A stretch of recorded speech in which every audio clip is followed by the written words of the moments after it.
Hello there. Crap. Crap. Crap. Crap. Crap. Crap. Greetings, program! You know, you guys sure are friendly, aren't you? I'll probably never meet him. You might. There's something different about him. Had enough? What do you want? I'm busy.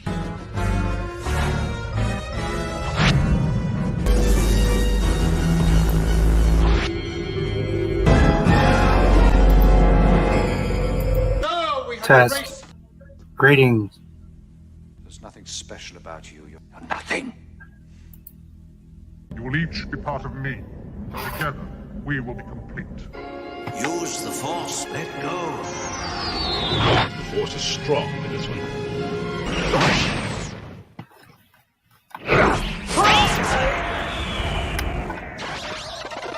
Don't think anymore. I do the thinking around here.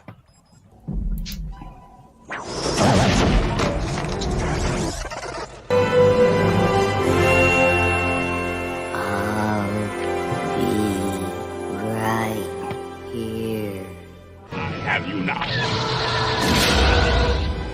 What? You're all clear, kid. Now let's blow this thing and go home.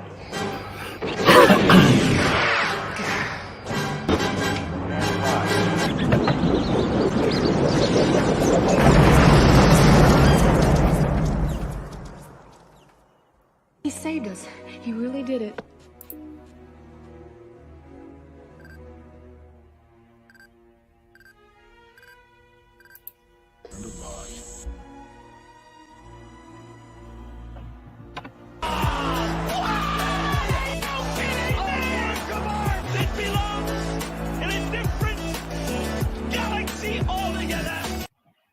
Remember, the Force will be with you, always.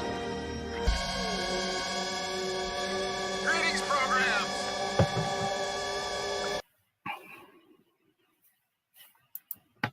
Greetings, programs. Welcome to the Not My Star Wars live stream. 1,000 subscriber celebration. Talking turkey and Star Wars with Not My Star Wars.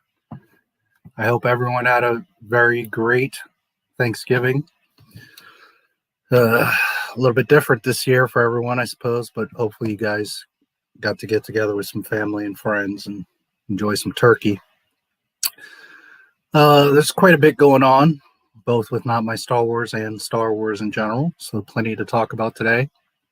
We'll see how many people end up joining, but for anyone that comes in, I want this to be a very loose and open live stream, so if there's anything you guys want to talk about, ask me. Please feel free. I want it to be a very interactive live stream. But I have plenty of topics to talk about today. So with that said,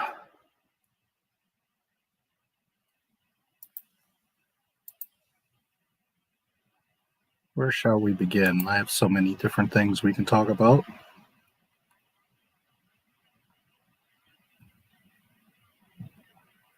I guess we can start with Rian Johnson.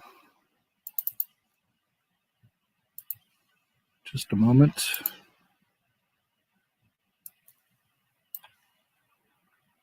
Because he's always a fun topic.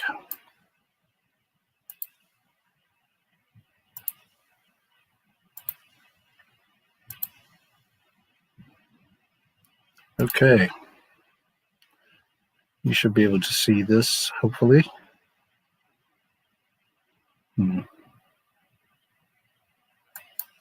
Just a moment.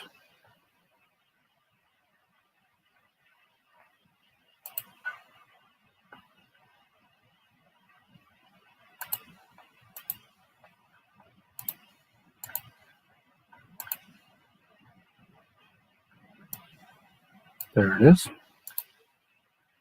Now you're going away. All right, I'll have to keep it up. Usually I don't have to do that, but okay. So Rian Johnson, the other day, on December 1st, Liz Shannon Miller tweeted to Rian Johnson and asked him, did Rian Johnson personally title Star Wars Episode 8 The Last Jedi, or was that title handed to him? Rian Johnson, where does Boba have a rocket on his launcher and it was used in episodes before? Okay, I think what you're trying to say is, which is something I would have mentioned later, but it's okay, is that Boba Fett went into the Razor Crest, he got his armor, and it had a rocket in it. So he shouldn't have a rocket. First of all, it didn't just have a rocket, but it had the specific Boba Fett rocket, which is ridiculous.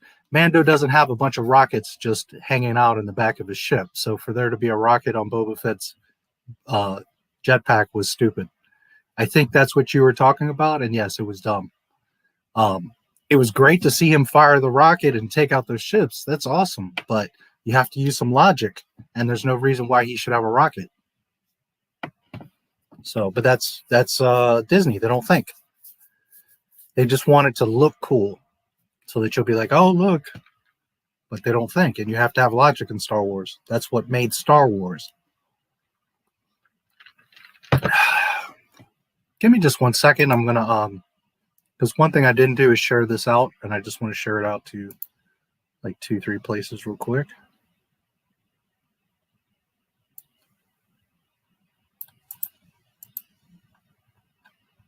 And we will get back to it. But yeah, I think that's what you were talking about with the backpack, and it's stupid. It's so stupid.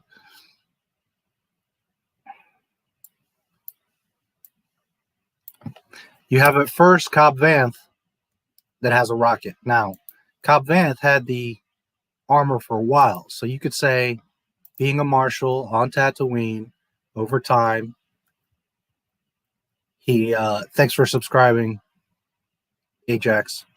So you can argue that Cobb Vanth on Tatooine, that's full of traders and travelers and smugglers and Jawas, he could have picked up some other rockets that would work.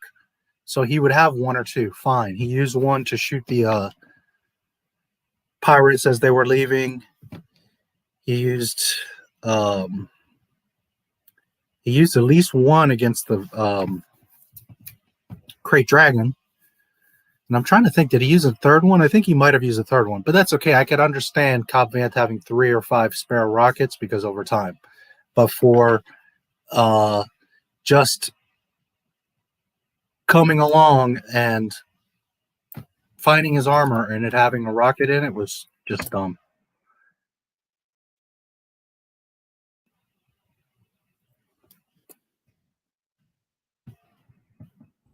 Second, I'm just tweeting this out real quick.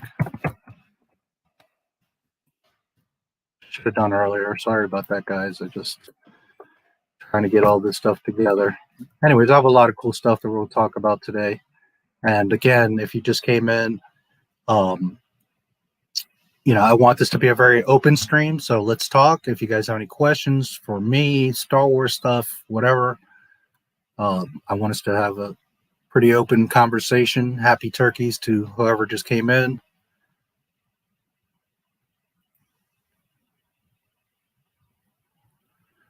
All right.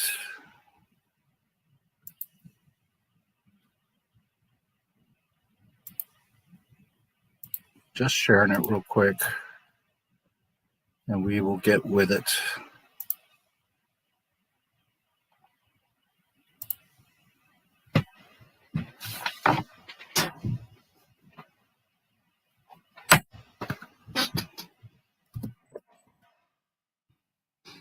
What's up, Mostly Safe? Thanks. Appreciate it.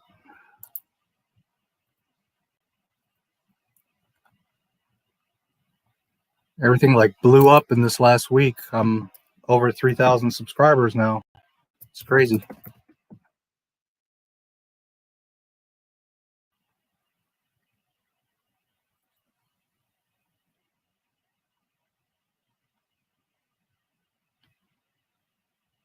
Almost done, guys.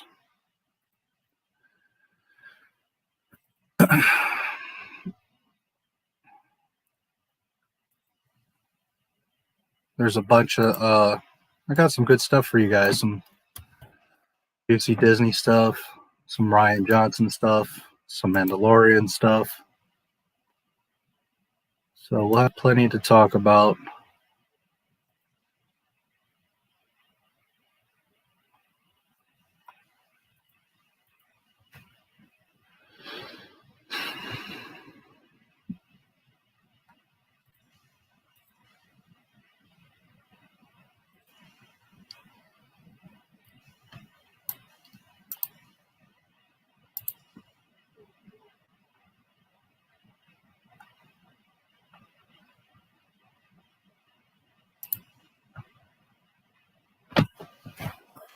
All right, just going to post it and we're done.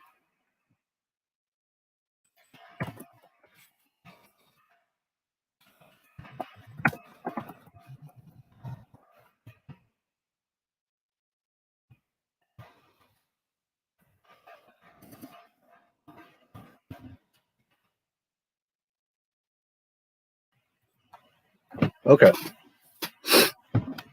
So then, oh, I forgot one place. About 5 more seconds here, guys.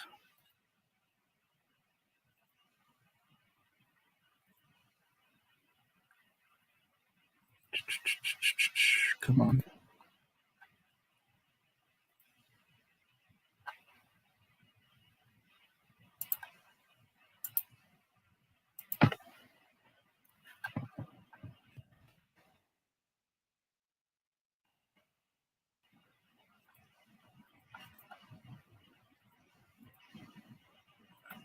Just paste in this link.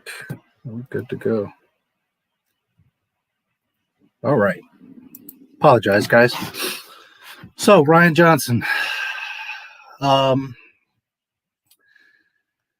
So he went, this girl asked, did you come up with the title for The Last Jedi? And then Rian Johnson replies, it was me, had it very early in the writing process.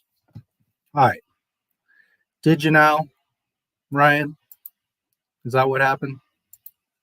Let's see about that.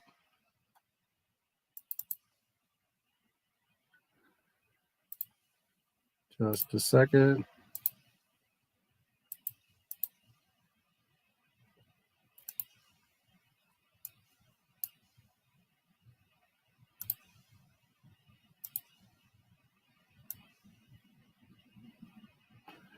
April 21st, 1981.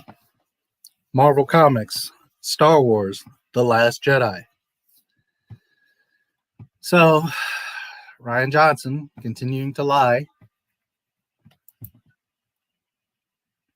The Last Jedi, February 26, 2013.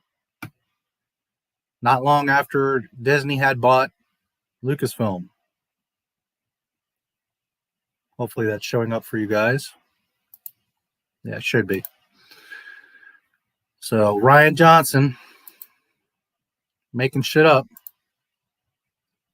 Let's see what else we got for Mr. Rian.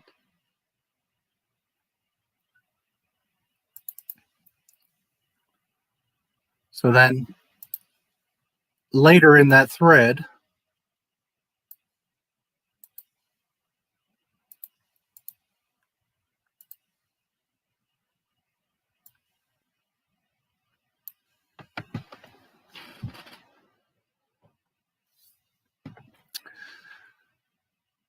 I had cut off the question. The question was basically, what was the very last thing that you changed or fixed in the edit of The Last Jedi?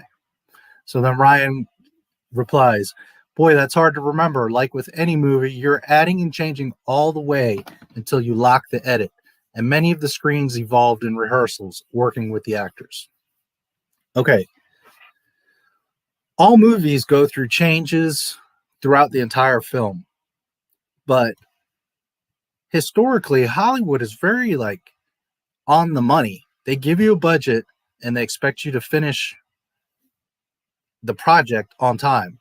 many times films go over the budget or time, but you don't get approved for a film unless you have a plan. And when I say a plan, all the little details. When are the caterers coming? Who are the caterers? Do we have enough cameramen and lighting? Are all the stunt coordinators booked? Do we have all the set people that we need? There's all these things that are laid out in stone ahead of time, or you would never be able to produce a movie or anything because things would just be all over the place. This has always been that way with Hollywood. Again, it doesn't mean that everything is to the T followed, but for the most part, you have schedules and you have plans and you have reservations and all kinds of things. Like you'll rent out a clubhouse to film there. There's all kinds of considerations. So yes, thanks for subscribing, Vitor Jose. Appreciate it. So while things will change, of course, during a film, George Lucas is famous for changing things throughout Star Wars films. Once the production is started, you're pretty much sticking to that. Not only because that was your plan, but because you have a studio behind you rushing you and reminding you of the dates and that you have to fit certain budgets and that things were planned out for a reason. Every time you hear Disney talk about Star Wars, it's, we didn't have a plan, we didn't know, we just wrote this, we just did that. All the films get finished like at the last minute. The Rise of Skywalker was literally finished 3 weeks before it premiered. So the point here is that, yes, films, until you get that final edit, it's not done. Things change. But this just goes to show how Disney treated Star Wars and how Rian Johnson treated Star Wars, because he's literally telling you it changes all the way until you lock the edit. These guys were changing things left and right throughout the production of these films, which caused just a huge mess. And it's just interesting that he openly says this when, if you talk to a real director like Steven Spielberg or George Lucas or, Brian De Palma, I mean, a real director, they're all going to tell you, dude, we had a plan and we had to stick with it, whether we wanted to or not. Yes, things will fluctuate and flex, but Disney Star Wars from the beginning has just been all up in the air, changing, reshooting, it's just crazy. And then he says that scenes evolved in rehearsals working with the actors. Okay. Again, things can come up. There's improv. There's an actor could say, oh, but what about this? What if we did this? And it could be a good idea. But in general, you're the director. You're not there to take criticism or opinions or advice is not the word I'm looking for, but advice. But ideas, input. Yes, you should be open to what people are saying, but in general, you're the director. You direct what's happening on the set. So you're not there to compromise and debate. You're there to, like a manager, manage the set and make sure that everything gets done and in your vision. So I'm not saying that Lucas never spoke to the cast or never considered anything, but in general, he was like, okay, you got to do this. And he's known for saying, do it better and faster. He didn't hang out and change things because Mark Hamill said this or this person said that. He stuck to his plan and made his movies. Whereas Disney, it's always up in the air. Things are changing because the actors are now. How come you didn't, Rian Johnson, you didn't listen to what Mark Hamill was telling you of how that's not how Luke would be? Yet, you're listening to other nonsense. George had a limited budget and made a whole universe. Disney had a wild universe full of money. While Disney had a universe full of money, hack actors and hack directors and writers and made a completely pile of crap. I agree with every last word of what you just said because it's the truth. It's literally George not only had a limited budget, but he funded 95% of all of it. In the beginning, he did have some help, but the majority of all of Star Wars, he funded himself.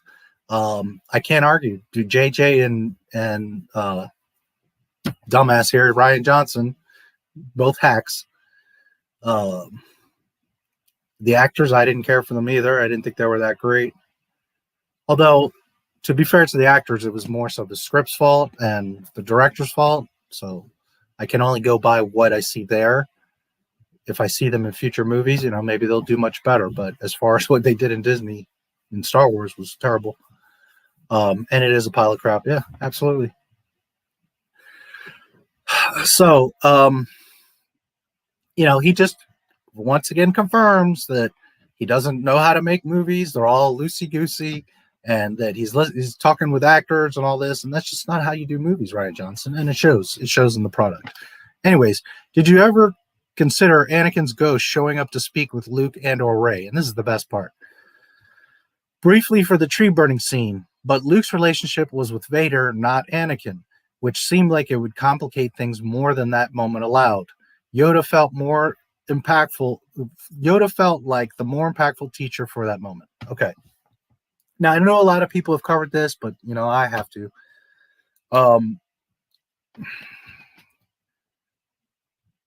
Rian Johnson, Kathleen Kennedy, everyone at Lucasfilm, well, not everyone, but most, because there are some people from the old Star Wars there, but few.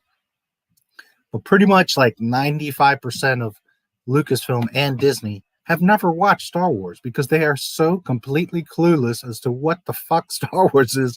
It's so simple, and they make it into this complicated thing. All of Luke's relationship to the Dark Lord of the Sith was him speaking to Anakin. He only addresses him as Anakin, as father. I know there's good in you. He has zero relationship with Vader. He has a battle with Vader, an Empire, and then that's it. And he throws himself to his possible death because he doesn't want to join Vader.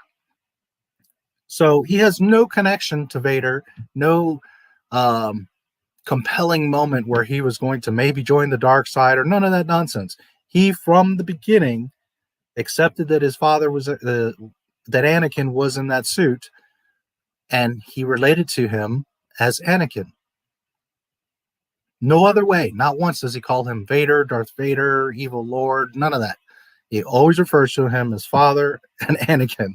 So Rian Johnson has obviously not watched the old movies, or he did 25 years ago when he was a kid and he thinks he knows Star Wars and he remembers Star Wars, but he hasn't watched it. Now, if you are writing a school paper, if you are a movie critic, if you're going to write something or make a documentary or something, it would behoove you to watch the actual product, the actual content, so that you know what you're doing. But it is very obvious that Rian Johnson has never seen, or it's been a long time since Rian Johnson has watched Star Wars, because he's completely clueless, like everyone at Disney right now, about what Star Wars is. And that includes Dave Filoni, but we'll get to him later. All I want is just to forget 789, reboot it.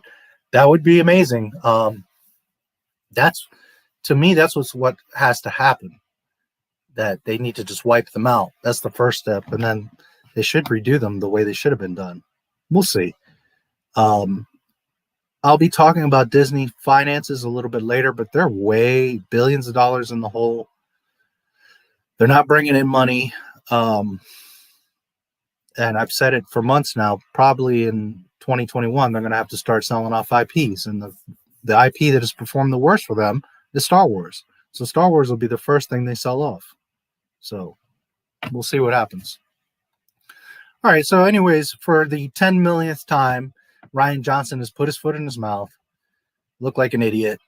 He lied about, The Last Jedi. I showed you the book and the comic from 81 and 2013. So he didn't come up with that name, and he's clueless as to what the Star Wars story is about, because it was literally Luke the whole time speaking to his father, getting through to his father to redeem him. He didn't fight him. He didn't argue with him. He didn't do nothing. at the end, he did fight because, you know, he pushed him and he said sister, so he reacted. But that whole time, you know, Luke kept his cool. And even when he was getting shocked by the Emperor, he says, "Father, help me." So, goes to show, I never saw the rise of Soy Walker after Last Jedi. I was out and done. Good for you. Don't waste your time because it sucks crap. And it's hard to say which one is worse. I suppose Force Awakens is the best out of that train wreck, but I mean, it's hard to say what's worse. Last Jedi broke everything, so you know. But Rise of Skywalker is a hot mess as well. Okay, so that's Rian Johnson. Let's see what else we got to talk about. Plenty of stuff. I guess let's talk about Disney Must Pay. Let's talk about that.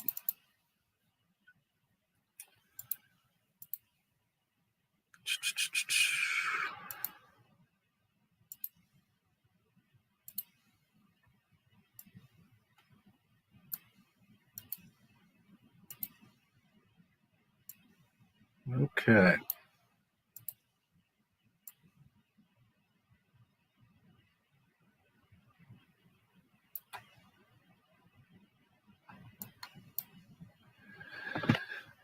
Charles Lippincott.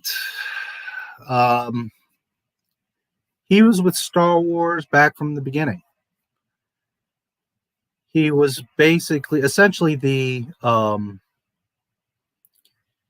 creative director or marketing director for Lucasfilm. So he helped promote the movies in different ways, radio, posters, TV, etc. He had a lot of input on the films. Just know that he's been around since Star Wars started. So he's a very integral name in the foundation of Lucasfilm. He did a lot of work for Lucasfilm over the years. And he was involved with Lucasfilm up until just a few years ago. Well, on November 21st, hold on a second, I'm going to enlarge it. His wife wrote a message on Facebook. Charlie was very concerned with publicly sharing certain items from his archives, such as early Star Wars cast and crew interviews, because of a separation agreement he made with Lucasfilm Limited. Never mind that LFL didn't live up to their end and pay him residuals on any use made of his materials. He felt leery of sharing these historic tapes because he felt honor-bound to keep his end of the agreement. A couple of days ago, Diane O'Brien shared a post revealing that Disney, who now owns Alien and Star Wars, refuses to pay Alan Dean Foster his residuals on the books he wrote because Disney bought the rights to the property, but not their liabilities. Okay, so that is the first. When it came up was the 21st of November. Again, this is a legend in Star Wars, someone that has been there since the beginning of Star Wars. And Disney is screwing him around. Okay, the problem of fighting the studios. Let's see. When Charlie had posted about the problem of trying to claim his residuals, several of you tried suggesting lawyers who might want to become involved in helping him. Undeterred, Charlie felt the problem with suing were greater than felt the problems with suing were greater than its possible outcome. That partly came from Charlie's reluctance to get involved with fights. He tended to fume in private rather than involve lawyers in the judicial system. This latest move by Disney really shows the problem for fighting the studios. They have an army of lawyers who come up with the most devious ways to screw people over. Even lawyers you think are your friends, as happened with Charlie, when, unbeknownst to Charlie for 40 years, his good buddy, whom he defended, had screwed him out of LFL 20th Century Fox, giving him 5% of the Kenner profits that George had promised him. The latest move of Disney refusing to pay ADF, Alan Dean Foster, his residuals once again shows what's wrong with our legal system. The army of lawyers employed by Disney forces any of us who want to go against them to hire our own lawyers and fight them legally. We have to spend money to get our due rights. I mean, is it right that an author has to sue to get his residuals because the ownership of his intellectual creations changed ownership in a corporate move? Which brings me back to Charlie's archives. Am I, as an individual, morally bound to honor my husband's ethics when we live in a corporate world that has none? Okay, so she talks about how this legend is not getting royalties from Disney. This was November 21st. Just a moment. For some reason, it's not letting me. Let's see. Here we go. Okay. So then, I don't have the date here, but it was just about a week ago. Alan Dean Foster did an interview on Facebook with the SWFFA, which is Science Fiction and Fantasy Writers Guild or Association. The link to that is in the description if you guys want to check it out. The actual Facebook video of what they did that conference. But in that conference, Alan Dean Foster. Now, Alan Dean Foster he mentions it here, but he wrote the first EU book, Splinter of the Mind's Eye. He also wrote the first novelization for Star Wars. He wrote Alien and Aliens books, Alien, Aliens, and Alien 3.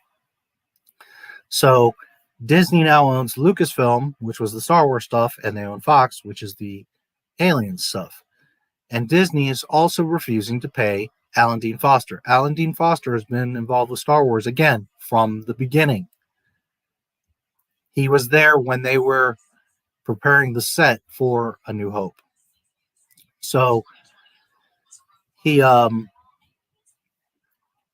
been with George and Lucasfilm for 40 years. He's not an employee of Lucasfilm, but he's had that relationship, right?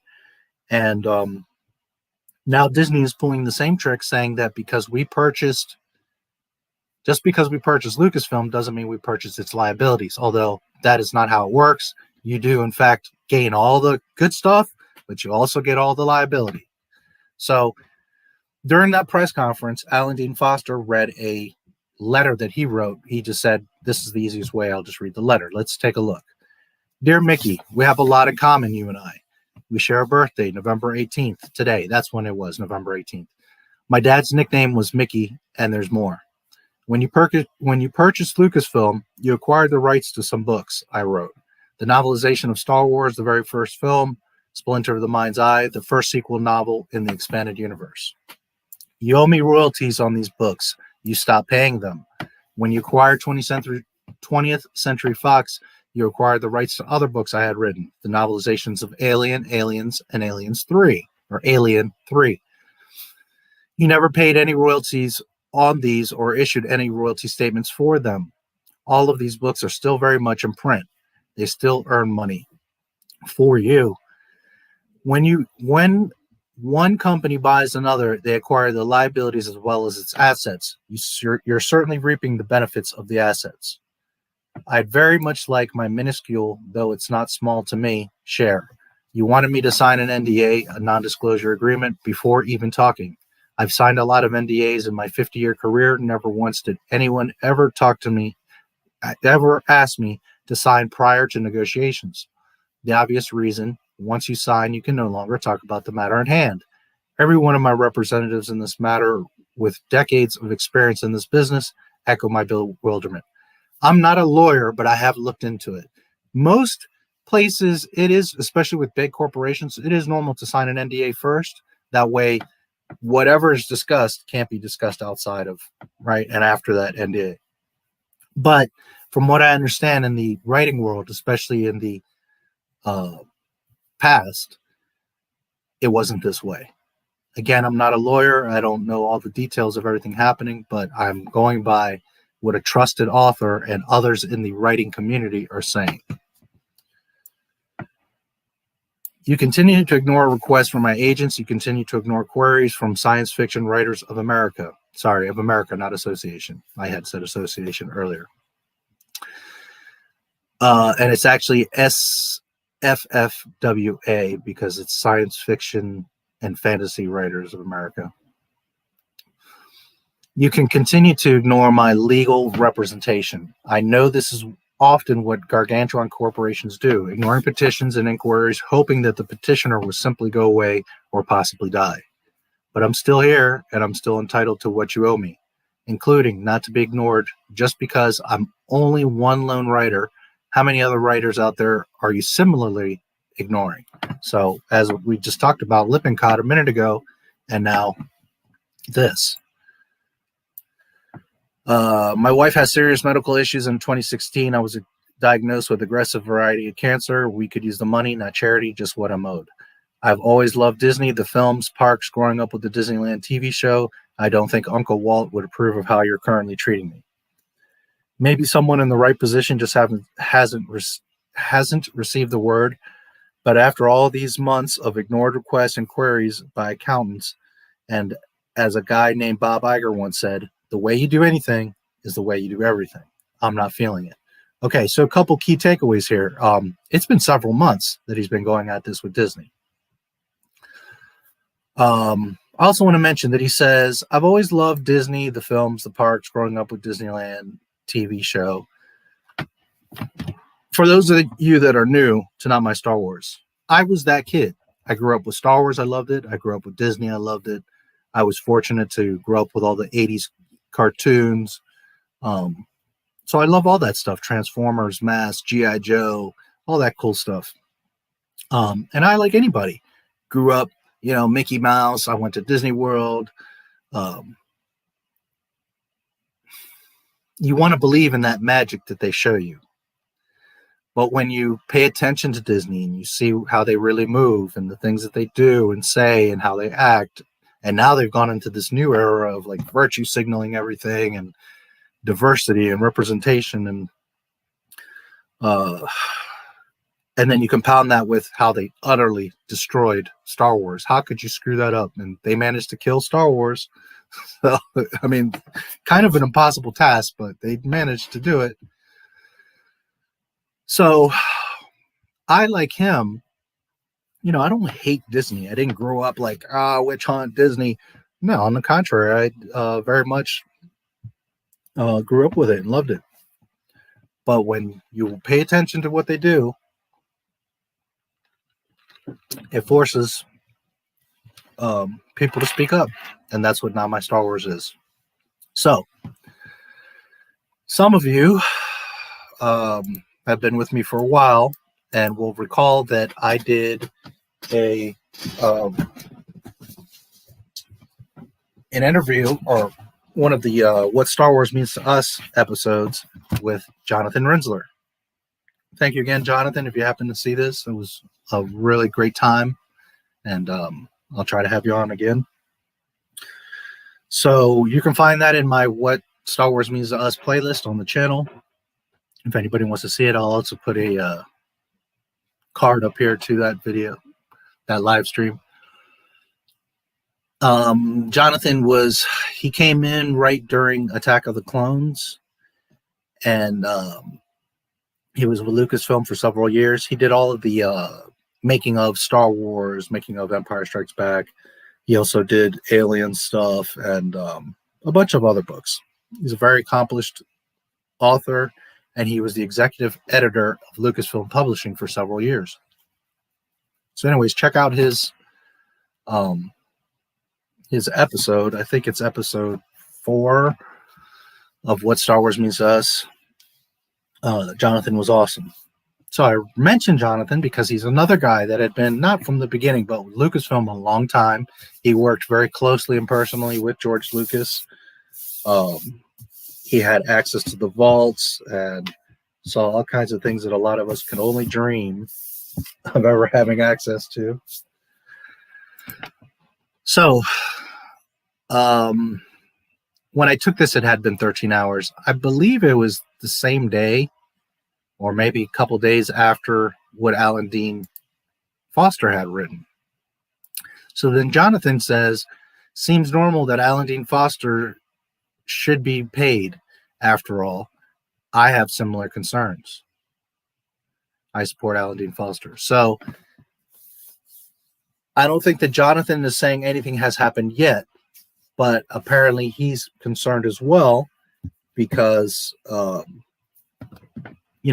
if they're not paying Lippincott and they're not paying Alan Dean Foster, maybe Jonathan feels like, well, they're surely not going to pay me. So, Disney is just on every front really dirty, and they do a lot of nasty things that people don't want to acknowledge or don't want to see. And it's just a shame that they're now wanting to deny authors of books that they publish and make money from, deny the authors their royalties. And you simply can't do that. I don't know what to say, what could happen. I mean, Disney has so much money and influence and lawyers that they could drag it out. But at the end of the day, this becomes a copyright issue, a royalties issue. Because the problem here is, if Disney gets away with this, it now sets precedents for anyone that signs a royalty deal, music, book, whatever, now can get screwed over. Because if that company gets sold, that company is now going to claim, oh, we don't take the liabilities. And that's not how it works. Business forever is you take the good and the bad. You buy a gas station, and if the pumps work great. But if the roof leaks, you got to fix the roof. It is what it is. So it sets a precedent of people getting screwed, and it sets an even bigger precedent of Disney now establishing a shell corporation, selling off Lucasfilm Publishing, for example, to that shell corporation, and saying, well, because we changed hands of ownership, we don't have to pay royalties. So it causes a huge problem for the future of publishing and other copyright and royalty type of deals. Not to mention, it's just ethically wrong. Come on, Disney. What are you doing? These aren't nobodies. These are people that have been involved with Star Wars for decades. It's important to take care of these people. Thanks for subscribing, Levi Caples, I believe. Levi Caples. Appreciate it. So yeah. Now, speaking of Jonathan Rinzler, he's a really great guy. I spoke to him a little bit before that stream and after that stream. He had a lot of nice things to say. He told me they had a really great time and that he would come back sometime. Now, the reason I mention this is I remember during the stream, and maybe some of you had noticed this, that he looked really thin. And I don't think he looked bad, but it looked like he had aged. He looked really thin, and I don't want to say weak, but maybe a little bit frail. From what I had remembered him, he was always a pretty skinny guy, but from what I had known of him in pictures, I felt like something was a little bit different. Like, man, did he age? Like, did this Disney thing really age him? Well, come to find out recently, he actually tweeted about it. He's been fighting pancreatic cancer. I believe it's for 2 years now. If you go to his Twitter, JW Rinzler, you can go find a tweet. I don't have the link at the moment. I'll try to remember to put it later, but I believe his wife wrote a letter basically explaining the situation. So I mention it because Jonathan was really gracious to come on. He was really awesome. He's a good dude. And I wish him the best if he happens to see this. And now explains it. It's you just never know what can happen in life or who you're talking to. So for Jonathan to be so kind as to come on a channel called Not My Star Wars and trust that we were going to have a good conversation, which was awesome. And hey, Scandalous, good to see you, brother. Thanks. I don't know about killing it, but it's grown. It's jumped up, huh? A week ago, I had 900 subscribers. Now I'm over 3,000. It's insane. Good to see you, brother.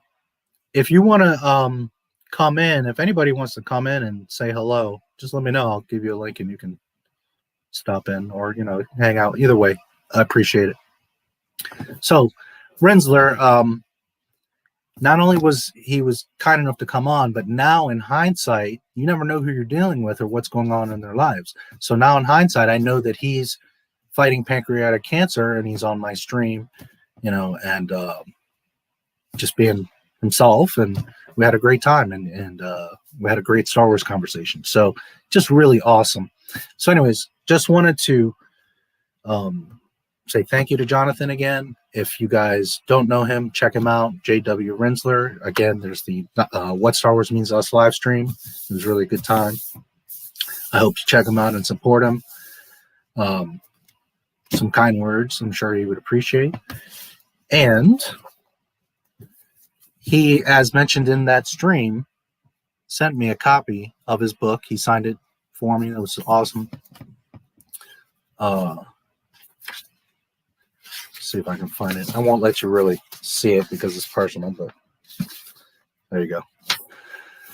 Anyways, I mention it because not only is this an excellent book, but it's by an excellent dude, and I encourage you to check it out. He could use it at this time, not just the obvious sales of the book, but the support of the book, the support of him. So I just wanted to mention that. Thanks again, Jonathan. That was really awesome. And check out that live stream. It was great. All right. So just wanted to kind of string that together, that these three basically Lucasfilm legends are getting screwed over by Disney because Disney's claiming, well, we don't have to pay. We didn't pick up the liabilities, which is just unbelievable. Those guys, unbelievable. So let's see, what else can we talk about?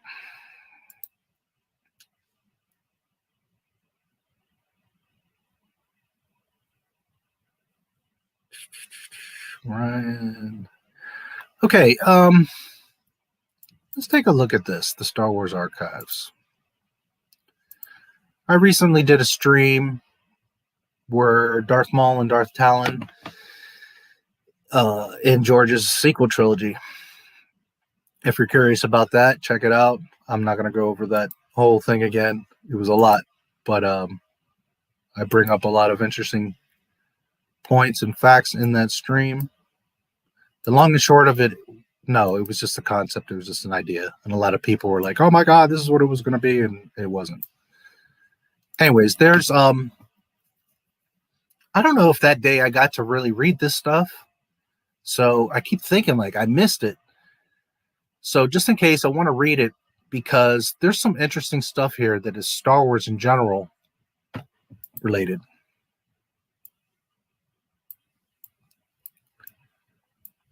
Especially since I hear a lot of speculation, people saying stuff like the stormtroopers miss because the Force is protecting the heroes. No. George Lucas, when writing the movies, I tried to make sure aliens and droids got killed, but not people. A lot of stormtroopers died. George Lucas, that's right. But you didn't know where they were people. We did kill 3 humans, and that was unfortunate. I was always bothered by it. Paul Duncan, who is the author of Star Wars Archives. When was that?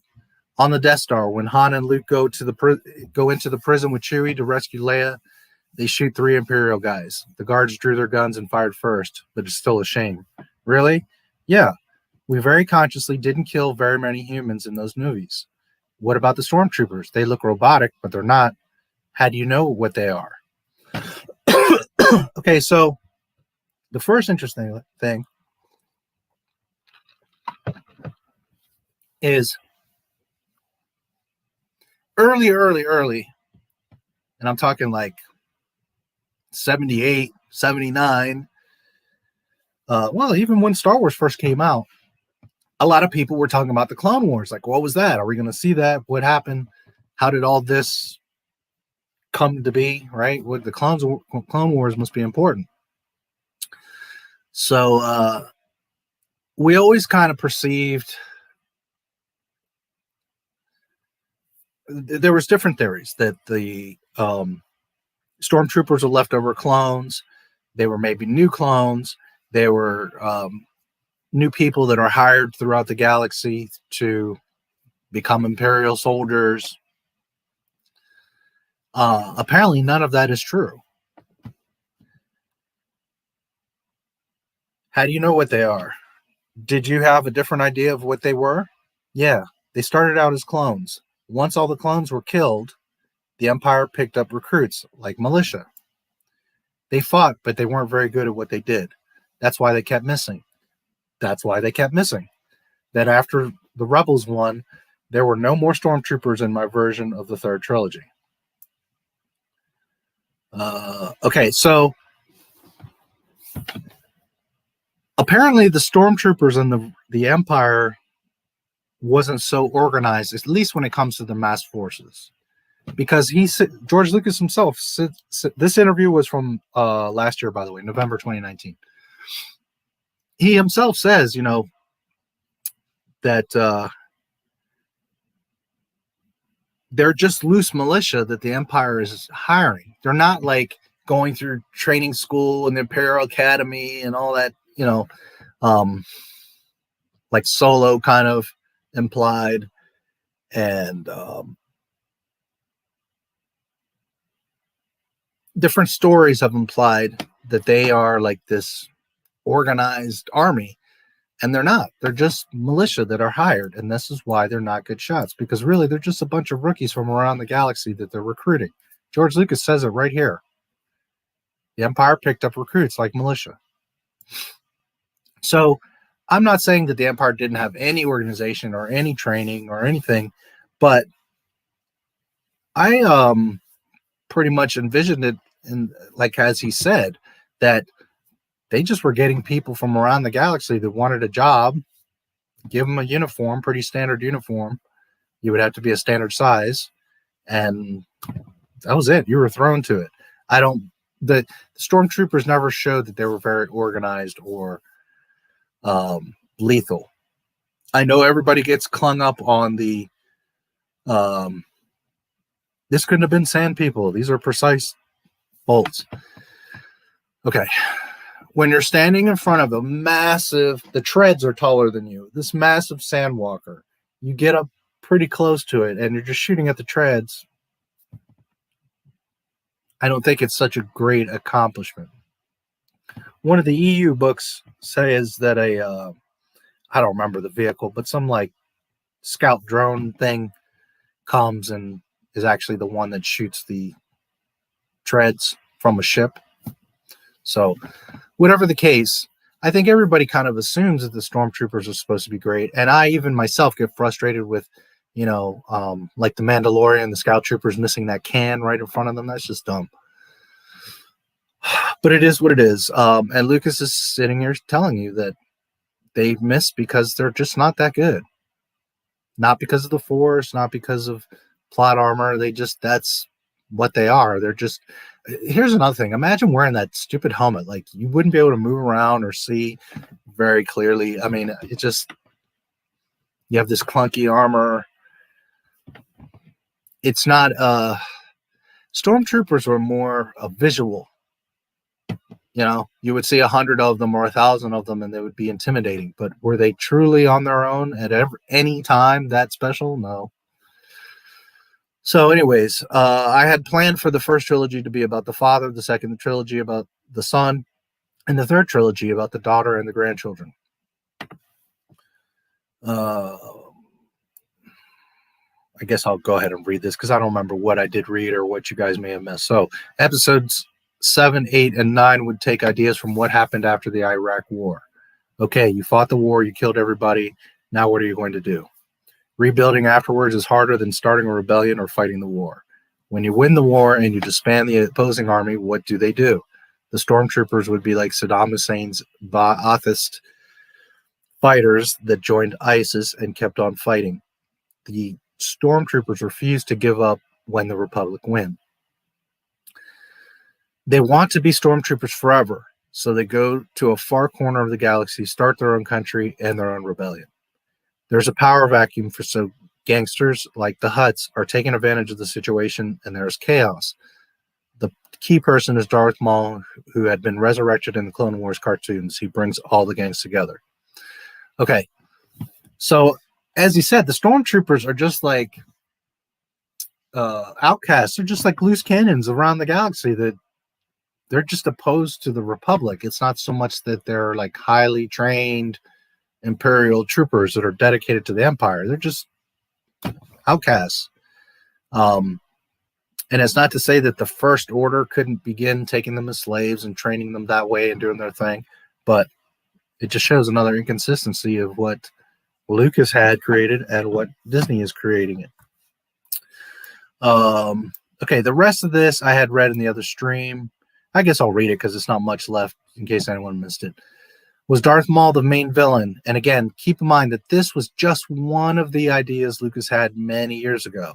That what you're about to hear was what we saw in Clone Wars and Rebels, and there was a video game. In the other stream, were Darth Maul and Darth Talon in George Lucas's sequels. I go over it. Yeah, but he's very old, and we have two versions of him. One is with a set of cybernetic legs like a spider, and then later on he has metal legs, and he has he was a little bit bigger, more of a superhero. We did all this in the animated series. He was in a bunch of episodes. Darth Maul trained a girl, Darth Talon, who was in the comic books as his apprentice. She was the new Darth Vader, and most of the action was with her.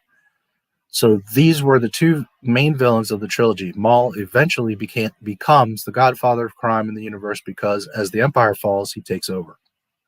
The movies are about Leia. I mean, who else is going to be the leader, is trying to build the Republic. They still have the apparatus of the Republic, but they have to get it under control from the gangsters.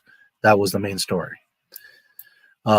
This part's interesting. It starts out a few years after Return of the Jedi, and we establish pretty quickly that there's this underworld. There are these offshoot stormtroopers who started their own planets, and that Luke is trying to restart the Jedi. He puts the word out, so out of 100,000 Jedi, maybe 50 or 100 are left. Here's the key.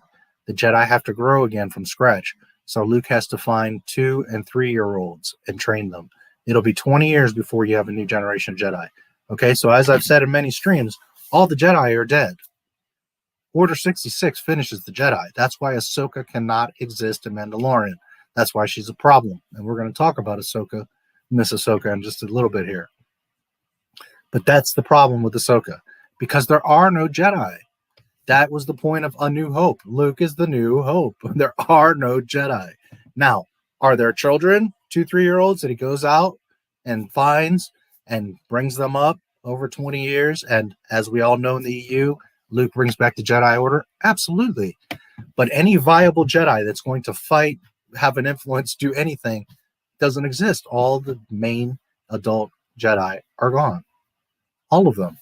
Luke is the only one. By the end of the trilogy, Luke would have rebuilt much of the Jedi, and we would have the renewal of the New Republic with Leia, Senator Organa, becoming the Supreme Chancellor in charge of everything. So in the end, she ended up being the chosen one, which a lot of people got all crazy about. But as I mentioned in the other stream, Lucas wasn't saying literally like she's the chosen one over Anakin. She's just saying in these times she's the Supreme Chancellor, and Luke is off, just training Jedi. He's not like out fighting in the galaxy, whereas Leia very actively is rebuilding and securing the New Republic. So in that sense, she's the chosen one because in the galaxy, in that universe, she is right now the one keeping the balance because she's the active face of the rebellion and Republic, but not because she's the Force chosen one. Relax. Anakin will always be the chosen one, regardless of if Disney one day wants to say otherwise. I hope this happens someday. Hey, Horror Nation, good to see you. Thanks for coming. Yeah, I mean, it's certainly better than what we got. in the other stream, I explained, I don't know if you were there, I don't remember now, that it was about Kira and different concepts. But anyways, I encourage you guys to go check out that stream because I went into great detail there and I don't want to go through it all again. Someone's outside honking like crazy. Wonder if you guys can hear that. All right. So I just wanted to touch on that from the archives because I didn't remember if I covered all that stuff. Yeah,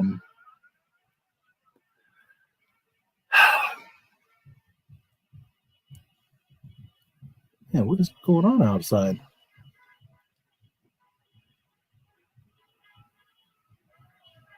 Somebody's celebrating something. Let me see if I can find something real quick. Can you guys hear that? Hey, D, good to see you. Thanks for coming in. By the way, something I didn't mention earlier. J. Carr, Horror Nation, D. Pensac, that old Star Wars nerd, Mostly Safe. Trying to think of who else I see all the time. Mostly you guys. J. Carr, I haven't seen him forever, but he was the first person to comment on my first video, and I will never forget him. I haven't seen him in forever. I hope he's okay. I don't know what's going on, if he unsubscribed or what, but hey, if you're out there. But Horror Nation, D, Mostly Safe. A few of you just wanted to say thanks so much. You guys have been with me for a while, so you're part of the first 1,000 crew, and I appreciate you guys. All right. I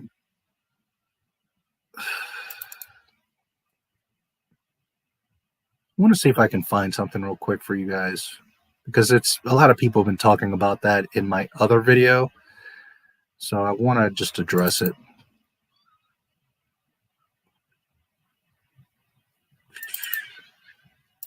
Okay, let me see if I have it here.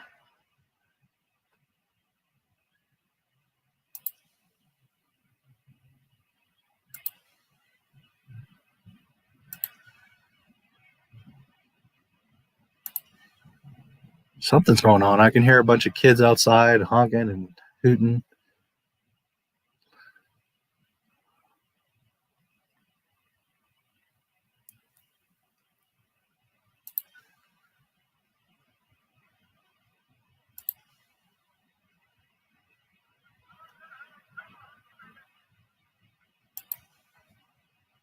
Was it here?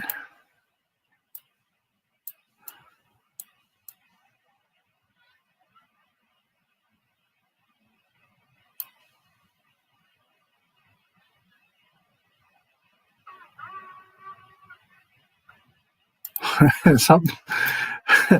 Do you hear these kids out here? Oh.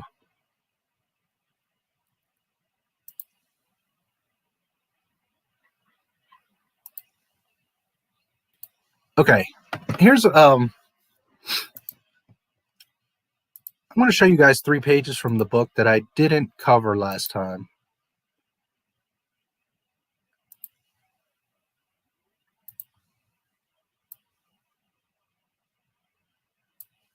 And a lot of people have been talking about this, in particular in my George Lucas video. Enjoy the content and research you do. Thanks, D. I truly appreciate it. Hey, your opinion on the latest Mandalorian episode. I will be talking about that. Give me just a little bit. Let me get through this, and then I guess I can jump to Mandalorian next. I was going to talk about the previous episode because Ahsoka has massive problems, although that was the best episode and a cool episode. And I can touch on Boba Fett's my favorite character, so I have plenty to say about this last Mandalorian episode. Just give me a few and we'll get to that. Okay. These are 2. I'm going to show you 3 pages from the book that I didn't get to last time. So, Paul Duncan, again, the author of Star Wars Archives. Doug Chang, Ryan Church, and others described to me how much freedom you gave them and allowed them to do their best work of their lives. The whole environment that you created, Lucasfilm, the ranch, ILM, Skywalker Sound, has been inspirational. So I wonder why he passed control of Lucasfilm onto Disney in 2012. Okay, so first of all, for everyone that says George Lucas didn't listen to anybody and just bossed everybody around and had a bunch of yes men, no, he didn't. He was very open, very receptive. I have confirmation of that on many accounts, including the Rinzler interview, where, yeah, he's the director and the funder of all this, and he makes the last decisions, but George was very open to communication. George Lucas, at that time, I was starting the next trilogy. I talked to the actors and I was starting to gear up. I was also about to have a daughter with my wife. It takes 10 years to make a trilogy. Episodes 1, 2, 3 took from 95 to 2005. So if you started 2012, you'd finish 2022. I'd be still working on episode 9 in 2012. I was 69. So the question was I going to keep doing this the rest of my life? Do I want to go through this again? Finally, I decided I'd rather raise my daughter and enjoy life for a while. I could have not sold Lucasfilm and got somebody to run the production, but that isn't retiring. On The Empire Strikes Back and Return of the Jedi, I tried to stay out of the way, but I couldn't. I was there every day. Even though the people were friends of mine and they did great work, it wasn't the same as me doing it. It was like being once removed. I knew that probably wouldn't work again, that I'd be frustrated. I'm one of those micromanager guys, and I can't help it. So I figured I would forego that, enjoy what I had, and I was looking forward to raising my daughter. Also, I wanted to build a museum, which I'd always wanted to do. So I was thinking, if I don't do this now, I'll never get that done. I've spent my life creating Star Wars, 40 years, and giving it up is very, very painful. But it was the right thing to do. I thought I was going to have a little bit more to say about the next 3 because I'd already started them, but they decided they wanted to do something else. Things don't always work out the way you want. Life is like that. Okay, thanks for subbing, Rodrigo. So this says a few things. First of all, because people seem to be confused and say, like, he left because all you toxic fans that hated on the prequels. Okay, first of all, it wasn't that many fans. It was the media that was doing that bullshit. Yes, there are people out here that hate the prequels, and that's fine. It's up to you. But most people were fine with them. Some people absolutely adore them and love them. I think they're great. I don't think they're perfect. I don't think they're the greatest films ever made. I think individually as films, they would not stand together or stand up real well. But because they're part of a 6-movie saga, they are great. They do what they're supposed to do, tell the story and maintain continuity. So in any event, everybody has their opinion of the prequels. I know a lot of people don't like them, but George is a big guy. He understands that it's his creation and his vision. At the end of the day, I'm not saying that it didn't bother him at all. Of course, we all want people to love the things we create. But George wasn't that broken up about it. Not like people like to exaggerate that it was all our fault. The toxic fans that hated the prequels. People seem to forget that the Phantom Menace brought in $1 billion real fast and was in theaters for months and months and months. And it's still one of the top grossing Star Wars films. You have to, if you go back and look at the numbers and you adjust them for inflation, the first Star Wars made over $3 billion. So it made more than all the other stuff.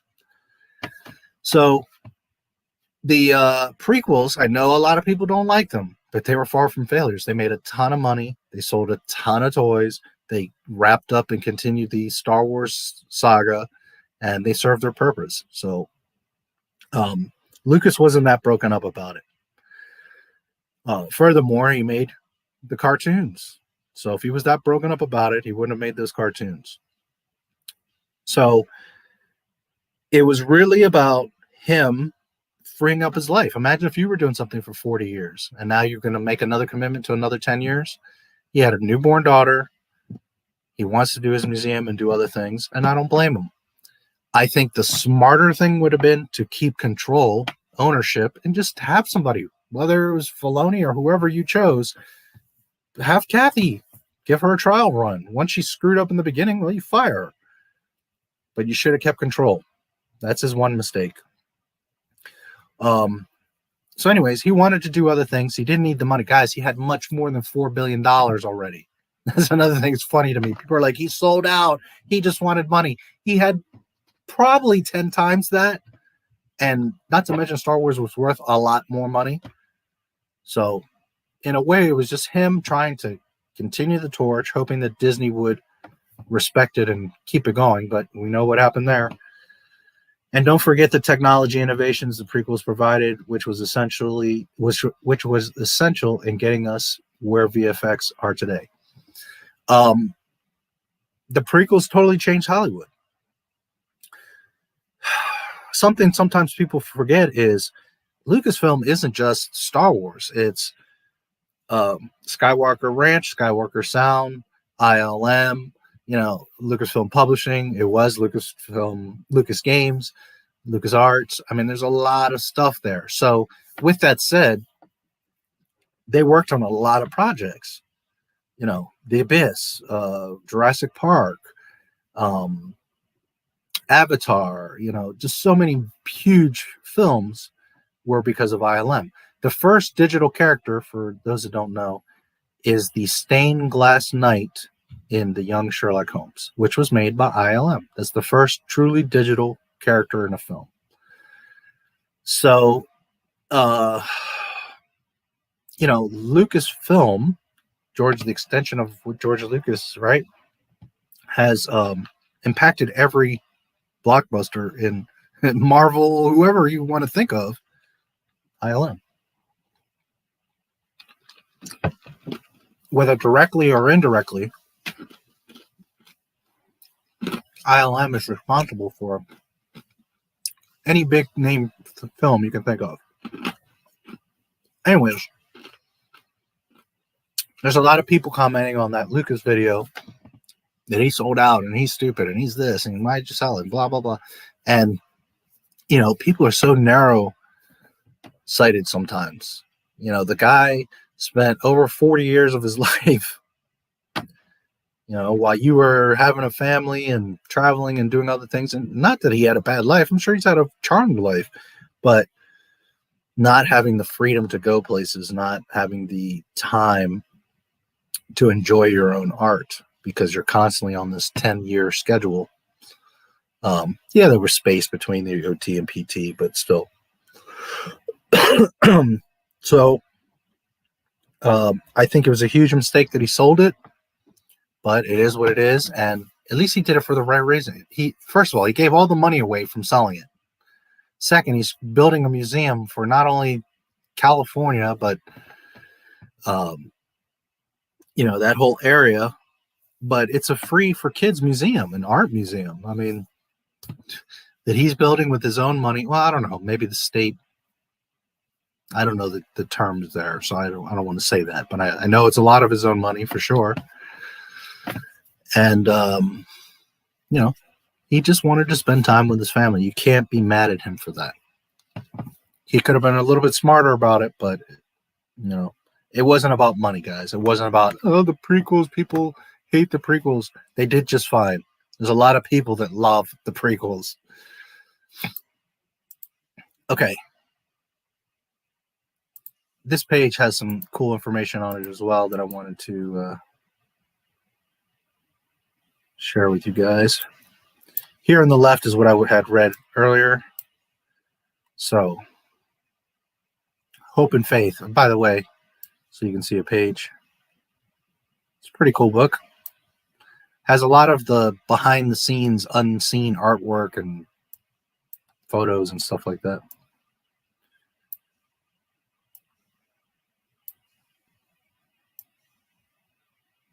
Hope and Faith. George Lucas. The midichlorian started the birth process in Anakin's mother. The wills communicated the command to the midichlorians, which activated the DNA that germinated the egg. That's why Anakin doesn't have a father. He was, in a bizarre and metaphorical way, touched by God. But in this case, they happen to be one-celled animals. So right there, that settles any debate anymore of did Plagueis create Anakin? Did Sidious use the Force and create Anakin? Did someone else or something? It was the will of the Force. literally created Anakin. That's what I always thought was Immaculate Conception. But then Disney came out with a comic roughly a year ago, maybe 9 months ago, showing Sidious using the Force to get Shmi pregnant. Which weeks later they declared, oh well, that's not canon because that's just one thing that could happen, but it's not really. It's like, why are you guys doing that? Why are you guys throwing stuff out there? That's why I don't like channels that do like theories and speculation or rumors, because they throw things into the air and muddle the story. And it's just, anyways, there's the definitive proof that the will of the Force created Anakin, not any other influence. He is the chosen one to bring balance, created by the Force itself. The book I am referencing is Star Wars Archives. I talked about it in my second to last stream, where Darth Maul and Darth Talon and George Lucas's sequels. Star Wars Archives. It's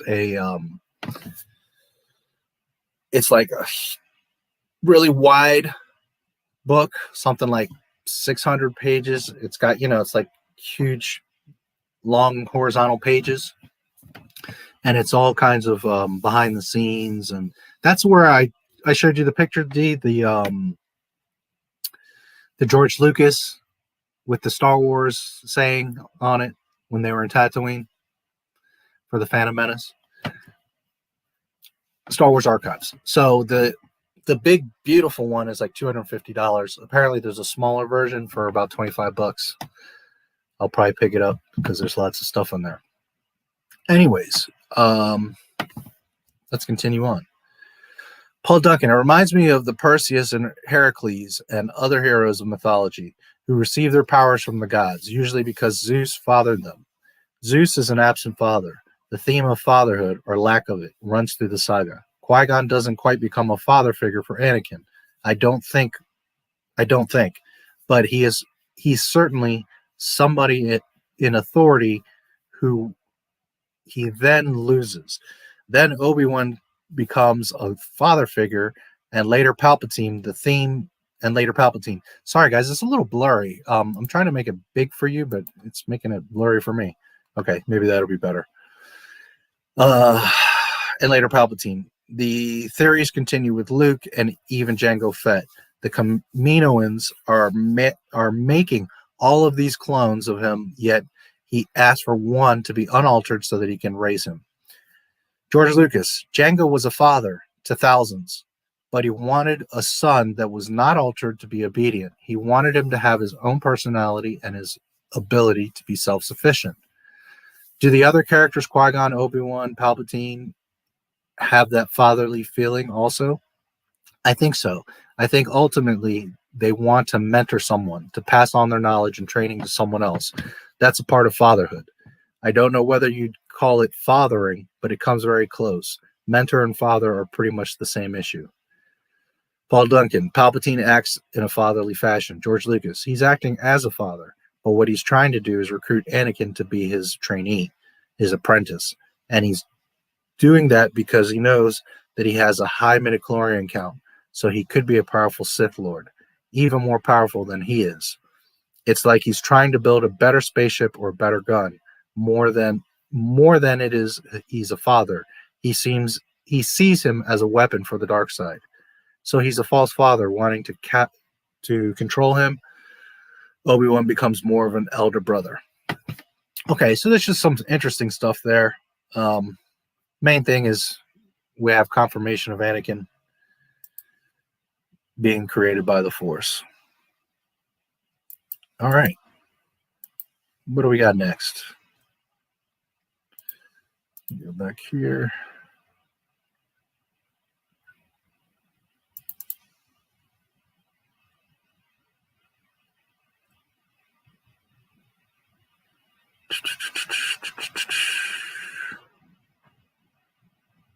Okay, I guess we'll talk about the Mandalorian.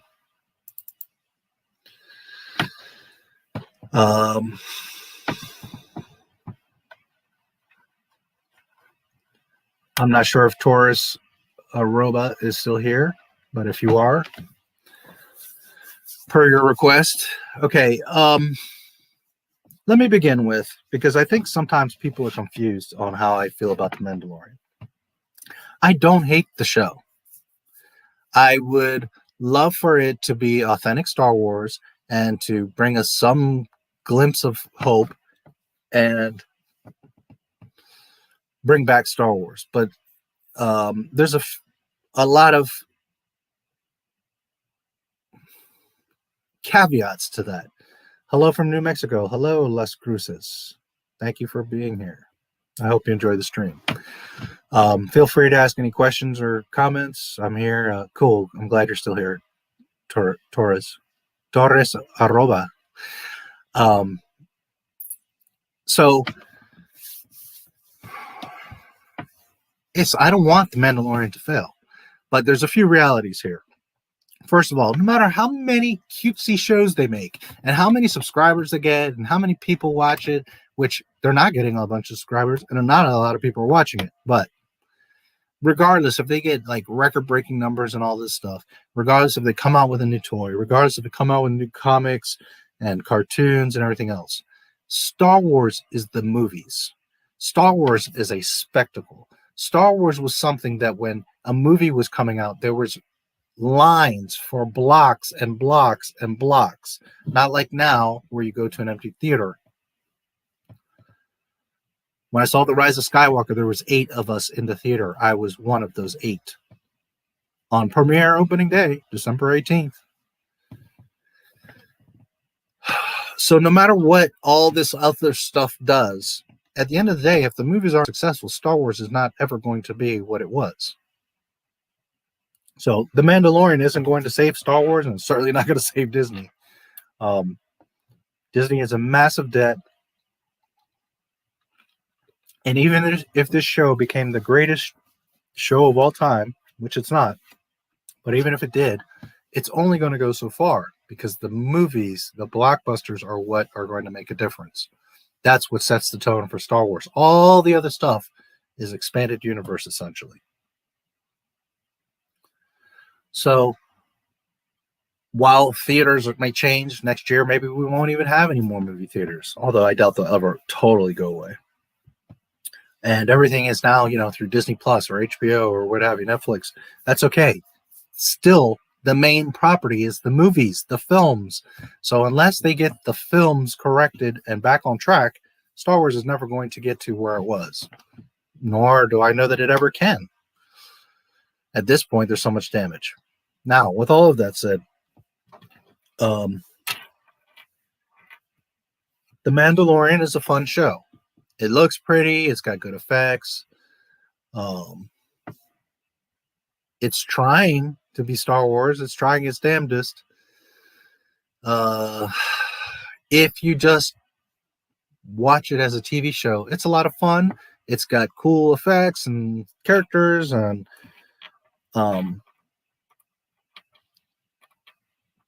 there are some deficiencies, like the blue fish man. He's just ridiculous. His makeup looks ridiculous. He's totally a Star Trek character. He does not belong in The Mandalorian. It's just dumb. The Mudhorn looked terrible, but overall, most stuff looks good. Space, the ships, the Crate Dragon. Overall, things look pretty good. So the show is cool if you just watch it and you have fun with it. I'm not saying it's a terrible show or that it's not fun or that people shouldn't watch it or any of that nonsense. I think if you like something, you should like it and you should watch it. I think it is pretty good. It's Rogue One, honestly, is the best thing we've gotten from Disney, and even that's not great, but it's decent. And then Mandalorian, you could say, is second.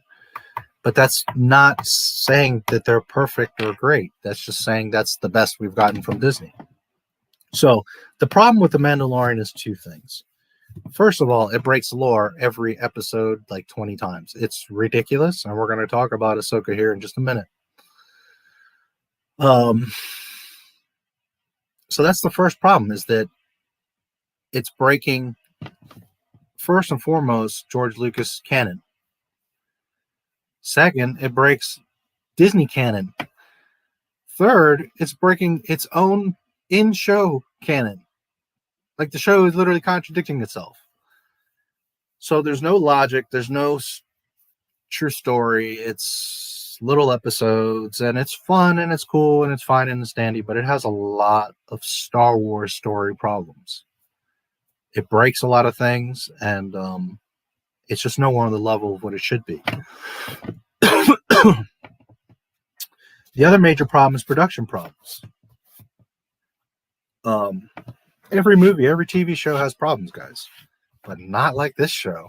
I mean, it's literally like 100 things per episode. One of the most recent was this guy standing there in his jeans and watch. I mean, come on, guys. What are you doing over there? It's ridiculous. Thanks for subscribing, Scott Jacob. It's just nonsense that in 2020, Lucasfilm and Disney, with all the money and experience and technology, are making so many mistakes. And I won't go too much into them because it's just we would be here all for days. And I do have my series, All the Problems with the Mandalorian. Chapter 2 will be out very shortly. The Child. It's been a crazy week, so I haven't really been able to get to that, but it's coming. So I've never seen another show with so many production problems. And I've never seen another show that just breaks all the rules and lore and history and canon like The Mandalorian does. And it breaks its own canon, which is even more ridiculous. So there's two ways that I look at The Mandalorian. One is I just watch it as a show and have fun with it. It's fun. It looks cool. And then there's the problem that I'm not my Star Wars, and I know Star Wars, and I just shake my head the whole time because I'm like, this is just stupid. You're breaking Star Wars, and they're doing it on purpose. For anyone that doesn't think that this is connecting the sequel trilogy, I got a big surprise for you because that's exactly what it's doing. It's exactly what it's doing. And we've seen several indications of that. The Ahsoka episode, Grogu, doing the force choke and the healing and all kinds of things that we've been seeing. Clones now. Watch, it's going to end up being Snoke. It's totally connecting the sequel trilogy. All right. So I just want to be fair that I don't have like a vendetta out for The Mandalorian. I give it a chance every week. I'm going to watch all the episodes.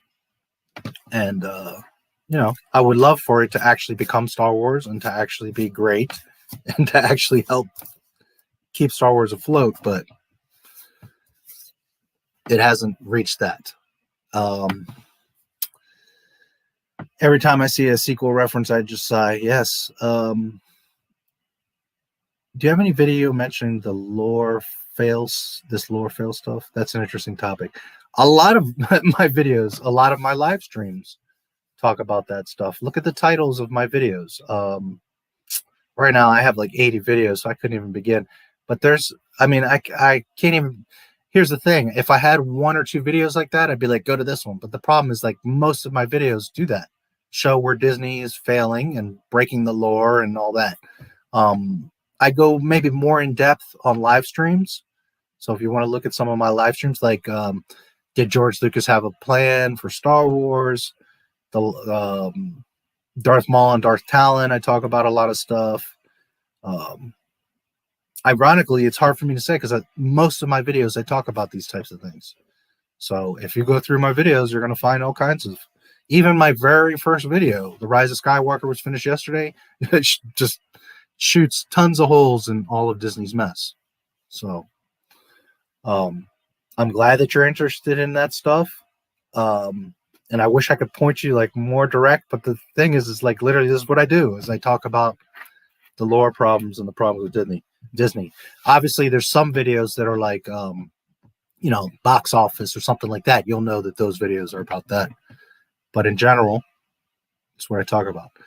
So let's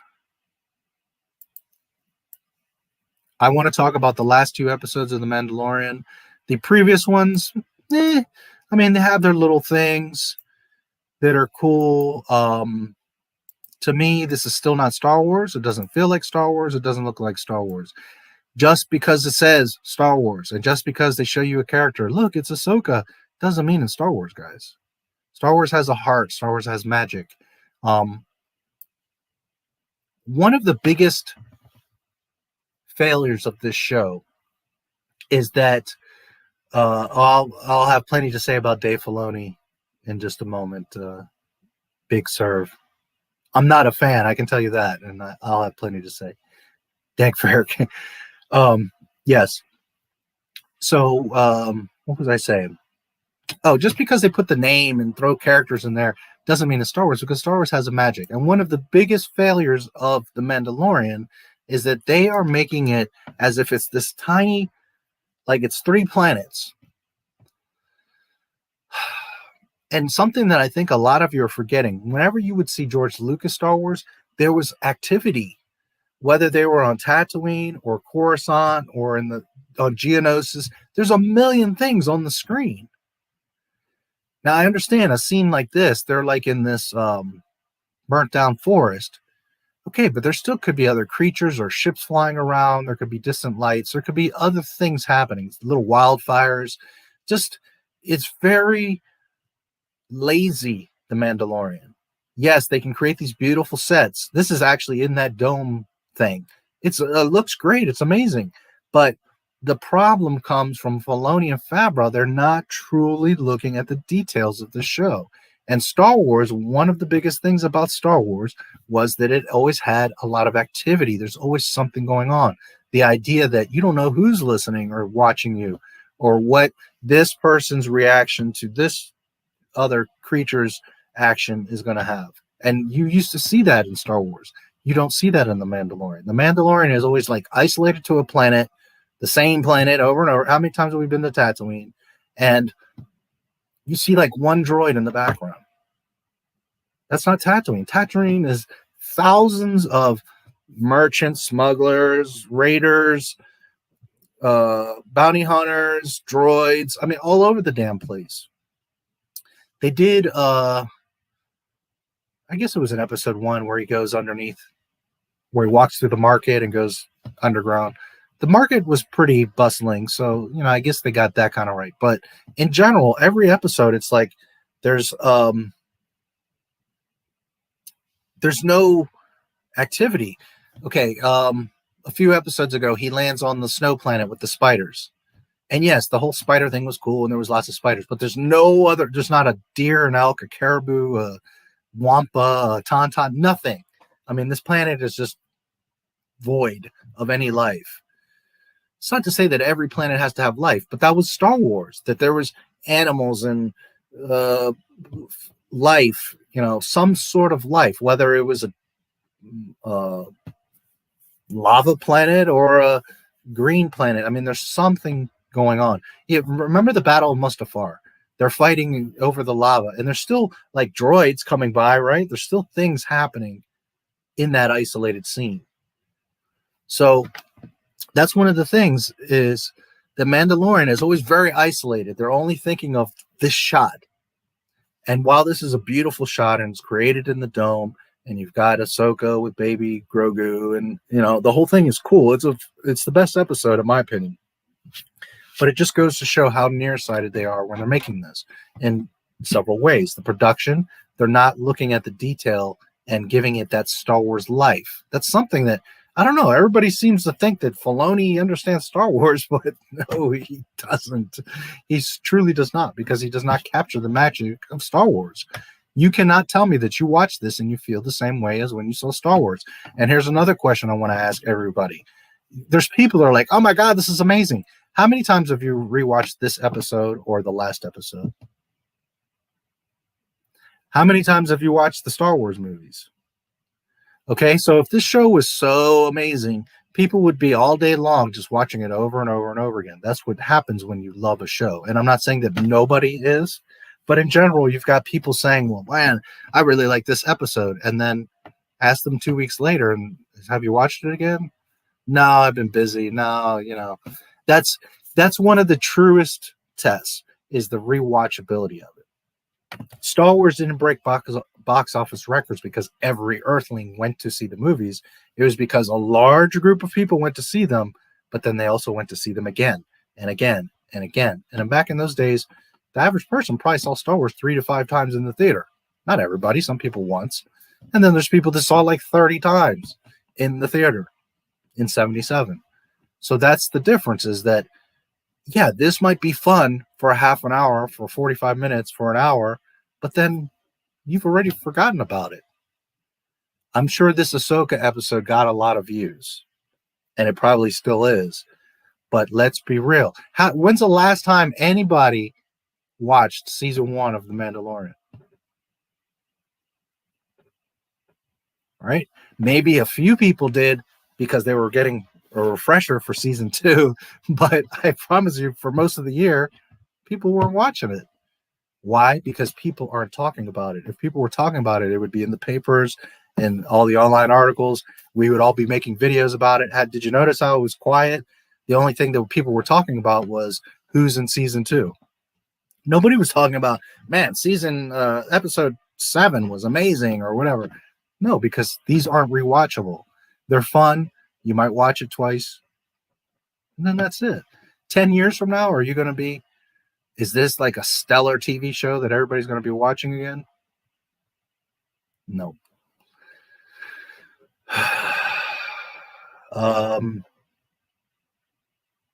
Okay, so if you have not seen the episode, I am going to be talking spoilers here, just a fair warning. This episode was, I believe, 12. This chapter, I should say. And it was far and away the best chapter. First of all, right from the opening, you see Ahsoka taking people out. That was awesome. I think Rosario did a great job. She looks like Ahsoka. She sounds like her. She's perfect.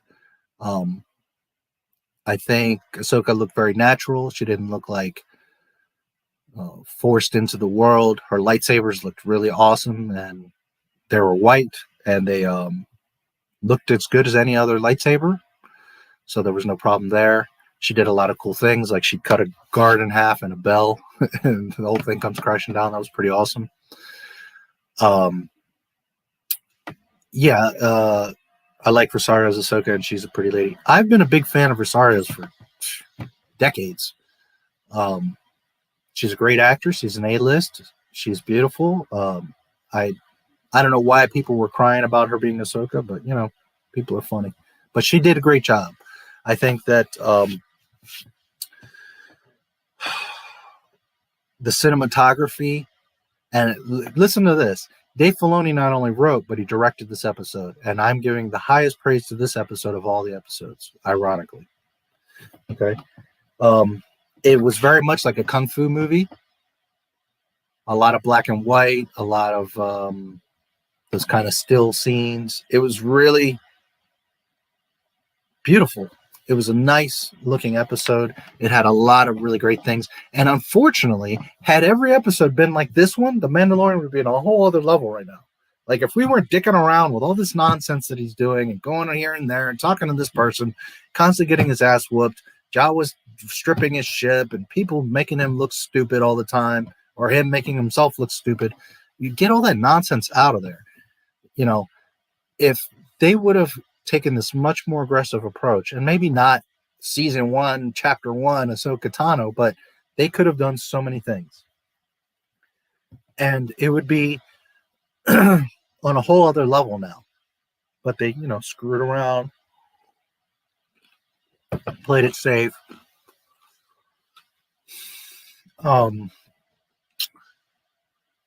I feel season 1 was conservative because they weren't sure if they can regain the OG fans and new fans.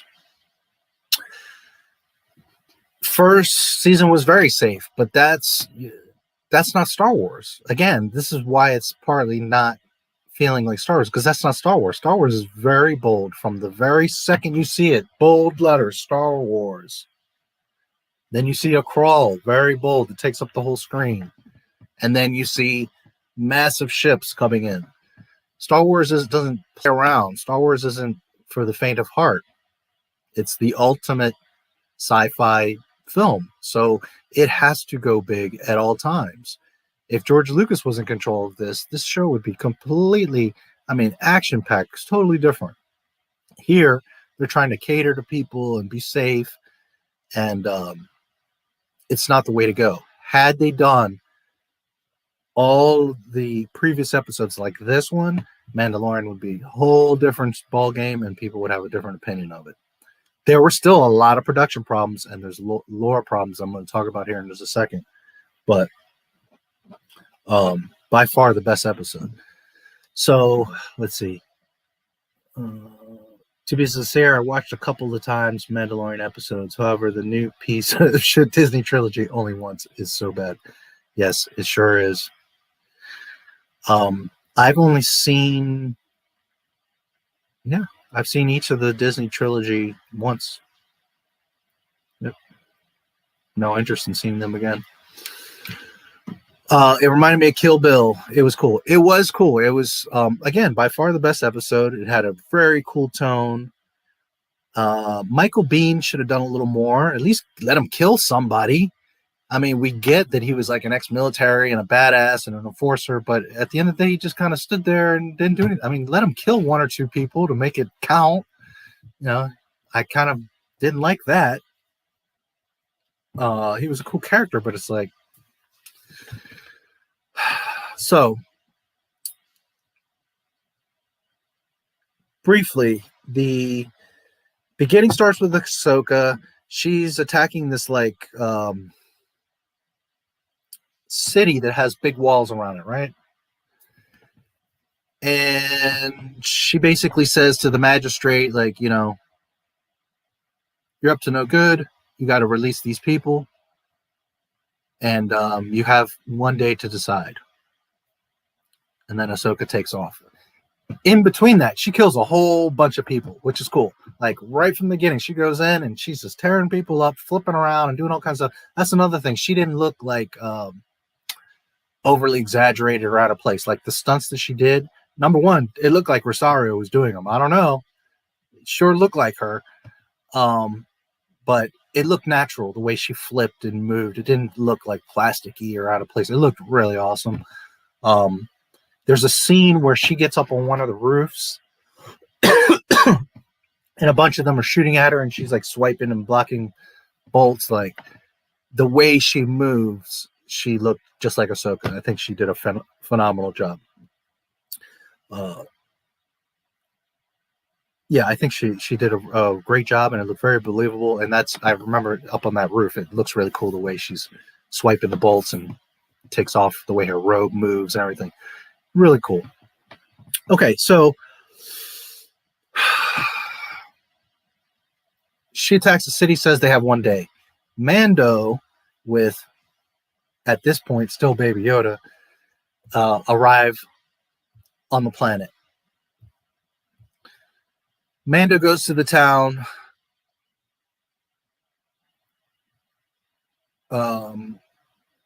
He doesn't say anything about the Jedi. He says, I'm trying to remember why he says he's even there. Shoot, I don't even remember his motive for being there. He gave them it was a good enough reason. Right now, I can't remember. He was there searching for someone, I think he said. Anyways, the magistrate hires him to kill Ahsoka. So he goes out into the woods to find Ahsoka. Ahsoka immediately takes a defensive, starts fighting him. He says, wait a minute, Bo-Katan sent me. We need to talk. Okay, so now here's where all the mess starts to happen.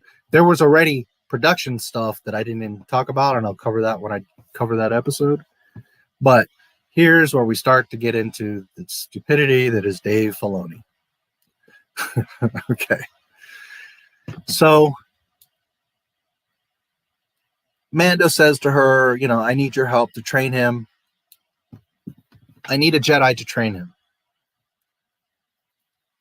So she kind of goes off with Baby Yoda and spends some time with him. I don't know if it's an hour, 5 minutes, whatever. And Mando finally comes around and he's like, kind of what's going on. So then Mando says a few words, whatever, and Ahsoka says, Grogu and I can feel each other's thoughts. Okay. Thanks for subscribing, Bit Eagle. And episode 14 is the best so far, which I'm assuming is the latest one. Yes. This was 13. Yeah.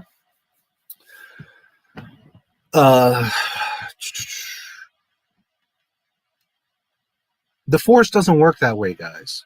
Rian Johnson's little Force Skype nonsense, that's not how it works.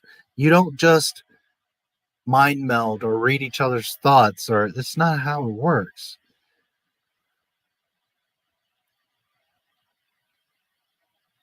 And it's one thing to have a connection to someone, and then on top of that, have spent some time around them, and then on top of that, get like visions. But it's a whole other thing when you are seeing through the Force specific events, and you're even getting the baby's name, Grogu. He's like now literally talking to you through mental telepathy. It's not how the Force works. Dave Filoni, Jon Favreau, Disney, Lucasfilm, you know it, we know it. This shit is stupid. She should not know his name.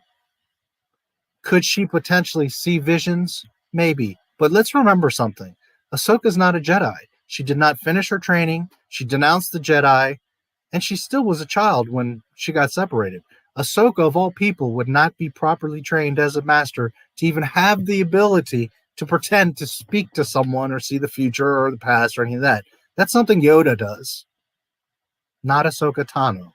I don't care that she's 40 years old now. She has been on her own, right? Because she doesn't seek out the Jedi. She doesn't help Luke Skywalker. She's been out on her own, doing her own thing.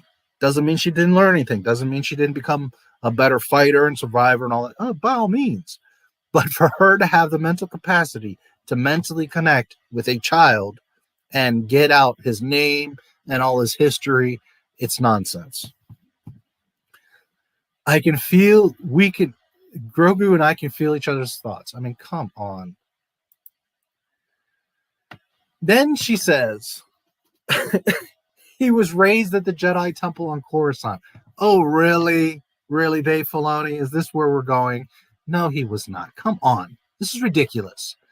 Yoda and Yaddle were not only known as the only ones, but if Yoda's species is so rare and they're so naturally in tune with the Force, Anakin, Obi-Wan, Qui-Gon, Mace, Yoda, none of these people know about Grogu. There's not a single scene of him training or being anywhere around. It would have stood out to all of a Star Wars fan. Oh, look, there's a little baby of Yoda species. So now Filoni's going to try to justify Grogu's existence because he was raised at the Jedi Temple. He was actually trained by Jedi back in the Clone Wars era. Wow. Unbelievable, Dave Filoni. We would have seen him as a youngling. He would have been important. He would have stood out. The reason you don't see him is because he didn't exist. Dave Filoni is inserting this nonsense that he trained at the Jedi Temple. Many masters trained him over the years. So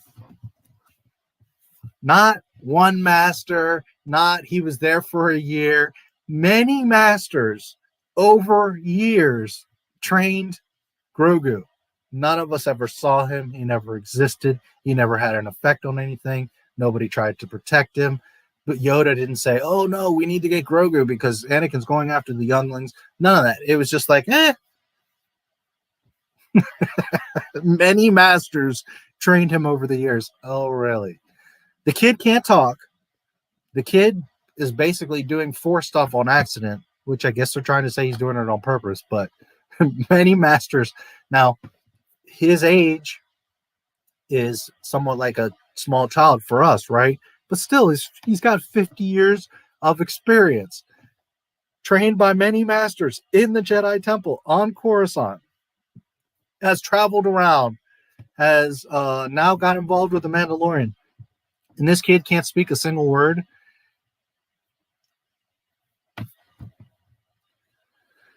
Oh, boy. At the end of the Clone Wars, when the Empire rose to power, someone took him from the temple. Okay, so that has to be Palpatine more than likely. That's what would be the obvious, because he takes over the temple and he's in charge. Couldn't have been Maul. Maul was dead. Dooku was dead. But what they're going to do is say that it was Thrawn. Thrawn is amazing. Thrawn is arguably the best, and that's arguable because Mara Jade and Cade, and there's a lot of other great characters. It also depends on who you like. A lot of people love Darth Plagueis, for example. But arguably, the most popular and coolest of all the EU characters, Admiral Thrawn. Thrawn is great, but why bring him in if you're going to make him look like a little bitch like you did in Rebels? Because that's what they did. They made him look like an idiot. And now you're implying that not only did Grogu exist in the Jedi Temple, but that Thrawn was also, skipping around the galaxy, and he knew about Grogu, and he was on Coruscant, and he took Grogu. So now you've thrown Thrawn into this whole mix, which is not terrible if it's on the side, it's in behind the scenes kind of what's going on in Star Wars. He doesn't conflict as much as Ahsoka does, but it's still causing problems because now we have to insert Thrawn into the prequels. I mean, it's just silly. I think what they're going to say is Palpatine took Grogu, but I have a feeling they're going to say Thrawn because Thrawn's coming. So,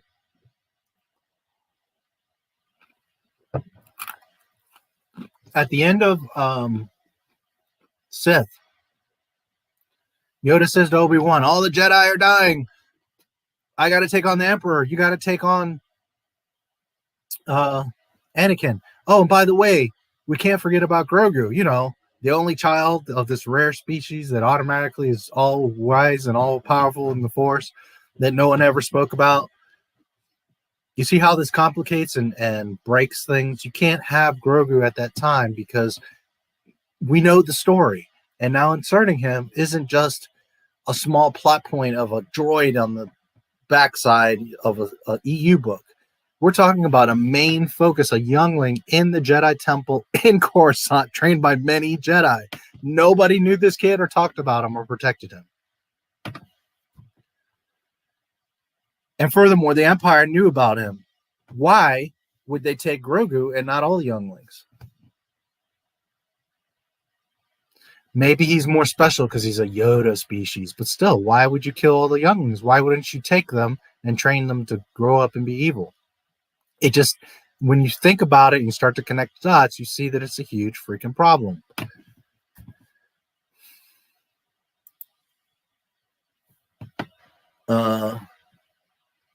Rian Johnson is a bad word in my household, and in this household as well. I call him Rian Johnson, actually. With Ahsoka and The Mandalorian, I started to rewatch Clone Wars. I have a problem with humor of the animation.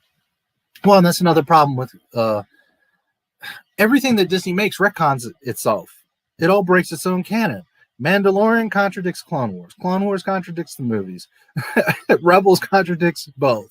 The books contradict all of them. The comics contradict themselves, plus the books, plus the novels, plus the art books, plus the movies, plus the show. It all contradicts itself. This was not a problem in the George Lucas era.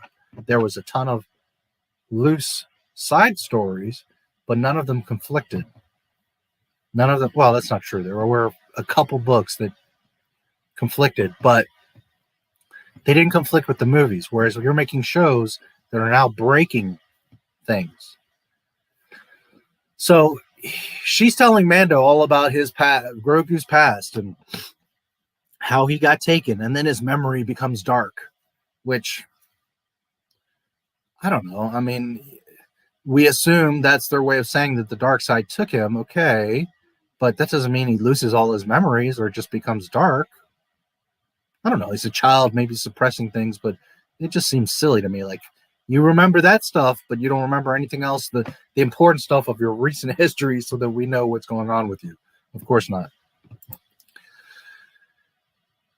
Then she says, can he still wield the Force? Okay.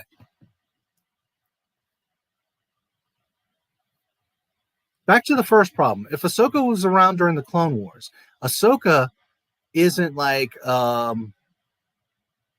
secondary Jedi. She's one of the top Jedi in the mix with Yoda, Mace, Anakin, Obi-Wan. I mean, she's Anakin's Padawan. She's right in the middle of all this stuff that's going on. She's not like hearing stuff through other people. She's like involved in the main conflicts in the Clone Wars because she's with Anakin. So you're going to tell me you were around all that time. You were in the temple. You knew all the masters. You saw the younglings. You trained younglings. You helped younglings build their lightsabers. You did all this stuff, but you didn't know who Grogu was. All of a sudden, you're justifying that he was in the temple, but you didn't know him. And then you have the nerve to say that I used mind telepathy and we can talk to each other through the Force, but then you come up a minute later asking, can he use the Force? If you can read his damn mind and tell us that his name is Grogu and that he was in the Jedi Temple, not only trained by many masters, but you are inside of his brain, how do you not know he uses the Force? You just got done saying that he was trained and that you used the Force to communicate with him. This is the writing at Disney Lucasfilm.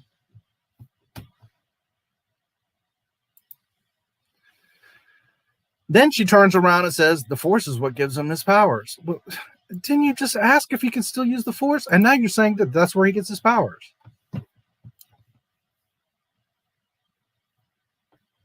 A 10-year-old can write better than this. It's an energy field created by all living things. So she starts to give the Yoda, now she's Yoda telling us what the Force is. This part was great. I'm sure a lot of you know about this, but to wield it takes a great deal of training and discipline, which I don't know if that was a purposeful dig or, you know, the thing is with Filoni and Favreau, they're very oblivious to a lot of details. So I don't know that they even realized what they were saying there. But naturally, Mary Sue Ray, who can just do things without any training or discipline, and then hear the Mandalorian is saying, well, an actual, she's not a Jedi anymore, but I mean, she's as pretty Jedi as Jedi get, is saying, well, you know, it takes a lot of training and discipline, like years.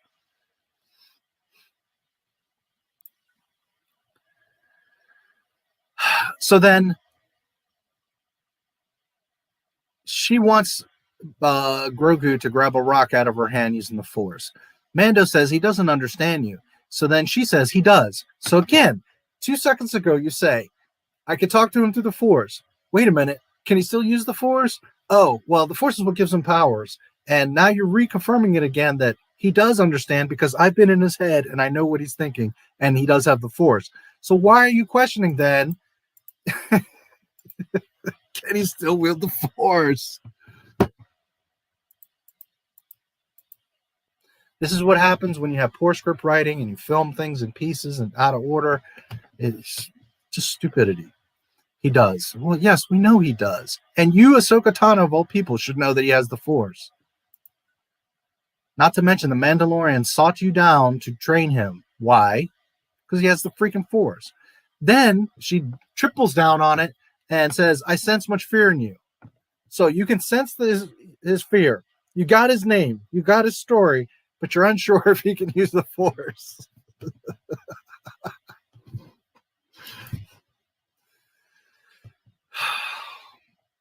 So then she tells Mando, come over. Let's see if he'll, because he wouldn't take the rock from Ahsoka. So then he says, you try it. Which she says, I want to see if he'll listen to you. Okay, again, if you're in his mind and you understand all these things about him, then you know he's going to listen to Mando because Mando's like his father figure. It's just like stupid dialogue. He's formed a strong attachment to you. So 1 second you're saying, I want to see if he'll listen to you. Then you're stating the fact that he's formed a strong attachment to you. Well, yeah, no kidding.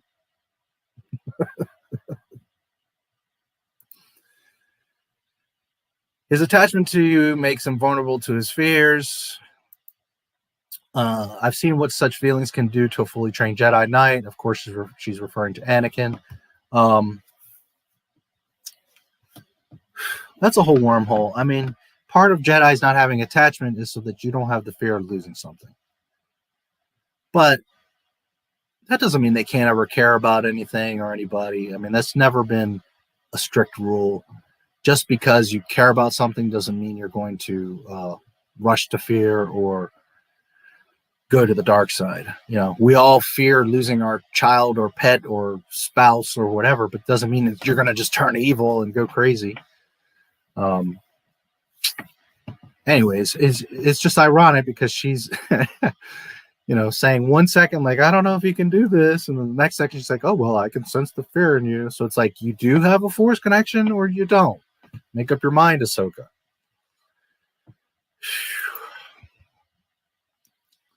So then they make a deal. Mando says, I'll help you take care of the problem in the town if you promise to train him. Now, she doesn't say yes or I agree or anything, but she looks at him and it's presumed that they make that agreement because they go to the town. Here was just a cool shot, Ahsoka with her lightsabers. And again, they look really good. They look like the right length. They look like real lightsabers. They don't look out of place or anything like that. This fight scene with the magistrate was really cool. It was a really pretty and awesome episode.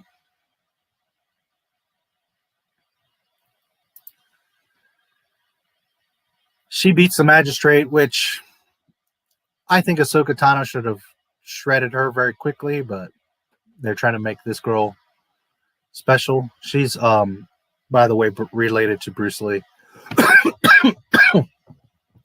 And she asked, where is Grand Admiral Thrawn? So that's how we know Thrawn is coming.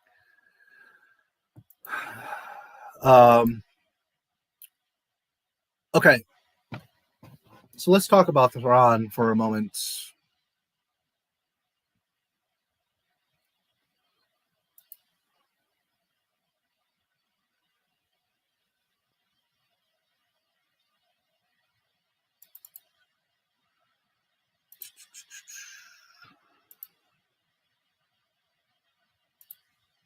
Just a second.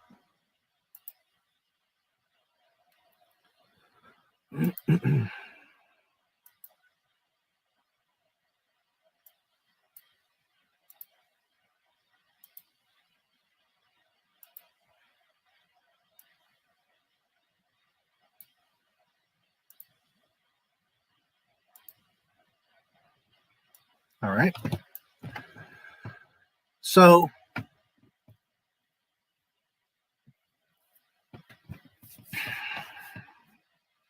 the whole problem with Disney Star Wars is they keep breaking shit. And they keep wanting to make characters what they're not, the world's what they're not, the story not what it's not. And, you know, when I hear things like Thrawn coming into The Mandalorian, yeah, I love Thrawn. I think he's amazing. And it would be awesome to see him. But when you see what they did to Luke Skywalker, and Han Solo, and Chewbacca, and R2-D2, and Leia, do you really want to see Thrawn trashed? So then you would think, okay, well, no worries. They're going to, you know, Dave Filoni knows Thrawn, and they'll talk to Timothy Zahn, and they'll work it out, and they'll get it straight. Well, as we've seen from Filoni, he's changed many things that have nothing to do with canon, that break canon. So we can't trust in him. Now, Timothy Zahn, legendary Star Wars author, who wrote the Thrawn books, 2 trilogies. He also created Mara Jade and a lot of other characters in beautiful Star Wars EU stories. Probably his name to fame is, or claim to fame is, Zahn. So here, I don't remember the date, but it was just a few days ago. He's commenting on Thrawn being in Chapter 13. Not really news, but because many of you asked, minor spoilers for The Mandalorian Chapter 13. And this is where Disney is at. No, I was not holding back on you or anyone else. I was and am completely out of the loop on all things Mandalorian. The first I heard about Ahsoka's name-dropping question was when people began peppering this page with comments, questions, and verbal high fives. So what will happen next? Your guesses are as good as mine. One thing I do know, good writers, producers, directors don't drop a bombshell like that without some kind of follow-up somewhere down the line. I'll be sitting right here. I'll be sitting right there with all the rest of you, eagerly waiting to see how the saga unfolds. Hopefully, it will be artistically done. Okay. So, yes, obviously, dropping Thrawn's name like that, they need to come through with something major. But the key points are, I'm out of the loop with all things Mandalorian, and eagerly waiting to see how the saga unfolds. So, the creator of Thrawn, like 20 years ago, that has written books about him, that is the authority on Thrawn, hasn't even been consulted or talked to about what Thrawn will be in The Mandalorian. This is Disney. They think they know what they're doing.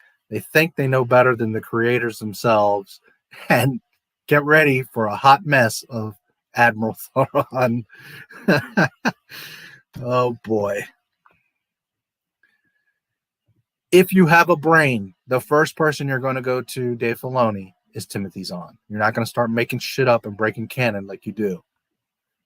But as you can see, days ago, Timothy himself says, I have no part of Admiral Thrawn. Shame, shame, Disney. Shame, shame. So, back to Miss Ahsoka.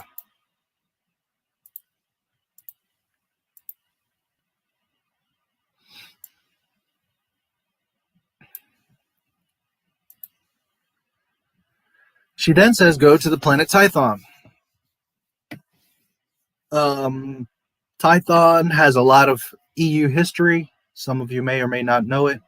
It's where the first Jedi Temple was established, along with about 30 other temples. It's very important in lore. Obviously, that's where the Jedi officially began. The religion, if you will, of the Jedi. So she says to go to Tython. Let's talk about Tython for a moment. Here, let me. Well, since I'm already here on these pictures, I'll keep going. You will find the ancient ruins of a temple that has a strong connection to the Force. Place Grogu on the seeing stone at the top of the mountain. Then Grogu may choose his path. If he reaches out through the Force, there's a chance a Jedi may sense his presence and come searching for him. There aren't many Jedi left. Okay. First of all, there are no Jedi left. Luke Skywalker. This is only 5 years after Return of the Jedi, okay? And as I showed you earlier, let's say at that time he got a hold of 2-year-olds. Okay, so they're 7 years old now. There are no Jedi. It's just Luke Skywalker. And you claim to not be a Jedi. You left the Jedi Order. For all intents and purposes, you are a Jedi. But it's not a matter of there aren't many. There are none. So now, if Jedi start popping up, this again breaks A New Hope. It also breaks, in the beginning, they said when they created this show that it's not going to be about the Force and lightsabers. It's going to be a bounty hunter. And here we are talking about Jedi, Ahsoka flipping around with lightsabers. So there are no Jedi, Ahsoka, and you should know this. Furthermore, if that stone is there and you know it, why haven't you gone to that stone and searched out Luke Skywalker or any of these other Jedi? Why? Because Dave Filoni made this up 5 minutes ago and just threw it in there. But if you want to justify that you're around all this time and didn't use the stone to contact any Jedi, then you're just a big coward. That's all it is. You don't care about the Republic. Because let me remind everyone, in Clone Wars Season 7, Maul tells her what's going on about Sidious and the plan to control the Senate, and Ahsoka doesn't say anything. So she betrayed the Republic by not telling Anakin and Yoda, who were right there, Mace, Isla Sakura, I think Kiadi was there. All she had to do was say, hey, I know about this plot in the Senate. And she didn't. She betrayed the Republic. She betrayed the Jedi by walking away from them. So she's just this rogue outcast. I don't have a problem with Ahsoka. I've always liked Ahsoka. But the problem is that she's in The Mandalorian. She died at Order 66. It's just stupid. And now you've got her talking about other Jedi, which means she was a coward. Because she's just been hiding out this whole time instead of helping Luke freaking Skywalker beat the Empire. It's ridiculous. Many Jedi left. And then, to put the cherry on top of it, Mando's walking up the ramp with the baby. It's hard to see, but Baby Yoda's right here. Grogu's right here, his little head. And he looks at her, and she looks at him, and she nods, like understanding again with her little mental telepathy that he said something or, felt something with her. So she claims she has a connection with him through the Force, knows his name and his story. Then she doesn't know if he can use the Force. Then she says, no, he understands. Here she's having another mental communication with him. See, here she smiles and nods at him. And then she walks off. Okay. So the episode was very cool. It looked very neat and all that's great. But Ahsoka, why are you on this planet of all places? Why are you staying on this burnt up forest of a planet? Then you know about the stone and you never went there because you're a coward. Then you've got Mandalorian with a ship and this baby who's supposedly important. And you don't say, hey, well, let's go find the Jedi. Let's go do something and save the galaxy. She's like, okay, peace. I'm going to stay on this burnt up planet. How does this make any sense? She has probably not seen or heard of another Jedi outside of Grogu. Well, she says there's not many left, so I guess she senses something. But she probably hasn't seen one since Grogu. And she's just like, oh, I'm going to stay on this planet. For what? Instead of going to find the other Jedi, to find the rebellion, to help Mando, or to look over Grogu, or any of this, she's just like, oh, I'm going to stay here. And walks off into this burnt up forest. This is the story writing at Disney.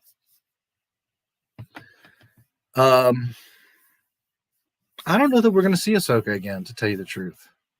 I think that that's what it was, that they just threw her in there just so Filoni could get his little, excitement about Ahsoka, get her in there. But I don't know that she, well, this is what I think, is that it's going to they're showing all these different characters for a reason, because at the end, they're going to bring them all together. That's what I think. It's going to turn into one big battle where Bo and the other Mandalorians are going for the Darksaber. Mando's trying to get the kid back. Ahsoka's after Thrawn, and it's going to turn into this one big battle.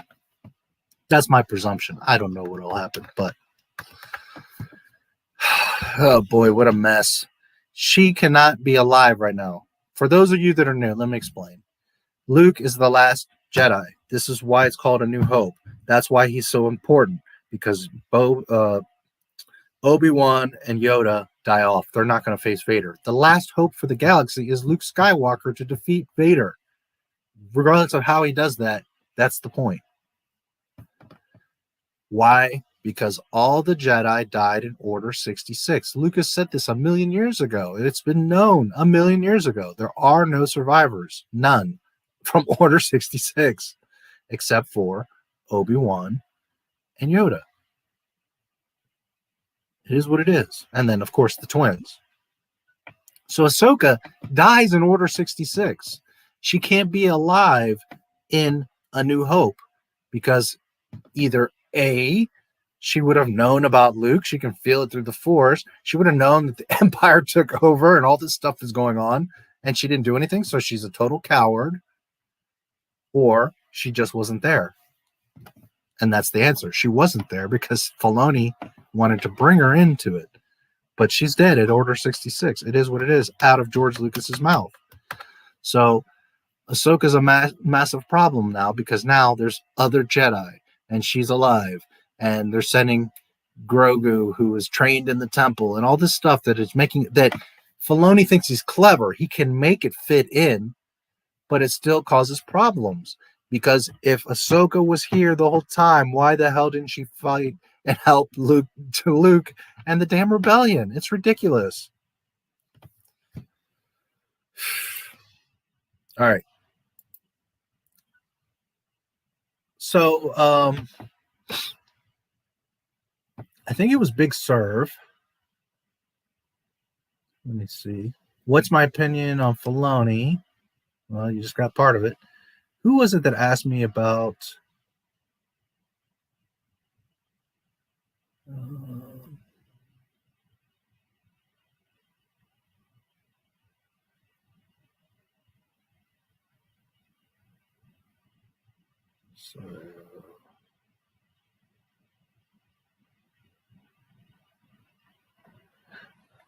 I can't find out, but I could have sworn someone asked me what I thought of the last episode.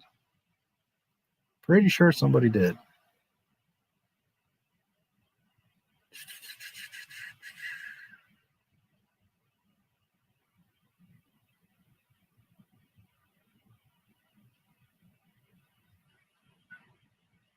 Well, I can't find it now. Anyways, let's see if there's anything else about the Ahsoka. That's just me touching on it. When I get to all the problems with the Mandalorian, chapter 13, the Jedi, oh, there's plenty of holes, ridiculous things.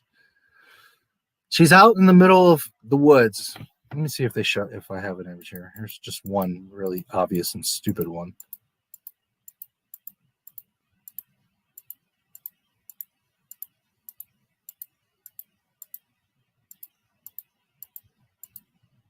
Okay. She lives out in the middle of the woods. She has this torch here in front of Grogu. How are you recharging this torch if you live in the middle of nothing where there's no power? There's a small town nearby that does have some power, but very minimal. And it looks like this whole planet is burnt up like this. So how are you charging this torch? I know it's a simple little thing, but it's just one of those things. Like how do you have this torch if you don't have access to any kind of civilization? It's just nonsense. Anyways, I will cover this episode in depth when the time comes. The last episode yesterday or this morning was pretty cool. I was pretty in shock when I saw Slave One flying across the sky. I said, oh shit, not only is Boba Fett back, but he got Slave One, which doesn't totally surprise me. Of course he's going to try to get Slave One back, but it was pretty cool to see Slave One flying by. It was nice to finally see a real Mandalorian. And I say that for several reasons. First of all, the entire reason Attack of the Clones, the Clone Wars cartoons, Gandhi's Clone Wars, all the clones themselves, Rex, Cody, Echo, all these characters that a lot of you guys like, Mandalorians, period, exist, Django, is Boba Fett. That's the reason Mandalorians exist. He has always been a Mandalorian. He will always be a Mandalorian. That is Dave Filoni nonsense. The freaking insignia is on his arm. He is and always will be a Mandalorian, period. So this last episode was a big, I'm so sorry, please take me back. I'm so sorry for what I did to Boba Fett and the Mandalorians. I haven't heard the end of that story with Django not being a Mandalorian, blah, blah, blah, blah, blah. I'm so sorry. Please accept my apology. That's what this episode was, because he knows he fucked up. Boba Fett and Jango Fett were always Mandalorians. It's not even arguable until Dave Filoni did that nonsense in the Clone Wars. So it was pretty funny to see him have to walk back on his little theory with the helmets and that they're not Mandalorians. And he thought he was clever because he said, Boba and Mando are talking. He says, are you a Mandalorian? And Boba doesn't say no, but he says, I'm just a simple man trying to make my way in the galaxy. And then by the end of the episode, you find out that Jango was a foundling and that he was brought up as a Mandalorian, and thus Jango and Boba are Mandalorians. So I just think it's funny because Dave is now having to walk back on his canon breaking and fix that. So it was nice to see a real Mandalorian, not only in this aspect of the first and original reason we even have Mandalorians now has been paid his respect, but also because he kicked ass and he made the Mandalorian look like a child. The Mandalorian is nowhere on the level of Boba Fett. Boba Fett more than proved it through weapons, through hand-to-hand, through his rocket. It was pretty awesome to see Boba Fett like that. So yeah, it was nice to see a real Mandalorian finally in action. The first official real Mandalorian on the Mandalorian show, because the guy Din Djarin, he's a joke. He's a rookie. He's an airhead. And he gets himself in constant trouble and problems. He's way over trusting, and he just does the dumbest shit. I was so pleased to see a giant bolt come from the sky and evaporate that dumbass Razor Crest ship. Thank God. Bye-bye. Poof. Be gone. I was so happy to see that. That made my day. Seeing Slave One and the Razor Crest just go poof. Because every episode he destroys that ship, and then the next 5 minutes it's all brand new and fine again. Stupid. That ship should have been crumpled in space in the vacuum. There's so many holes in that ship, literally and figuratively. So I was very pleased to see that ship get blown up. He finally leveled up. Now he's running with Fennec, Shang, and Boba Fett in Slave One. Now he's finally starting to hang with the big boys. I wasn't happy that Fennec came back. Listen, once you die, you die. This Disney thing of bringing people back is just, it's ridiculous. Palpatine and Fennec and all these people. I mean, come on, man. Stop it. It's ridiculous. When you die, you die. That means that creates stakes. That means it's important when Vader or somebody dies. Boba was splitting heads open. Yes, he was badass. Part of it was, Filoni wanting to make him look cool, but obviously, again, it was his big apology. That was his way of saying, no, I screwed up, I know. So now I got to make Boba Fett make Din Djarin look stupid. And he did.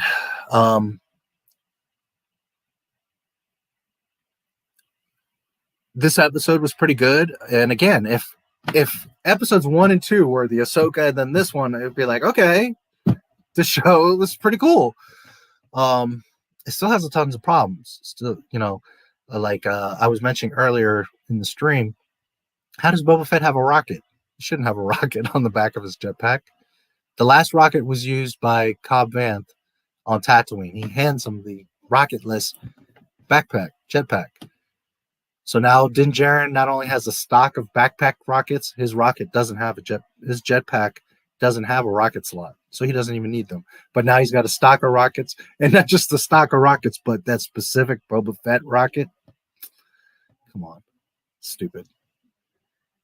He could have taken them out. He could have done other stuff. He didn't have to. I get it. We all want to see Boba Fett, target and blow some shit up with that rocket. I'm the first person. I'm the biggest Boba Fett fan you're going to meet.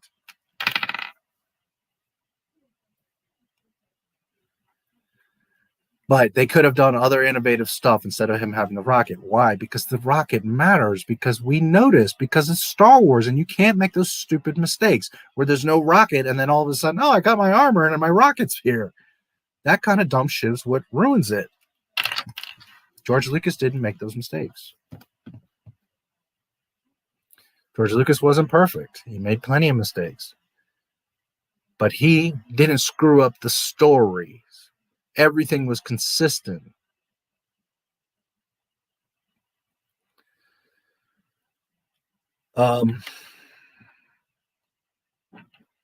So this last episode was pretty cool. I'm a huge Boba Fett guy, so it was awesome to see Boba, tracking him, and also, let's point out a few things. How was Boba tracking him? Now, granted, he just put a tracker on the ship. It's not that big a deal, but it just goes to show how freaking stupid Mando is. Because not only is he being tracked by the Empire, he's being tracked by Boba Fett. What kind of bounty hunter Mandalorian are you?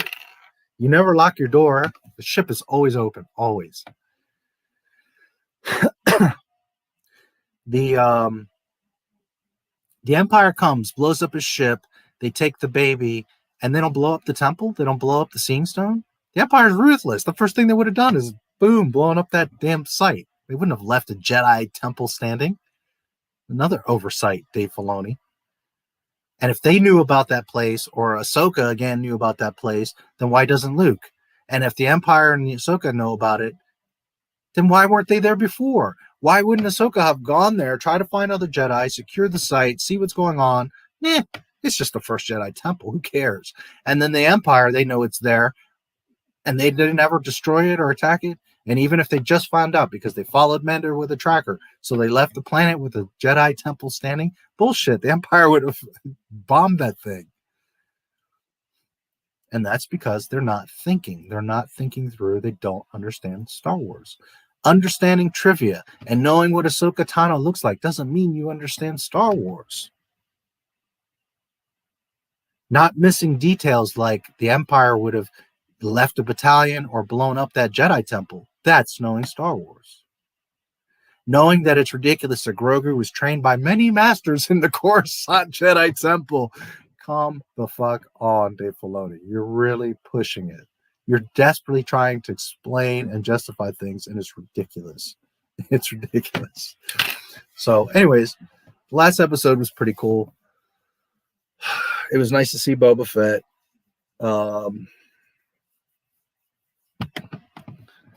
I have a feeling that what's going to start happening now is Mando's going to build like this team, like Cara Dune is going to come with him. He may pick up one or two other characters, reunite with Bo, and there'll be a big battle. So let's talk a little bit about, since we're talking about Mandalorian, let's talk a little bit about Star Wars lore. Just a second.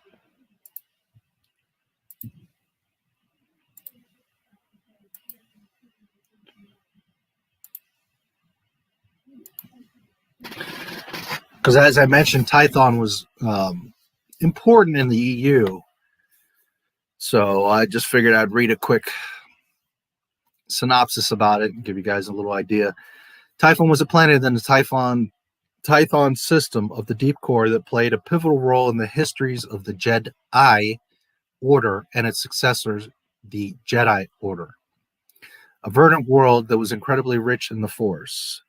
Typhon was inhabited by an unknown species hundreds of thousands of years before the rise of the Galactic Empire, and it was visited by both the Gree and Qua. Two of the earliest species have achieved interstellar travel.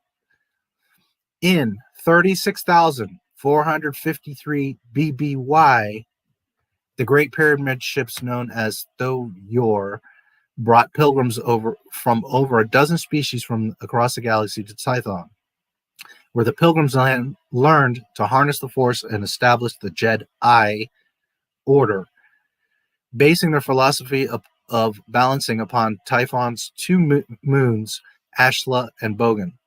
Ashla, by the way, is the original name for Ahsoka. The Jedi soon realized that Tython was unsafe for those who could not sense the Force, as a result, the Tythons spread out to settle the other worlds of the Tython system. Okay. The key takeaways. This is a very important and force-powerful planet. It is the home of the first Jedi Temple and the Jedi Order, the creation of the Jedi Order. It is also in 36,453 BBY, before the Death Star is blown up, people time traveling. If you watch my live streams, you know this is a problem, because according to the High Republic that's about to come out, we couldn't even hyperspace jump at 232 BBY. Meanwhile, in 36,453 BBY, there's people hyperspacing around and having entire battles. There's the Despot War. There's the Great Galactic War. There's all kinds of battles going on throughout this galaxy, thousands of years before the prequels. And the High Republic is claiming that hyperspace lanes were established, and they're figuring it out in 232 BC or BBY. Why? Because they don't know what the hell they're doing at Lucasfilm. They don't know Star Wars. They don't bother to read their own literature to understand Star Wars. Great Galactic War. Let's see if it switched for you.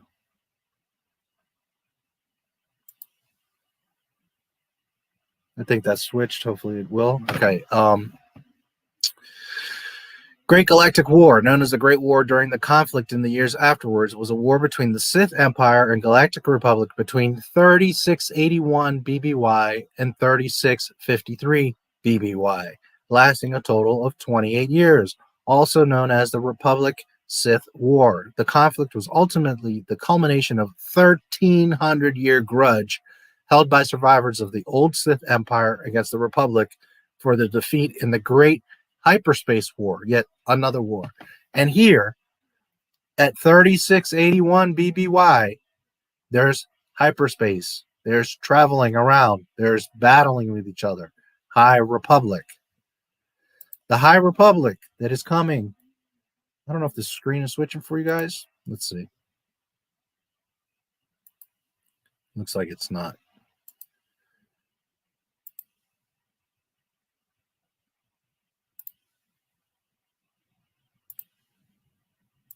Here's the Great Galactic War, in case you didn't see it.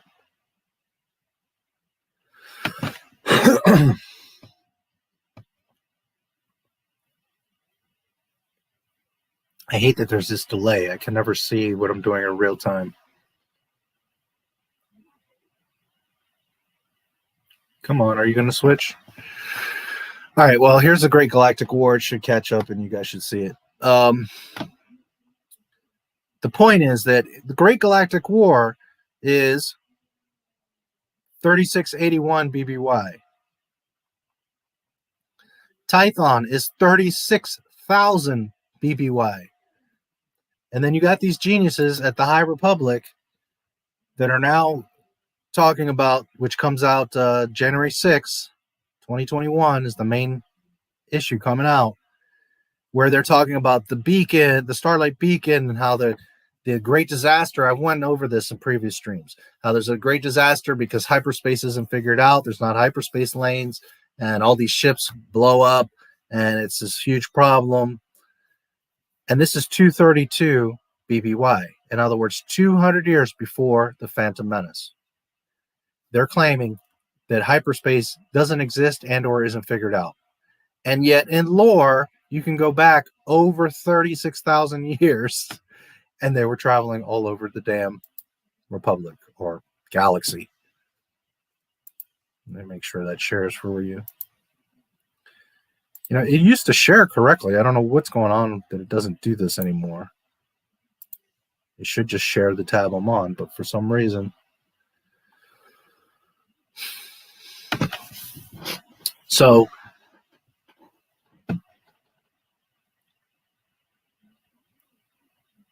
the issue here that I'm pointing out is that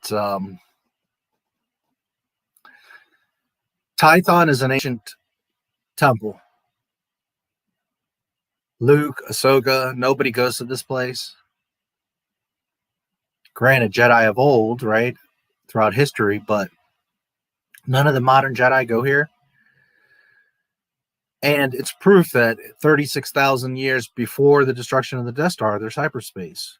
And then you've got now the High Republic, these knuckleheads, saying that 200 years before the Phantom Menace, hyperspace has not been established. This is Disney Star Wars, all over the damn place. Again, links to all of this are in the description of this live stream. So if anybody wants to look at this stuff with me or afterwards, the articles, everything is there. All right. I think I've made my point with that stupidity. So let's go here.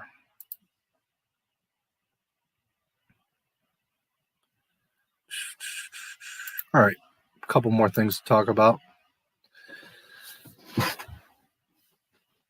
The Mandalorian, Rosario Dawson tells all about Ahsoka Tano. This was November 30th, so just a few days ago.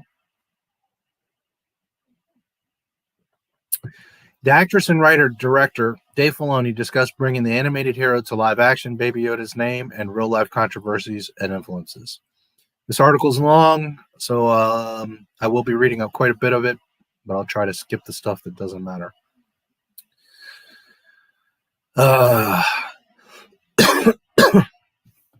Star Wars fans have likely all seen the photo of George Lucas on the set of The Mandalorian, cradling Baby Yoda like a proud grandfather. But there is something about that slightly blurry snapshot that they don't know. Just out of frame stood another beloved galactic figure who until then had only existed in animation, Rosario Dawson as Ahsoka Tano. Her casting was long rumored online, but no one else got to see her as the Force wielder with the blue and white head tails and twin lightsabers until last Friday's new episode of the Disney Plus series. The chapter, The Jedi, not only unveiled the live-action, grown-up version of the Clone Wars and Rebels hero, but also dropped new information about Baby Yoda's past and hinted at another fan-favorite Star Wars figure, Grand Admiral Thrawn, who may appear in the future. Dawson and Dave Filoni, the writer-director of the episode who developed Ahsoka with Lucas during their years working together in animation, spoke exclusively with Vanity Fair about the biggest revelations, from the child's name and backstory to the reason for setting the story on a wildfire-stricken planet. Dawson also addressed a lingering personal controversy that had concerned many of fans of Ahsoka. All right. She does look like Ahsoka. I think she did a great job. I think that Ahsoka was very believable and fit in, and it was very cool. While I'm very quick to shred Disney, I will always give them credit whenever they deserve it. Oh, I got a dislike. Wow, look at that. I'm glad you're not enjoying this, whoever you are. A long time ago, where did it begin with Rosario playing Ahsoka? When did the concept first come to you both? Rosario Dawson. Actually, it first came from fans online. Someone tweeted me and fancast me. I retweeted back and I was like, absolutely, yes, please. And Ahsoka lives. And apparently that got the attention of someone who has been doing the Star Wars press for years. She forwarded it to Dave Filoni. That kind of started a whole thing. I was like, oh my goodness, did I just get fancast in something? And then nothing happened. Dave Filoni, that was the first time. And I looked at Rosario and I thought, yeah, I think maybe she would make a good Ahsoka. I just kept loosely aware of what she was up to, and she was doing some Marvel things. But I'd seen interviews with her where she would talk about wanting to play the character and her excitement, so it was interesting. People might assume that when she was asked that, it was already in the works. Oh no, not at all. I was still trying to figure out how to get off Tatooine at that point. But when I started working with Jon Favreau, I'd bring up the character and he's like, well, who are you thinking of playing her? I said, well, Rosario Dawson's top of my list. And he's like, I know her. So immediately that starts to fit really well. Okay. So what can we take away so far? Ahsoka was never in the plan. Just like all Disney Star Wars, there was never a plan. Everything is just pulled out of the air. And that's fine. If you want to like bring in Ahsoka or a character, that's cool. But he's literally telling you, Ahsoka wasn't part of the plan. I was still trying to figure out how to get off of damn Tatooine. And that they didn't even have a formal talk with Rosario. So the Rosario Dawson rumors started like 6 months ago, 8 months ago. So that goes to show you that Ahsoka wasn't even a thought or written or planned until just months ago.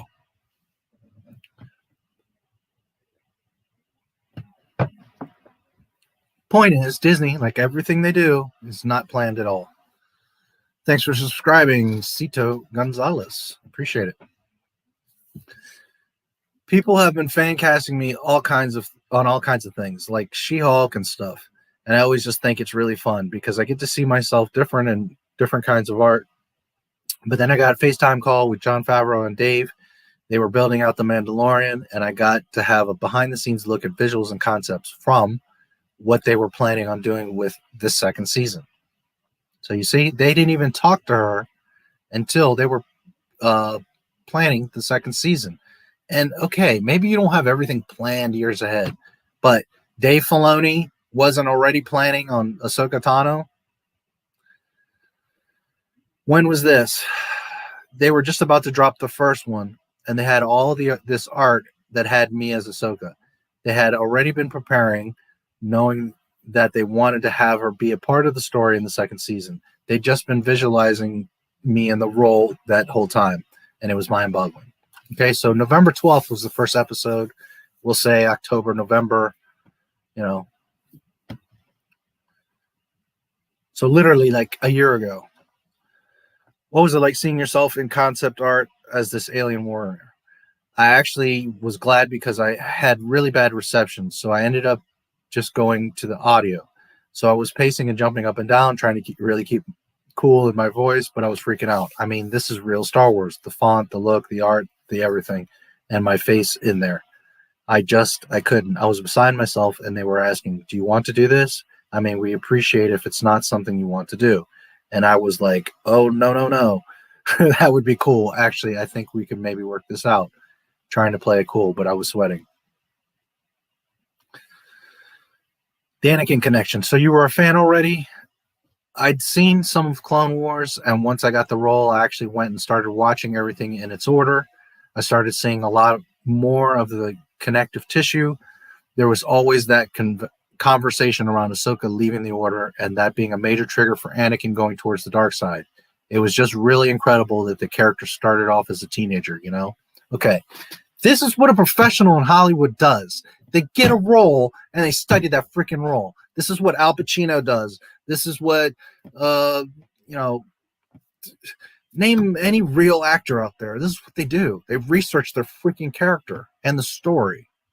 Meanwhile, you got a director who just like, it doesn't excite me to worry about the universe, and I just make shit up.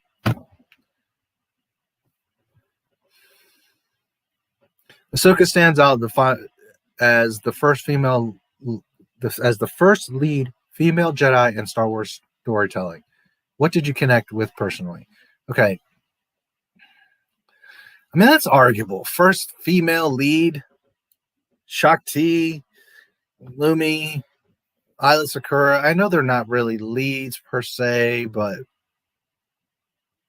they're well known and they speak, and I don't know. It's just kind of stretching. I mean, I guess you could argue she's the first one to have a main spotlight like that, I guess.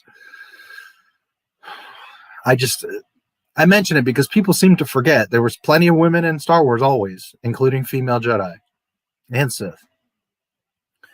I find it so fascinating that there was this whole other world that existed in the animated series, and this young girl was the heart of that space.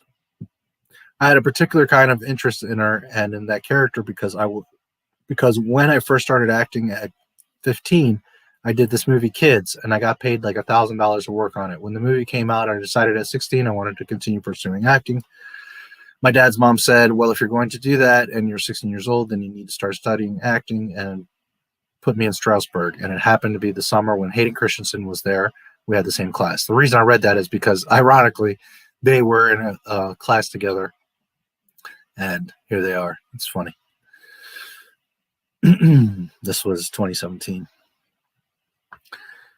And you later worked together, blah, blah, blah. That's not that important.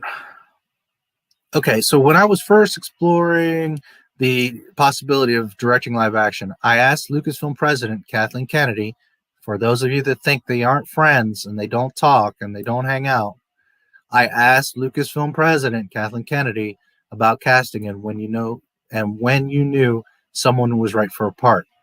She thought about it and said, "You just know."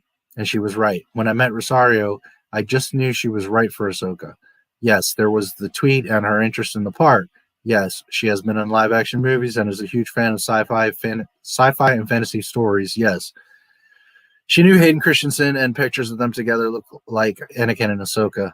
But in the end, when I met her and we talked, I just knew. Okay, so remember that. I don't know if they look like Anakin and Ahsoka, but I think it is a funny coincidence there.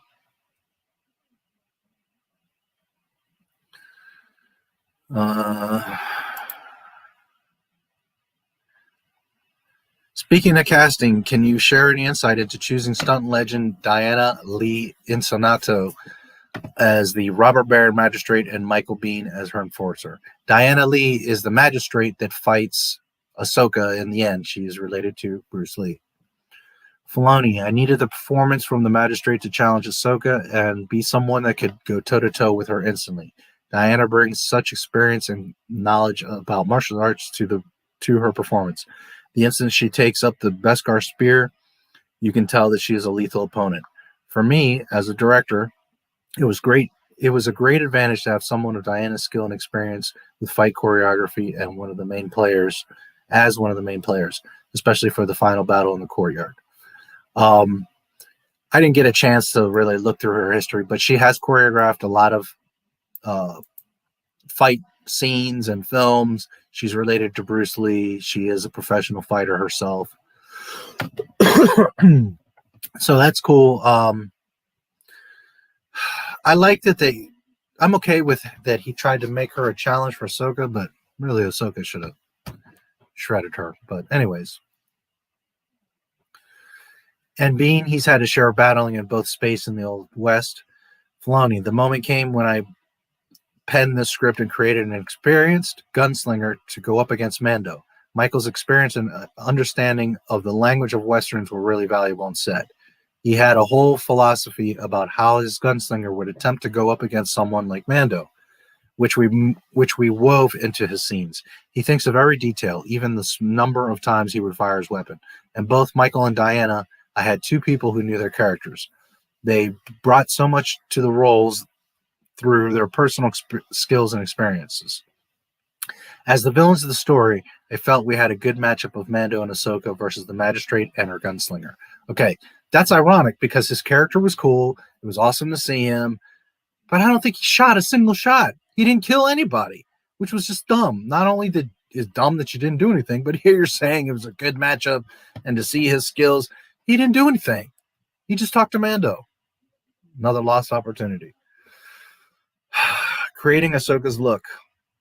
Can you describe the process of adapting Ahsoka from drawing to an animation to real life? What has to change? It was a pretty amazing thing as we designed the costume and worked out all the details of that. Everything got considered to an unbelievable degree. The head, tails, the horns, I can't even tell you. It's hard. It's so rare a person in my position from animation gets to craft and guide the characters jump to live action. Dawson, what I love about the Togruta is that they have these facial markings, but they're all different on all of the different women that we've seen. In the cartoon, it almost looks like a face paint, but Filoni really wanted it to come off as very natural. Many tests were done, screen tests, because with the volume, the Mandalorian set creates the backgrounds on a giant digital screen. It will tend to lean magenta. You have to worry about how a character like Ahsoka would look because the temperature that we have her orange could be dramatically different in the volume than in stage shots. So there were the tiny little considerations that had to be made and adjusted.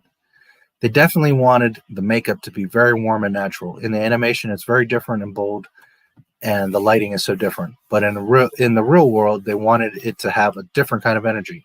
It was fun to be able to see how that shifted when she had the lightsabers closer to her face, how you see it and feel it differently in the different lighting and the smoke. And again, she looked very cool. Her lightsabers looked cool. All of that looked great. How do you make sure that the makeup and headpiece don't get in the way of the performance? Filoni, yes, it's tricky. That was one of the big considerations. Performance-wise, I don't want her to be lost in all of this headgear and makeup, but she definitely is not. I kept things subtle in some ways with the markings. I mean, the funny thing is that the white markings over the brow are always done in animation to give an eyebrow performance. I didn't want a brightly saturated character. Again, in animation, it works, but in live action, I think it works another way. And so you have to just play, and so you just have to play with the values and see. There's a lot of lightsaber fighting in this episode too. Was that a consideration with the head-tail prosthetics? Everything was pretty firmly on. Everything was built specifically to my skull and body, and the headband that she has on with the tails actually clips in the back and holds it in place. We're doing stunts in it and everything, and it wasn't going anywhere. By the way, I'd have to look again closer, but I didn't see a stunt person for Rosario, and it looks like she was there in all the scenes. So I don't know how much of the stunt she did or didn't, but it sure looked believable, like it was her. And if she did do them, good for her. What else had to happen as part of the transformation into Ahsoka? I said, well, this part is amazing to me. Well, Ahsoka's eyes are blue and yours are not, but I don't want you to worry about it. If you don't want to go for that, we can just say that in this version they're not. And Rosario insisted. She's like, no, let me try it. Okay. We have come into this pussy little bitch PC world where now you've got actors controlling what the character is going to look like. Ahsoka has blue eyes. That's not an option, Dave Filoni. So the fact that you're even like, I mean, I understand you want to be a nice guy and say, Rosario, we don't want you to be bothered, but she signed a contract to play a character, and that's what the character looks like. She has to put in contact lenses. That whole thing it's like, the reason that irks me is if this happened on any other set, you would be like, okay. But when you look at Disney Star Wars and it's just riddled with mistakes and breaking canon and terrible production and awful story writing, and then you've got stuff like this, like, well, you know, it would be, if you didn't feel comfortable, you could just have big brown eyes. Good thing you didn't make that mistake, Dave Filoni, or good thing that Rosario insisted on doing it, because right now, everybody would be shredding you to fucking pieces that Ahsoka's eyes were brown and not blue. You would be getting so thrashed right now. Just the fact that it's a conversation at Lucasfilm now, like this, the core here is that Star Wars is like this loose whatever thing. Like, well, if it makes the actor comfortable, if it fits into agenda, if it's going to check a box, then we'll go with something. And never being the first priority of keeping the story and the characters straight. It's not an option for Ahsoka to have anything but big blue eyes, because that's who Ahsoka is. It's just dumb. It's just dumb. By the way, Clone Wars Season 7, Ahsoka leaves her one lightsaber. Vader picks it up. There are two blue lightsabers. Remember, Anakin changed her lightsabers. In this, she has two white ones. Why is she back to white ones? When did she go get a crystal? Now she's got two lightsabers. Okay, so she built a new one. But she purposely not only found two white crystals, but she changed her lightsaber from blue to white. So not only to be more accurate as far as continuity, but out of respect for Anakin, she should have had her blue one that she got from Anakin, and then now a white one. That would have been cool. Much cooler than the two white ones. The white ones are wicked. They look awesome. And I know why they did it. It looks great. And, you know, white lightsabers and blah, blah, blah. But if Filoni were thinking, She would have a blue one that Anakin gave her that she got away with at the end of Clone Wars Season 7, and she would have a white one, or green, or whatever else, but they should have done a blue one and a white one. That would have been a detail, Dave Filoni. Your job, that would have been awesome, and you blew it.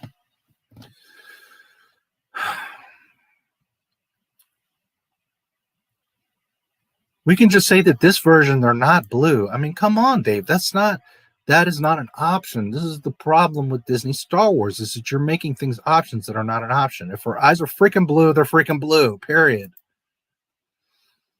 I remember when I put the contacts on, that was when it really solidified. The headpiece, the tails, the shape, the coloring, everything. Doing the face marking, doing my skin, wearing the costume, all of that was absolutely incredible. But I still kind of felt like I was in cosplay. The second the contacts went in, it was Ahsoka. I felt like I disappeared.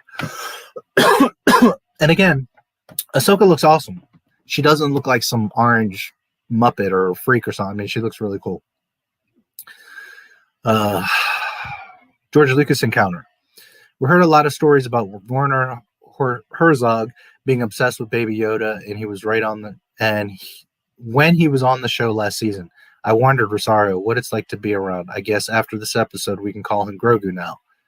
Maybe I should call him the artist formerly known as Baby Yoda. By the way, I don't know what you guys think of Grogu. I don't know. It's not the worst name. It's not the best name.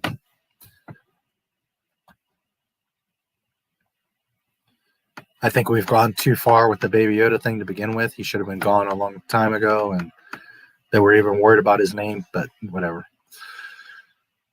It's built up for me. Like, what is it going to be like when I get on the set? And actually, some of the guys who worked with Grogu were folks I had met before, because they worked on Men in Black 2 with the Worm guys. So it's like these people have been doing this for a really, really long time, and there's several different guys. And one controls the ears, and the other one controls the eyes, and the arms are moving. You're holding this adorable, unbelievably cute, tiny little creature, and it's blinking, it's looking at you, and its mouth is moving, and its ears are moving, and it's so soft, the little hairs on its head size. I mean, it's unbelievable. I completely was with Werner. I understand that what he was going on about. He also met George Lucas on the set.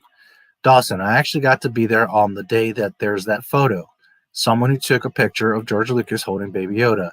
I'm still calling him Baby Yoda, Grogu. I was there that day. I was all dressed up. I was just off to the side of that photo, all done up as Ahsoka. And I remember it broke the internet when that picture came out. It was just an amazing, amazing moment. And we were all beside ourselves. It was definitely very geek out. Okay, that picture got a lot of views and talked about, but broke the internet? Not quite. Anyways, so let me show you something.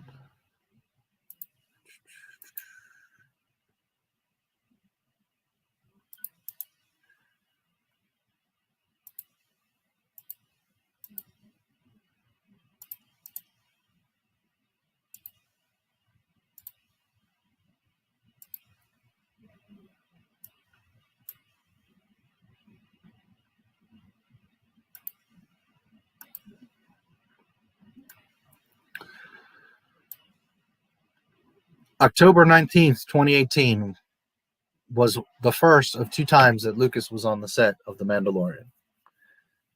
Most of you will remember this picture. There was a couple other pictures, him sitting with Kathleen and them. There was this picture. There was like 3 or 4 pictures. Okay, and then the second time he was on the set is here with Baby Yoda, which was January 16 of 2020. Okay, so Mandalorian was finished and aired November 12th. By January 16, season 1 was over. And January 16, this day, is when Ahsoka was off to one of the sides getting filmed.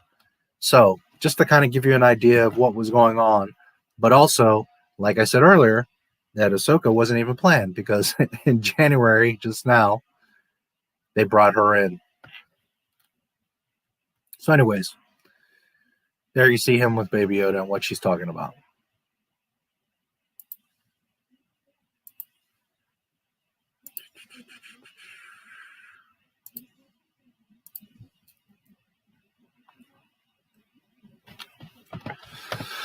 Dawson, I was definitely nerve-wracked, and it was great to be there with him and Dave. I mean, it's a lot of pressure, but it was also really fun. Both of them were looking at me, but they weren't, you know what I mean. They were looking at their imaginations come to life.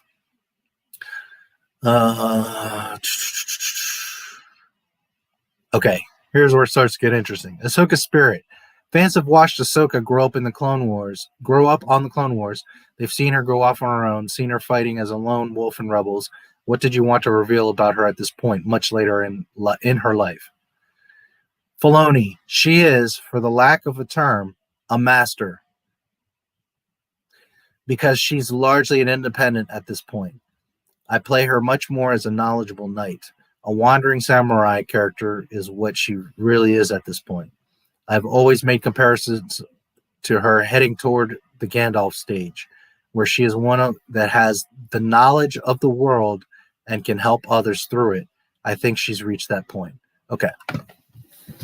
A teenager that walks away from the council, does not go through the trials, does not get on the council, has never become even a Jedi Knight, never mind a freaking master. No, Dave Filoni, she is not a master. Get over your fucking Ahsoka. It's ridiculous, dude. She is not a freaking master. Not even close. She's a child.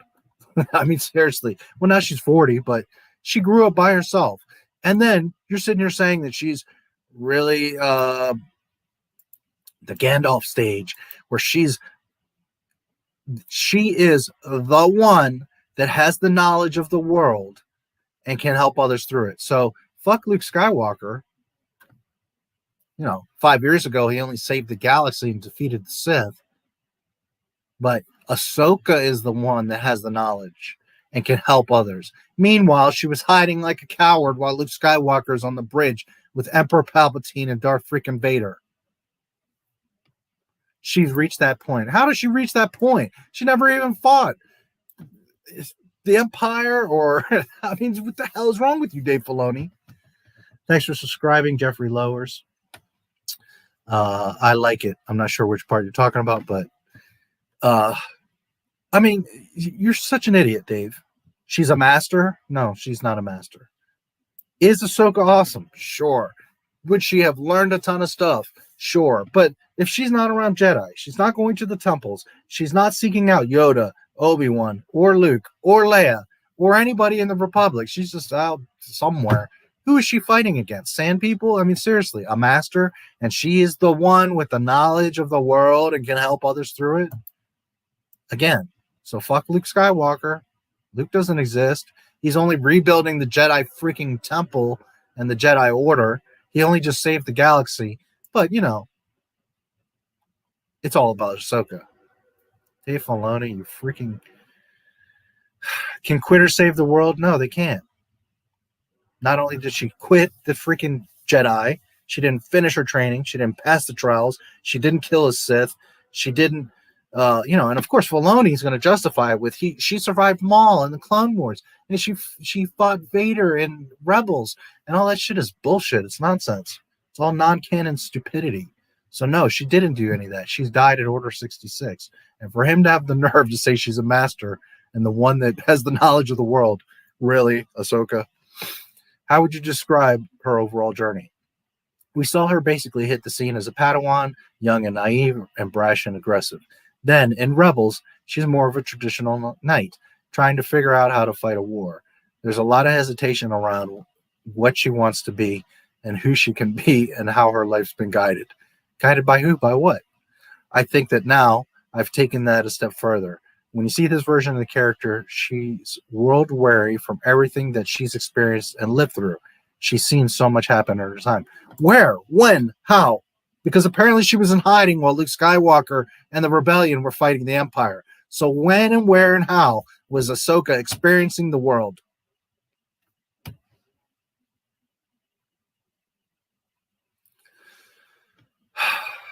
I like Ahsoka.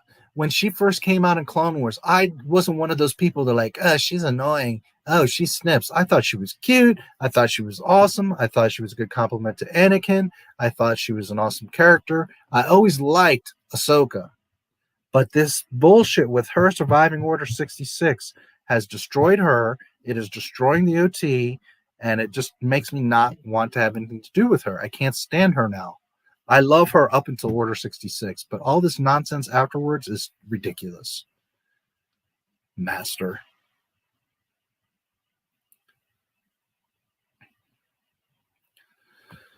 The episode is called The Jedi, but Ahsoka's whole identity is based around leaving the Order.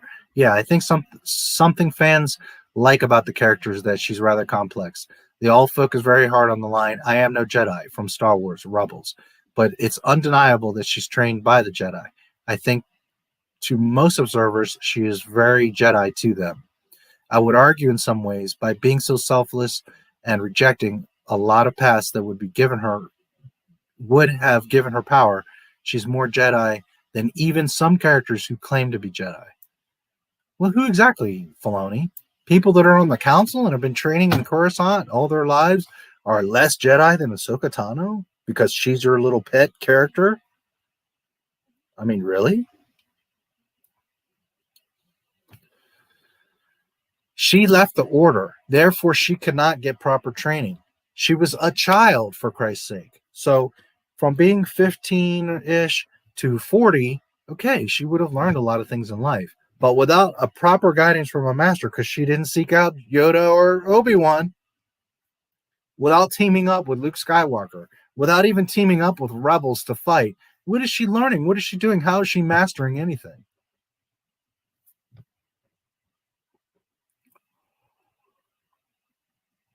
I love that she is the wanderer character who is going to just do good in the universe. The Jedi Order has disappeared in many ways, is so fractured, and so many people are targeted. She's lost so much. She had left that order under duress, not true, and she's just been finding her way. And since the very beginning, the way that has been pulling her is to be vigilant and to be brave and to be wise and to always have her eye set on rooting out evil. And I think that that's one of the reasons why so many love her. It's why I love her. She represents truly the best of the Jedi, you know? Okay. I'm all for her wandering character. I think that's cool and that's fine. Is she acting in a Jedi way? Yeah. Okay.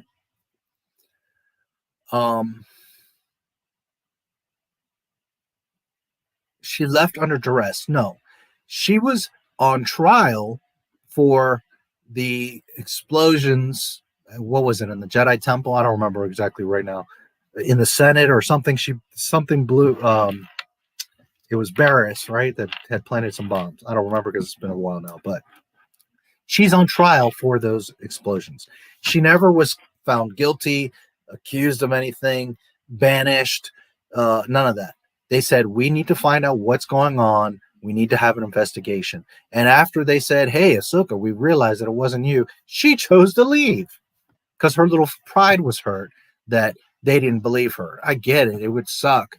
But at the end of the day, they proved that it wasn't her. They open arms accepted her back, and she chose to walk. So it wasn't under duress. It was her clean choice to walk away from the Jedi Council and Anakin Skywalker. Did she learn quite a bit? Yes. Was she a smart cookie? Yes. Does she have a very adept physique to excel as one of a great Jedi? Absolutely. Does she have a lot of positives for her? Yes. But to claim that she's a master on her own since a child, wandering the universe, never teamed up with the Rebellion or Luke or any other Jedi,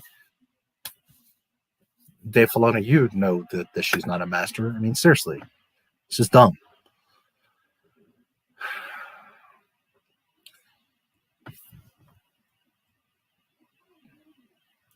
Ashley Eckstein. She does say some nice stuff about Ashley, but it's whatever.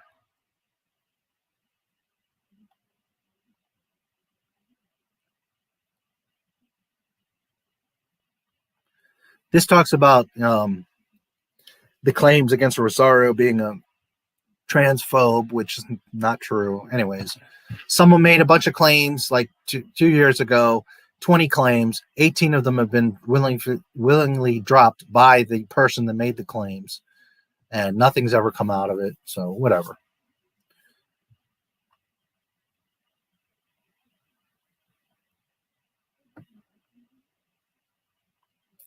The best part is coming up here.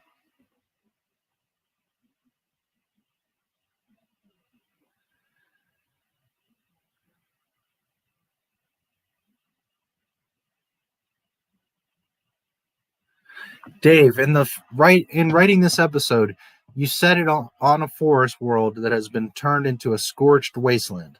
I expected to find Ahsoka somewhere lush, like the first moon of Endor or Yoda's swamp world of Dagobah, but instead you brought us to a cinder. Filoni, in all honesty, yet that just comes out of my own personal experience living in an area in Northern California where there are fires. My wife and I have been evacuated 3 of the last 4 years every fall. So I guess I'm just telling a story and can some way control it for myself. But yeah, I've known a lot of people that are terribly affected by it, and it's powerful. It's a powerful thing. Okay. Any artist has influence from outside. Okay. But dude, you're not making a Star Wars planet or logic as to why Ahsoka's on this planet or stays on this planet just because you're injecting yourself and your experiences with your wife of living in Northern California and there's constant fires. So when people say to me that Dave Filoni knows Star Wars, and Dave Filoni loves Star Wars, and Dave Filoni is all about the priority of keeping Star Wars straight, I laugh at you because Dave Filoni is making up stuff out of the fires around his house, not concerning himself with Star Wars, not what fits into continuity, not what makes sense, but what he wants to inject from himself. We all inject ourselves into our art. I'm not saying that that's totally uncalled for, but when your priorities are about putting certain things into the show as opposed to making the show make sense, you get The Mandalorian. It's beautiful in its way. You get Disney Star Wars.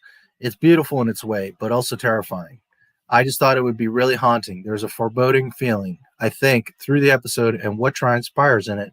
So it's got its magic moments. Where you see life in the sets and where you don't is part of the story.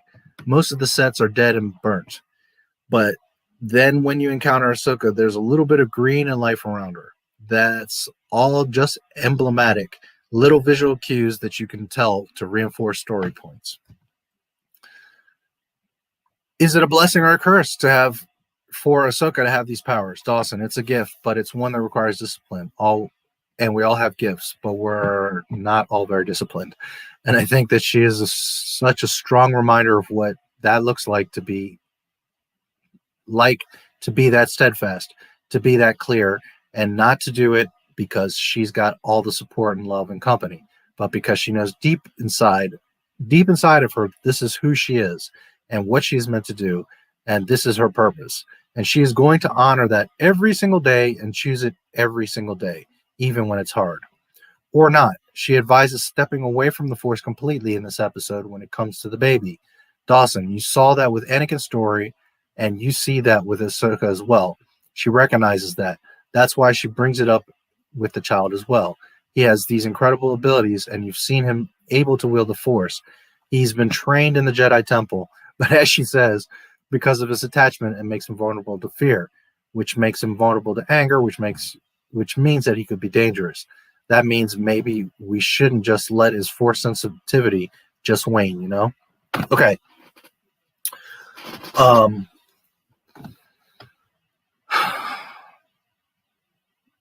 Ahsoka does say, I can't train him, like 2 or 3 times in the episode. And it's like, okay, Filoni, you just said she's a master, but yet in the show, she can't train him because she has fear that he might have fear that might turn him to anger.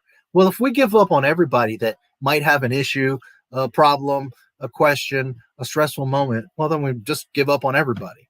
Just because the kid he's a freaking child. He has some fear. Oh my God, he's going to become a Sith Lord. No, you have to help him so that he does not on his own become a Sith Lord. Hello. And Ahsoka keeps insisting, I can't train him. But yet, she's a master. She has all this world knowledge.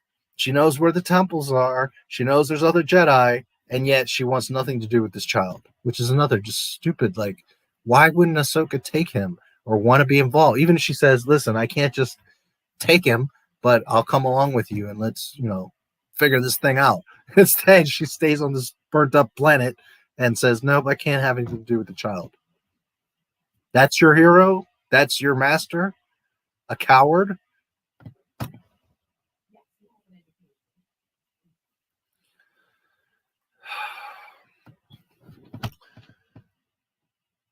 Do you think Luke will be the one to reach Grogu? He is the most powerful.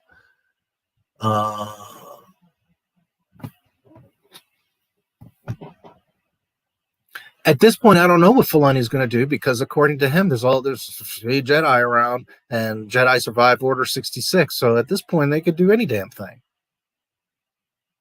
even Force Ghosts. So I don't know.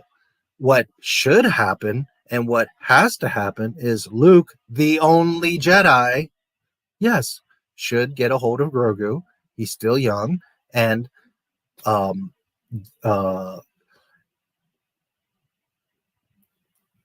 he is the most powerful. Yes, if you understand the expanded universe, Luke far and away becomes the most powerful of all Jedi, more than Yoda and Qui-Gon and Mace. And Luke becomes the most powerful of all Jedi.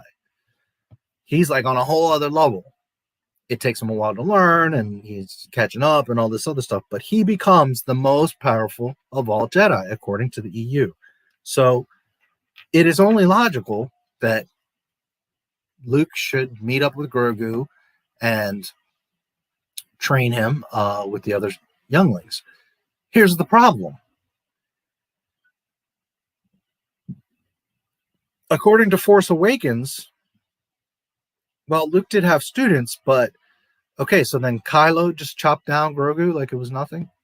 Because we don't get to see Luke's students, and apparently he started teaching people, and Kylo was one of his students, and Kylo killed all the students and burned down the temple. He took some of the students and killed the others. So does that mean then Kylo kills Grogu? Grogu then definitely isn't very special if he loses to bitch-ass Kylo. Kylo can't beat a person that picked up a lightsaber for the first time. So how's he going to beat Grogu? You see, again, Disney doesn't think things through. They don't think of the contained story. Then they multiply that by not going back to check if it even fits and causes conflicts. And then they triple up on it because they don't look forward as to what ramifications it's going to make in their own damn story. Never mind Lucas's. Because now you've got a problem of, was Luke training him? Why did he fail? Did Kylo kill him? You see how all this stupidity opens like can of worm, more problems. You can't just create, it's like a child when they lie. You can't just lie and then it goes away. That lie becomes another lie to cover the first lie. Then a third lie to cover this first and second lie. Then a fifth lie to cover the third lie. Then 10 lies later because you lied here and there and there. And now you got to cover up all these mistakes and holes and problems. And that's what Disney Star Wars is. It's constantly mistakes and holes and problems. So you making Ahsoka alive has now opened all these problems now with Thrawn, Luke, Grogu, the temple, all this stuff. What has to happen to try to salvage this is Luke has to show up, or he has to find Luke somehow, and he has to give that baby to Luke, because Luke is the only Jedi, and he's the one that restores the Jedi Order. What are they going to do? Well, shit, I don't know, dude. They could bring in whoever at this point. It doesn't matter because, right, none of it's canon, none of it matters. They're just doing whatever they want anyway, so anybody could take them, I suppose, at this point. Yeah, I suspect he might go evil, honestly. I think there's a good chance that Grogu will just turn evil, and then they'll have to kill him, or something will happen. But we'll see. She wanted vindication on her own terms. I guess you're talking about Ahsoka. I'm not sure which point that was. So an excellent point. I'm not sure either, but I make lots of them. So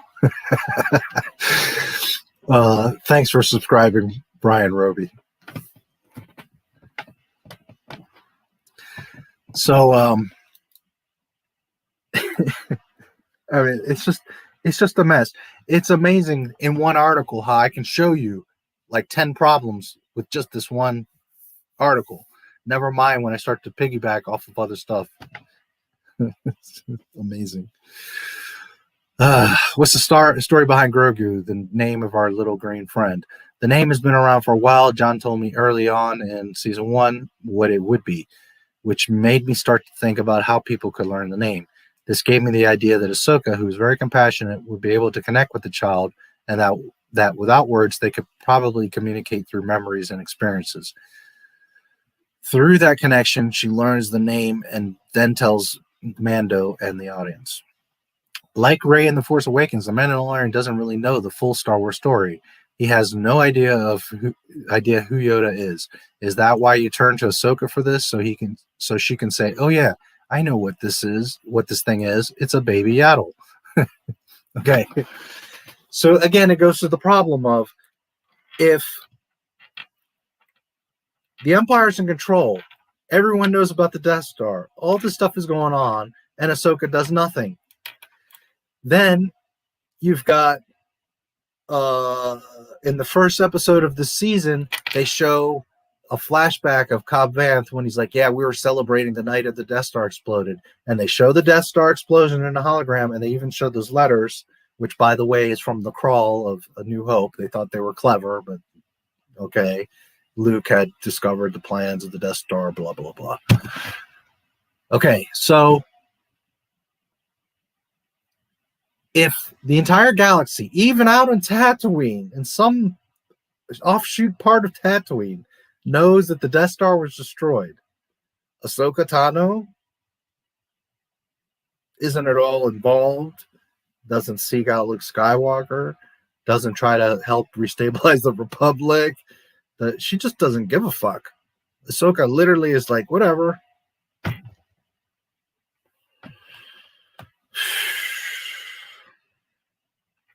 No, that would have been the best moment ever. That's why that's the way I should have gone with it, that it was a baby Yaddle.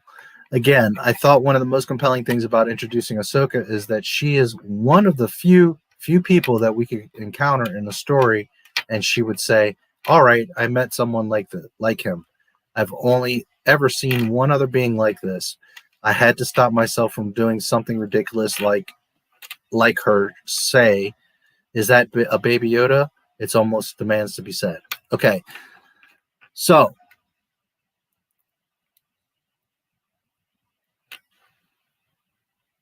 okay, she would be one of the few people that we could encounter in a story, and she could say, well, you could encounter Luke Skywalker.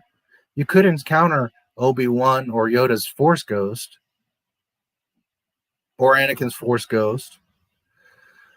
I've only ever seen one other being like this. Dave Filoni, there's Yoda, and there's Yaddle. There's two.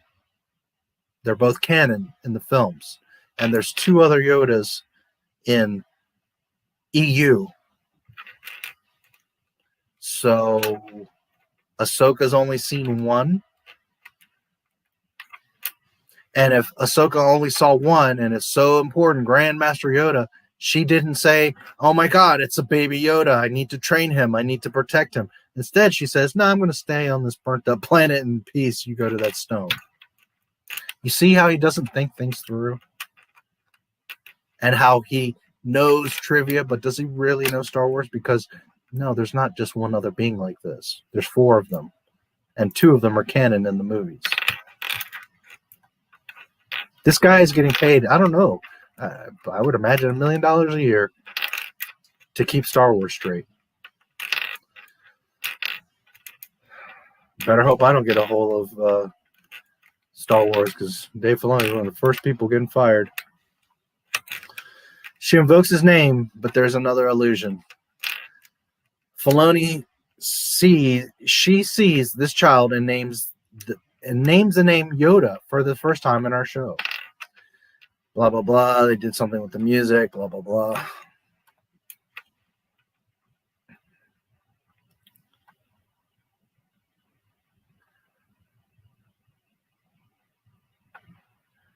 Why was now the right time to reveal the baby's backstory and origin? I felt that if anyone would know or understand the child's history, it would be Ahsoka. Why? She has such a long history as well. Not as long as Yoda or Luke or Ben or Anakin. By having her relate to the story, it also helps the viewer to understand some of her own backstory. This is similar to when Obi-Wan tells Luke about his father's history. Through the story about Anakin, you're getting a look at Obi-Wan and his backstory as well. A lot of the campfire scene, as I call it, is shaped around that scene because Obi-Wan and Luke in A New Hope. Ahsoka fears the worst, which is how we get her line to the Mandalorian that hints at Anakin's turn into Darth Vader. She knows what could happen if you go even remotely to the dark side. I love that she throws a line in this about Anakin.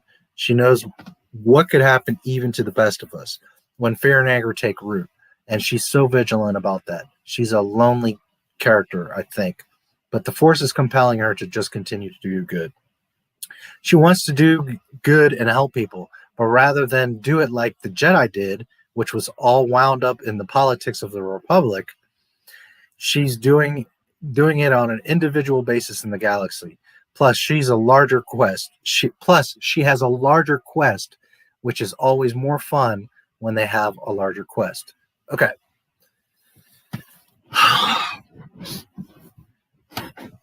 The Jedi Council was blinded. Yes, they were involved in politics and all that. But he's making it like, well, you know, Star Wars was just about the politics of the Republic. But Ahsoka's a real Jedi because she's, you know, rather than how the Jedi do it, she would have, done it the right way. She's on an individual basis. Therefore, she's better than thousands of years of Grandmaster Jedi that have traveled all over the galaxy, that have mastered Force ghosts, communicating from the other side, seeing into the future. But Ahsoka knows better. She's part of a larger quest, much larger than the prequels or the Republic falling or Luke Skywalker saving the galaxy or that the First Order is going to come up and start over again. Ahsoka's on a larger quest. She's much more important. That quest, we learn, is a search for the villain Grand Admiral Thrawn. The last time fans saw Ahsoka was this spring's finale of the Clone Wars, but in the actual Star Wars chronology, the last time we saw her was at the end of Rebels, venturing off with Sabine Wren to find Ezra Bridger, who vanished along with Thrawn. Where does that scene fit in with where we find her in The Mandalorian? Okay. So Thrawn is amazing. Thrawn is great. They could do a lot of cool things with him. But to even hint that she's on a much larger quest for Thrawn is not more important than Vader or the Emperor or the second Death Star getting blown up or everything in Return of the Jedi. The balance of the Force, all of that. Thrawn is not more important. It's not a larger quest, dude. She didn't even want to participate. And now you're saying that she's on a larger quest than our heroes. Oh, Lord. I lost count of your excellent points. Haha, thanks. Whiny Ren, yes. Emo Ren, Emo Ben. Thanks for subscribing, Legit Rampage Gaming, and thanks for subscribing, Gallo. I appreciate it. It's cool now the damn thing works, and it's telling me when subscribers didn't used to work right. When you hit 1,000 subscribers, a bunch of things seem to change. It's like you get all these new things that work. It's so sad it doesn't always work that way because a lot of people could get a little bit further. But anyways. All right, so here's maybe the best part of this entire thing. Filoni, right, but no, it's an interesting one. That's not necessarily chronological. Okay. I think the thing that people will most not understand is they want to go in a linear fashion. But as I learned as a kid, nothing in Star Wars really works in a linear fashion. Actually, yes, it absolutely does. But you do episodes 4, 5, and 6, and then 1, 2, and 3. So in the vein of that history, when you look at the epilogue of Rebels, you don't really know how much time has passed. Okay. For or 5 comes after 4. 6 comes after 5. That's chronological, Dave Filoni. 1, 2, and 3 is chronological, Dave Filoni. Just because he separated the damn trilogies doesn't mean it's out of order. It's all cohesive. It's all one continuity, and it all fits. I mean, seriously, you're jumping around and doing all this bullshit with saying, well, Star Wars isn't linear. No, it's very linear. 1 through 3, 4 through 6, regardless of when we saw them, how they were made. The story is very linear. It's a child who becomes a Sith,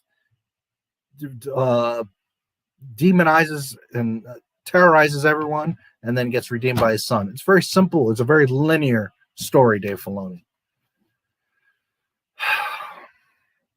So here's the best part. So it's possible that the story I'm telling in The Mandalorian actually takes place prior to that. Possible. I'm saying it's possible. Okay.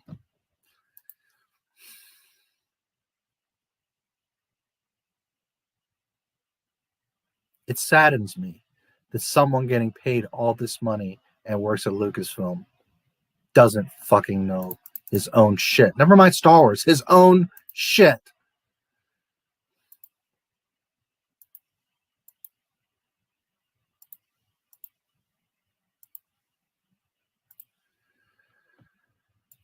There's not really any good timelines out there, as I've stated before in other streams, but here is the Star Wars timeline.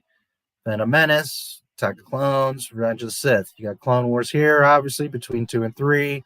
Solo, the Obi-Wan show is going to be here between 3 and 4. You have Solo. Then you have Star Wars. Look what's here. Rebels. Before A New Hope. Before Rogue One. Before Cassian Andor. Before Empire, Jedi. And what's here? 5 years after Jedi is The Mandalorian. But now Dave Filoni is saying, well, since canon doesn't matter, and since Ahsoka's blue eyes don't matter, and since Grogu was brought up in the temple, but not really, well, maybe Mandalorian isn't 5 years after Jedi. Maybe it's before Rebels.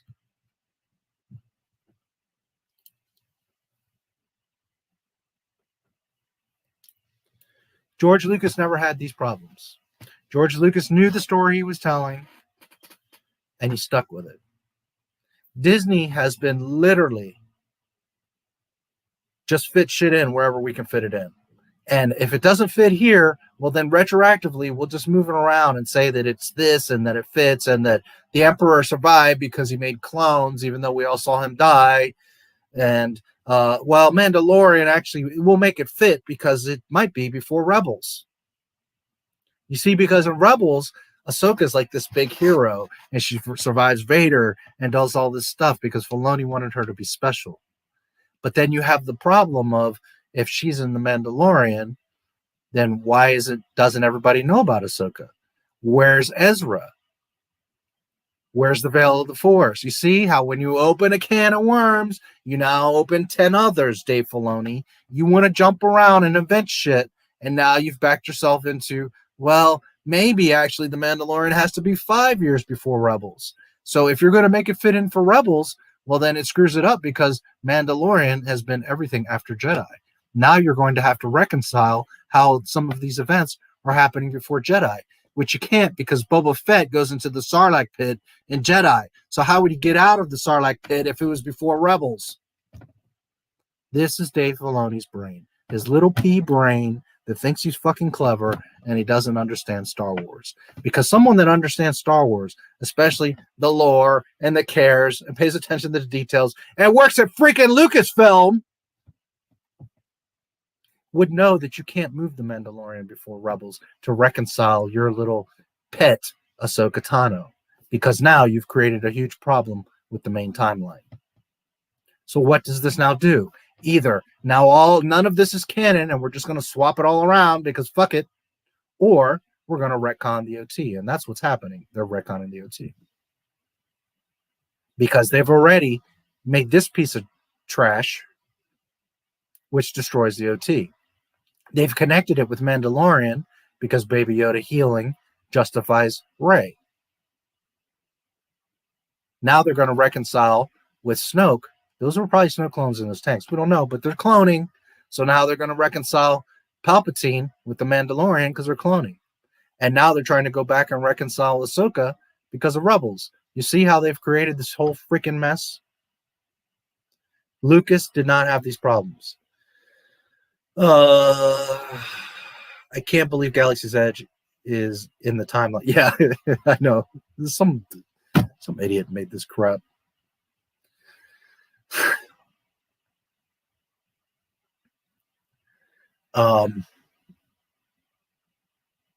Lucas played the game by his own rules. Yes. And Lucas maintained a logical consistency. Yes.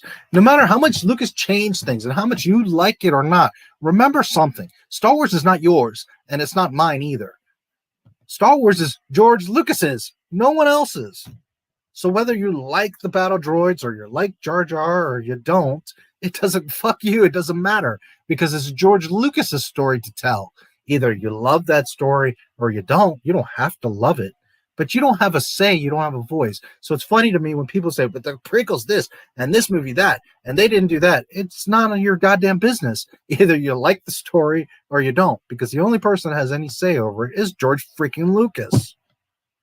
Star Wars is not yours, it's George's. And when I have a channel called Not My Star Wars, it's not about me. It's a saying for all of us to say, you see that stupidity that Disney just did? That's not my Star Wars. The channel name is for all of us. It's not for me. Anyways, when you get people that don't know what the hell they're doing and they start dibbling and dabbling around and not asking the creator, this is the type of mess that you get. So now this is being proposed that is before Rebels, and it's going to destabilize this entire everything. And that is him saying, well, you know, all the stuff that makes Ahsoka great, I justified it in Rebels. So, you know, maybe this was before then or around then, because he doesn't want to have to explain that she was so great here, and yet throughout 3 movies, she was totally absent and didn't do anything to help and save the galaxy. His great master did nothing to save the galaxy. On the contrary, she betrayed the Republic on several occasions. That's Dave Filoni. All right. I got a couple things left for you guys.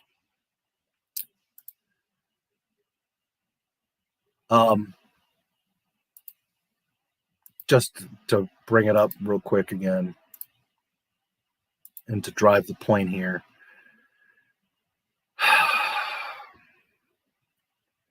When you look at the epilogue of Rebels, you don't really know how much time has passed. So it's possible that the story I'm telling in The Mandalorian actually takes place prior to that. Possible. I'm saying it's possible. All right. I just showed you the timeline. No, that's not possible. What he is saying, canon doesn't matter, guys. There is no canon. I just make the shit up as I go along, and we can make it just fit in where we want. Instead of writing a cohesive story that fits in from the beginning, they just make shit and say, we'll figure it out. We'll reconcile it. We'll fix it and make it fit somehow later. That's not how you do anything. Never mind make Star Wars movies or shows.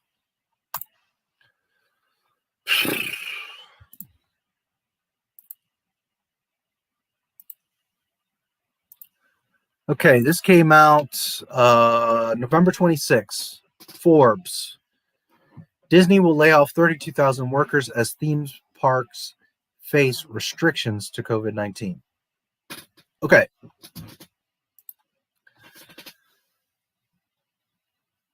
Few caveats. One, no one is blaming Disney for the pandemic. We all know. We all know things are shut down. It gets very tiring to hear Disney, but the pandemic, but the pandemic, but the pandemic. Your employees, your directors, your actors should not be spouting off to the fans. Your art people, your comic book writers, all these people that have little slick comments, that's part of your karma coming back. You not taking care of your employees and cast members, laying off people, overcharging for products and parks, being greedy, child exploitation, and all the things that I could go on about Disney is catching up with you. Because if Disney was truly a wholesome family company and respected Star Wars, and Star Wars was the shining beacon that it should be, it should have embarrassed the fuck out of Endgame. It should have made 5 times what Endgame made. Had you not acted like assholes, then you would be okay regardless of COVID. Because you would be making a ton of money off of respecting properties like Marvel and Star Wars. Instead, you guys want to be cute and film Mulan that nobody wanted in a Chinese freaking concentration camp. So those types of things catch up with you, Disney. So this whole COVID is BS, because the streaming service could be doing great. You could still be selling products. The parks could maybe be under control. But instead, you cut money and you cut people and you make excuses and you get greedy. And this is the type of shit that happens. It is a difficult time for everyone. No one is denying that COVID is messing Disney up. But they also are reaping what they have sowed. Another caveat of this is that it says we'll lay off 32,000 staffers. Okay, in September, I believe it was. Well, first, back in the third quarter report that I did a video on, they had furloughed 100,000 people. Then, I believe it was September, they announced that 28,000 were going to be laid off. I had talked about that. It was not long ago. So to be fair, this 32 is including that 28,000, because that 28,000 was, they already knew that going into 2021, they were going to let those people off. So to be fair, it's not another 32,000. Just to clarify, it's 4,000 on top of that 28. But on top of the 100,000 months ago, the billions of dollars of debt, and now they're going to let another 32,000, which is including the 28,000 from recently, staffers off. Okay, they're going to lay them off. So Disney and the little Mickey Mouseketeers can pretend that Disney's okay and it's not going anywhere and they're going to do this and they're fine and they got tons of money and they made tons of money off of Star Wars. Wrong. Disney is in big trouble. Disneyland has been closed for months. Disney World has very low attendance. They're letting off thousands, not 1,000, not 300, thousands of employees. It's like every month they're announcing more. So this was November 26th.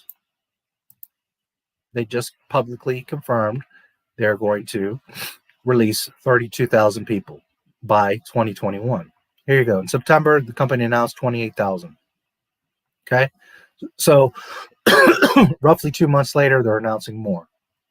And this is global, to be fair, but still, it's a lot of people. Now, in my last live stream, the full year financial earnings, this is something that I forgot to mention. $6.9 billion. That is the total loss of revenue incurred by the company's parks, experiences, and products segment in the recently concluded fiscal year 2020, earlier this month, along with its fourth quarter earnings. That I covered in a live stream just recently. Some of you were there. That $7 billion is that quarter on top of the 4.7 from the previous quarter. So you're looking at what, 11.6 billion just there, just off the parks. Not to mention all the stuff that I covered in the video that put them over 40 billion. So they're easily over 50 billion in debt right now. And that's just cash. That's not talking assets, like the fact that Star Wars is bleeding and they can't sell a single toy and the movies didn't make money. The fact that Galaxy's Edge is, they spent $2 billion on those 2 parks and they're closed. Nobody goes to them. One's closed down. Disney is in so much incredible debt. But what I didn't mention is that the numbers, the debt and loss from this fourth quarter full year earnings report, the earnings results, was the worst that they've had in 40 years. So it's not just that Disney is struggling right now. It's the worst they've had in the past 40 years. That's their worst report. So it's much worse than people seem to understand. They are laying off people left and right. Now look at this. Let's see.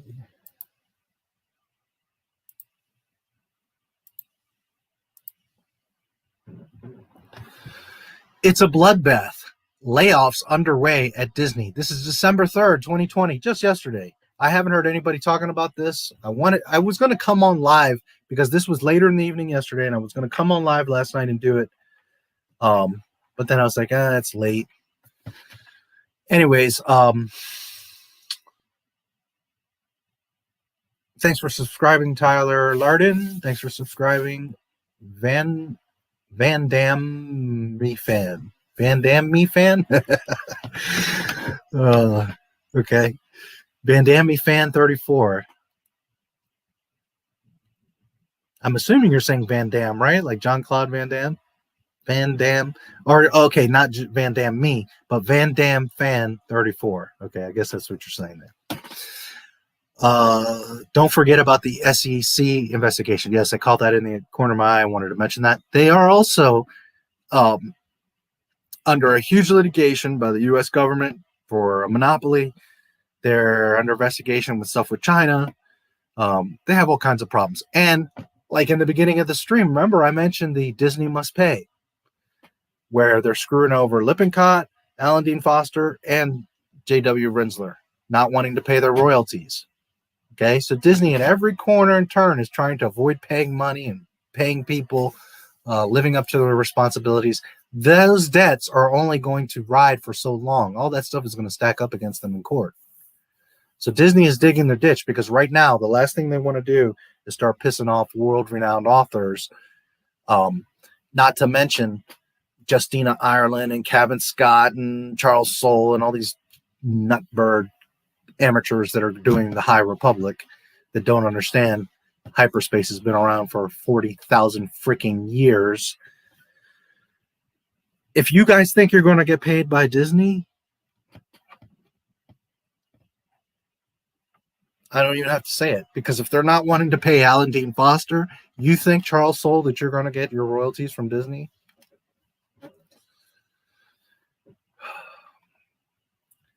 It's a bloodbath. December 3rd. More than 100 executives are said to have been impacted by Thursday's layoffs. Okay, now we're not even talking about cast members, employees, park maintenance, any of that. 100 executives. It's a bloodbath, quote unquote. That's how two longtime Disney staffers have described the wave of layoffs happening at the company Thursday. This was yesterday. The staff reductions are taking place in Disney's general entertainment content unit, which I talked about in the earnings report stream, how they were moving everything to streaming. Said longtime executive familiar with the cutbacks.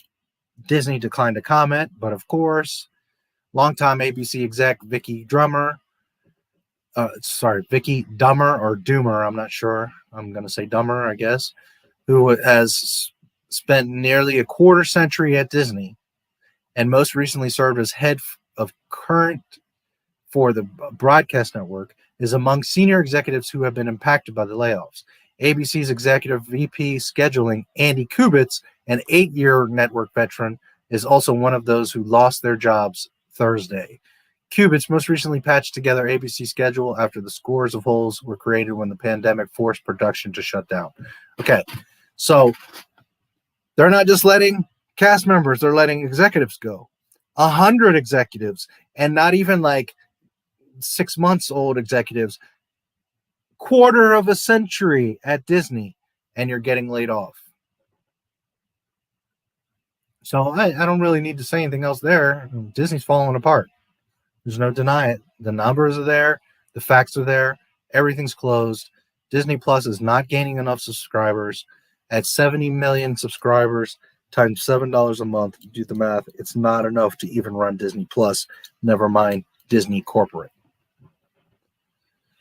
And now when you're laying off 100 executives, okay, it's serious.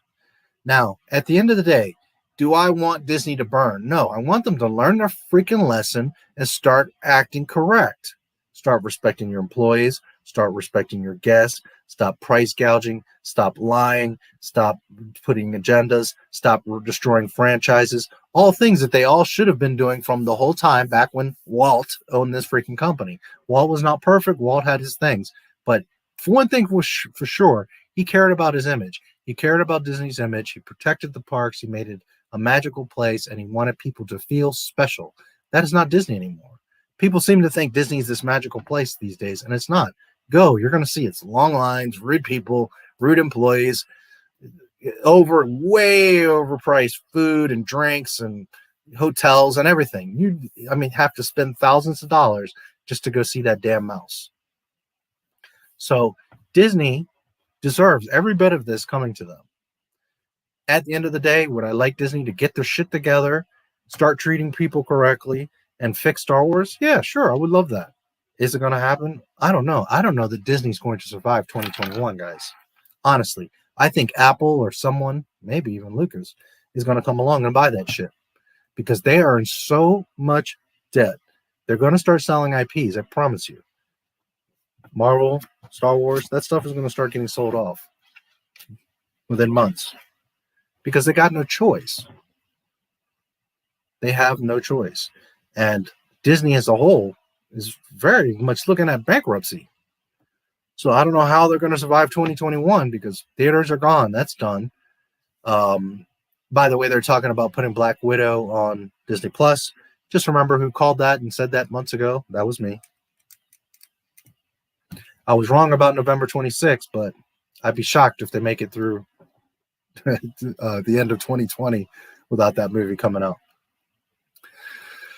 Anyways, let's see what else we got.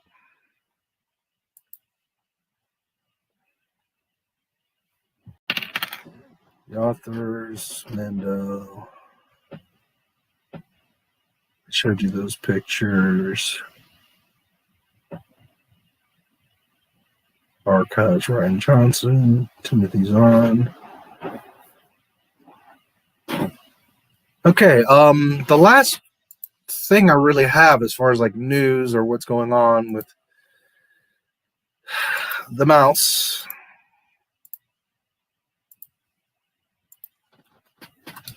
is Stop Disney, last chance for Lighthouse Point.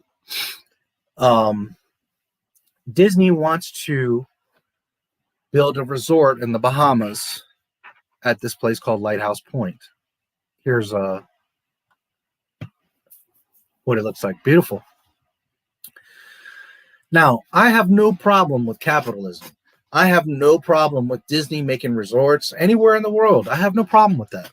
But let's look at some realities. Disney's over $50 billion in debt. Disney just announced that they're not even going to have the next cruise liner until 2022.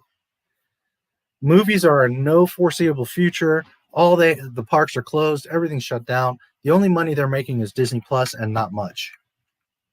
Barely enough to run the damn thing. So how Disney proposes to even build a resort here is beyond me, but okay. But the issue here is not so much that they want to build a resort, is that this area, you see this green box here? This is a marine protected area. It's a massive area. And they want to make a dock here, and here's Lighthouse Point. So while this would be a prime time spot, I'm sure, in the Bahamas, and they would love to be there, Disney, once again, not giving a fuck, wants to build it in a proposed marine protected area. The Earth is large. Bahamas is large. There's plenty of ocean and islands. Stay away from a proposed marine protected area, Disney. Thanks for subscribing, Joseph Ibarra. So, with that said, if you are interested, the link to this page is there. There's videos, there's information. Disney, again, this is what they want to do. In their greed, they want to make this pier. And I don't care. Build this thing anywhere you like, but not in protected waters. In any event, you can see this here. If you click take action, it actually takes you to change.org. So if you want to go there and sign, give me a quick second, guys. I will be right back.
Okie dokie.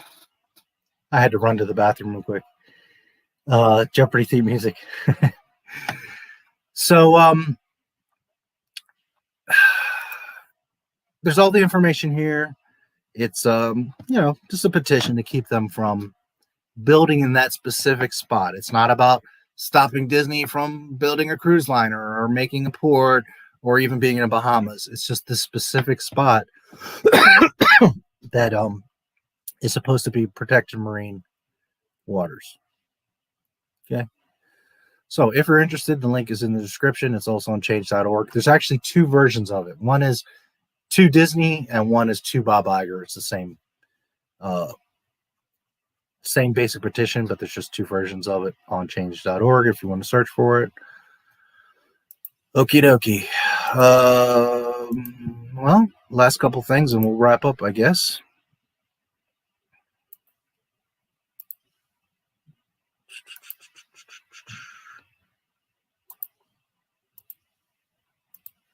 Just a moment.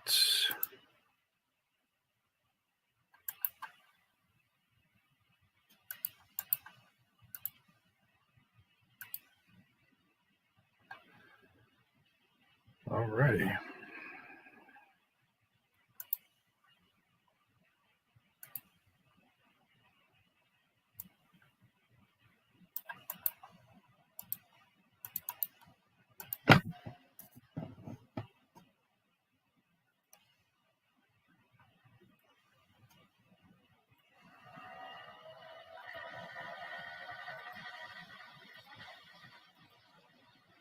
All right.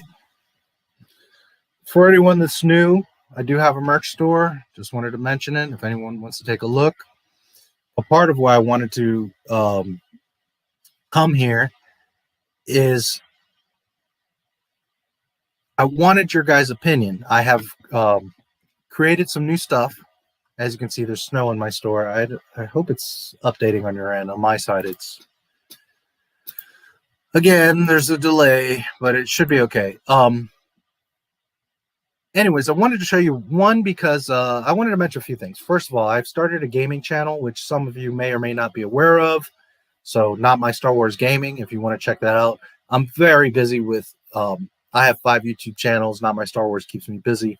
So I don't get to play the gaming stuff too much, but I do do Twitch live streams, and I have the YouTube channel. If you guys want to check out Not My Star Wars Gaming, I play mostly Call of Duty Mobile, and I've been playing The Old Republic, although Steam just had an amazing sale for Knights of the Old Republic. I picked up Knights of the Old Republic and Knights of the Old Republic 2 for $3.50 each, $7. So I never got to play them because they were PC and Xbox games. I was always a PlayStation guy. But I'll be playing those, so that's cool. So check out Not My Star Wars Gaming if you're into that type of thing. The links are in the description. I made some shirts for Not My Star Wars Gaming. There's a few different type of products. I adjusted the logo. I don't know if you guys noticed, but the logo is now different. I changed the font. I think it looks a lot better. But I wanted to ask your guys' opinion. See how here, for example, it's with the hyperspace. And then here is just the inner circle. So I'm just curious on your guys' opinion. Do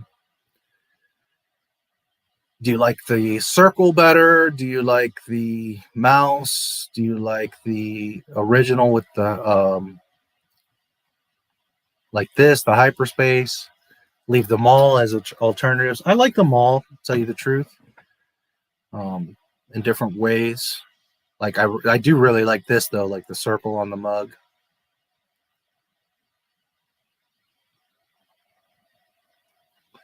So anyways, there's merch here if anybody's interested, and if anybody wants to leave a comment in the chat or afterwards, and in the comments, I'd be interested to hear what you guys like. I could also make this just the circle, I suppose, and on my Star Wars Gaming. But do you like this more? Do you like just the circle logo? And if there's a particular color or thing you want here, just let me know. I could even make something custom. Anyways, it's there. The link is in the description. The link is in the chat. You like the hyperspace? Yeah, I like it too. Again, I like all of them in different ways. The circle one looks pretty cool too. But I do like the hyperspace original one. Sorry if I'm jumping around a bunch, but you can come here and, of course, look at them. Look at the different sizes and colors and all that. See if you come here.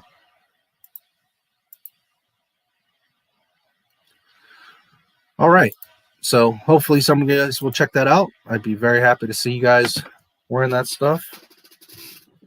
Hayden Fuccino, thank you. Have a good one, you too.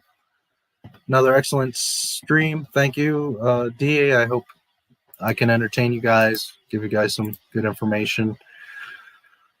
As far as like notes and pictures and stuff, that's everything that I had. I'll spend like a few minutes talking about YouTube, and then I guess I'll wrap up since there's a few of you still here, and what the hell. So, man, things have changed a lot in the past week. In last Sunday, I reached 1,000 subscribers. And one of my videos took off. It's about 500,000 views now. I now have over 3,000 subscribers. What am I at? 3.03 now. My channel's monetized. Like, all this stuff happened this week. It took about 11 months. Almost to the day. Let's see if I can find this picture.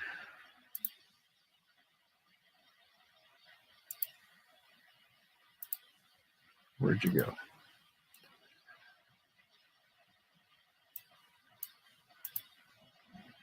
So some little fun things. vidIQ gives you like little printable things when you reach milestones. So I don't remember what day was Sunday, but on the 29th, I hit 1,500 subscribers. Then on the 27th, I hit 80,000 views. Then the next day, 100,000, which is a lot. Then the next day, another 50,000. Now, December 3rd, yesterday, I'm at 400,000, which is probably closer to 500,000 views now.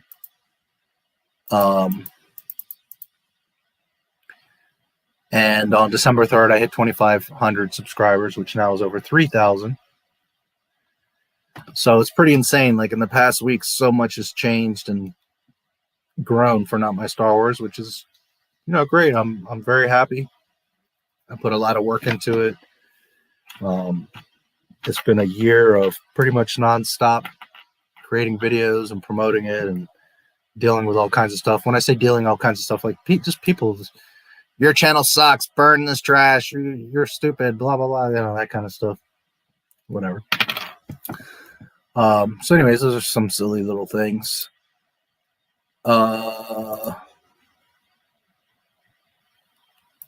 Yeah, it's going kind of crazy right now, T.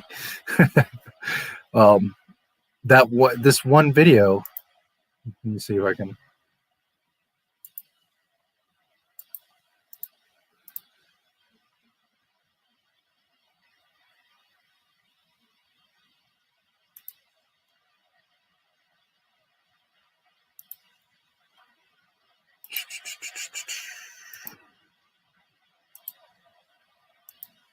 There we go. So this sucker, this short, 517,000 views. 517, almost 518,000 views. It's crazy.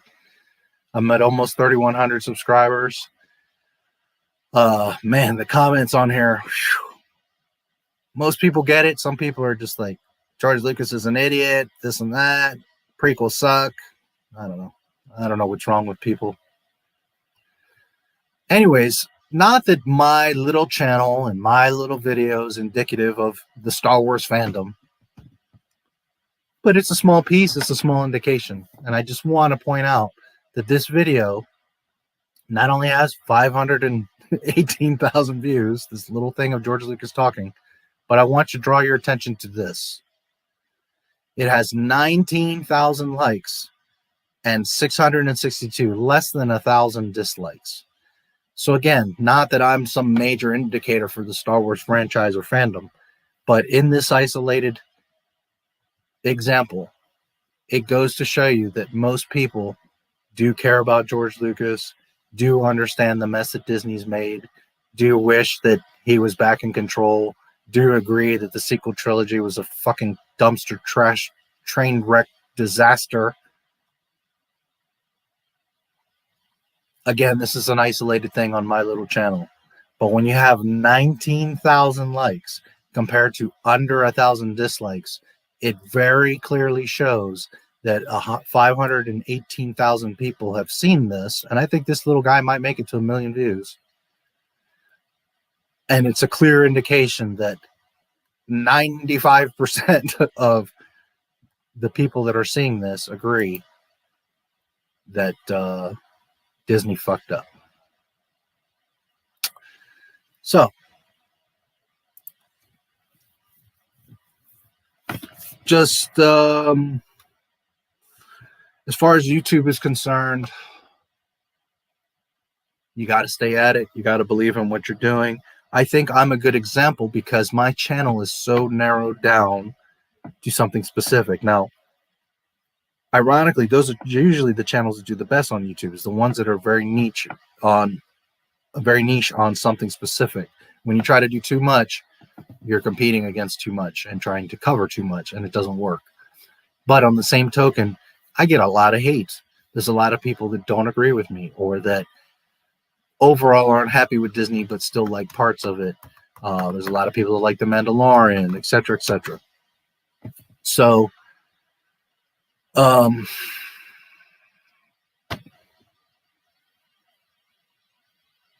reason I say I'm a good example is because if I can do something so specific that draws so much salt sometimes and still be growing this quickly, most YouTube channels take 18 months to get monetized.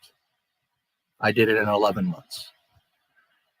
I also put up almost 100 videos. I also do massive amounts of research and editing. I'm not saying that all my videos are as good as some of the others. I'm not saying I'm the best creator in all of YouTube, but compare my channel to other channels, how they begin, and you're going to see there's like a big curve of people getting a lot better because their first videos are really bad. Whereas I'm not saying all my beginning videos were great, but none of them were bad. They were already ahead of what other new creators make. And I have an advantage. I've been doing this since 2012 with other channels. And I'm a digital marketer by trade, so I understand a lot of this stuff. But in any event, if a small channel like mine that's so controversial at points and gets a lot of salt can make it to 3,000 subscribers as quickly, well, then it goes to show that anyone can. You just have to believe in what you're doing. And it doesn't matter what you're doing. You could be doing sewing videos or whatever. The beauty of YouTube is there's many voices. So a lot of you that watch this stream or that are my subscribers are seeing other videos. It's not like I'm the only videos you watch. But something that creators need to remember is that there's going to be 10,000 other videos talking about exactly what you're talking about. But the difference is that you are the one talking about it. And some people just aren't interesting and just aren't going to do well. But for the most part, you should keep pushing, because what makes a YouTube channel is the fact that it's your channel, that you put your spin on the things that you're talking about, right? I don't know any other channel that covers Star Wars the way that I do, for better or for worse. Some things I think I do better than the vast majority of Star Wars channels, even the most largest, ridiculous ones. And then there's other things that I don't have the software or the capabilities or money to do some of the things that they do. But whatever. Point is that you do things in your way, and there's people out there that will be interested in that. Maybe it's only 1,000 people. Maybe it's only 20,000. Maybe it's 1 million. However many, whatever. You need to do your own thing. So for any new subscriber or creators that are trying to get to 1,000, just stick at it. Believe in yourself. Your mic is your most important thing. And I eventually need to upgrade to a better mic, but I have a good enough mic to where I can do the streams and videos. But your sound is much more important than your video. Remember that. It's important that people can hear you clearly. Stay by what you're doing. Don't try to do too much. Promote yourself. That's another thing. Like, I don't see people really promoting their videos. When I post a video, Twitter, Tumblr, Reddit, Facebook group, like 10 other Star Wars Facebook groups, LinkedIn, Blogger, Minds, Parler, MeWe. I mean, I post my stuff on at least 10 sites. And I'm not saying that you all need to do that, but it's part of why I got here in 11 months, because I promote my stuff. And part of that is having the confidence in what you're doing to want to promote it. So if you don't feel comfortable enough to be sharing your stuff out there, then look at what you're doing and figure out what is going to make you comfortable. Because if you're not comfortable, that means you don't think the quality of the videos are good. And if you don't feel they're good, then you're not going to want anybody to see them anyways. So try to look at your own stuff. Go back and audit your channel. Go back and look at your other videos and see what you're doing right, what you're doing bad. Look in your analytics. Look at what videos are giving you the most subscribers or views. This George Lucas video has given me like 2,000 subscribers. It's crazy. You might say here 1.76 thousand comments. I mean, it's crazy. I don't know if it tells me the subscribers here. No, it doesn't. But it's about 2,000 subscribers from this video. So I'm trying to think of any other quick advice. Just, keep at it. If you believe in what you're doing, well then, there's people out there that want to hear what you have to say. Some more than others, but, All right. I don't know if there's any last questions or comments. I very much appreciate everyone that came in. 19 likes and 1 dislike. That's really awesome. Apparently there's 6 of you still around. If there's anything else you want to talk about or ask me, just trying to think if there's anything else really going on. I don't think. I think I've covered whatever immediate stuff was going on.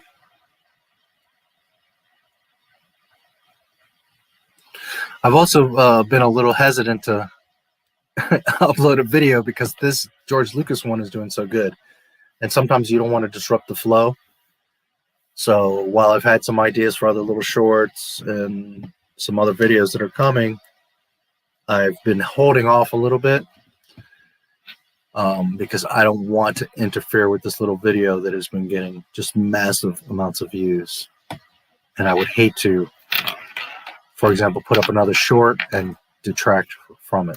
Although most of my other videos are starting to get views as well now, too, since the channel's growing. But either way, there's new videos coming. There will be one up in the next few days that I promise. All the problems with the Mandalorian, the child, I just got to wrap it up. It's pretty much done. And then the Empire Project. Both of those are my goals right now for December. Is I have to have the Empire Project done by December 31st. And maybe what I will do is premiere it on December 31st. Kind of like the end of the year shebang for Not My Star Wars. That video is going to be a big one. It's going to be probably the best video I've made.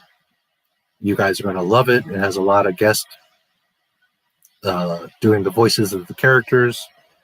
It's just going to be a lot of fun and really neat, that video. So I don't know, end of December, maybe the 31st, I'll premiere it. But that's my goal, is those two videos for the end of the year. And who knows, maybe a little short one here or there will come up. I'm probably going to upload the little intro, which if you missed it, if anybody came in here late, go back to the beginning and watch like the first 3 minutes of the stream. Hopefully you'll watch the whole thing, but watch the first 3 minutes of the stream so you catch my little greetings programs intro. I thought it was pretty funny. All right. I'm not seeing any other comments or questions. So the Empire, yeah, me too. That one's going to be really special. I hope that one goes viral. I think it might. It's going to be really cool and unique. Nobody else has done anything like it, not to my knowledge. So that's going to be a lot of fun. So I don't know who's still in here, but I do want to say thank you to Concept Moo, Ajax for subscribing, Vitor Jose for subscribing, Jim Sinister for stopping in, Slacker 2386 for stopping in, DJ Scandalous, I don't know if you're still around. I appreciate that you came in. He was also on one of my live streams. Cool kid. If you like hip-hop music, check out his channel. DJ Scandalous, obviously. Horror Nation, thank you as always, D. Thank you as always, you two are in pretty much all of my streams at this point. I really appreciate you guys and your support all the time. Torres Arroba. I'm not sure if you're still around, but thanks for coming in and commenting. Thanks for subscribing, Rodrigo. Las Cruces from Mexico. Thank you for stopping in. Big Serve. Hopefully you got to hear my opinion on Filoni that you asked. Rodrigo, I assume it's the same Rodrigo for that is subscribed. Cito Gonzalez, thank you for subscribing. Jeffrey Lowers, thank you for subscribing. Legit Rampage Gaming, thank you for subscribing. Gallo, thank you for subscribing. Man, that's awesome. I got like 10 subscribers in the stream. Van Damme Fan 34, thanks for stopping in. Tyler Garden and Van Damme, thanks for subscribing. Joseph Ibarra, thanks for subscribing.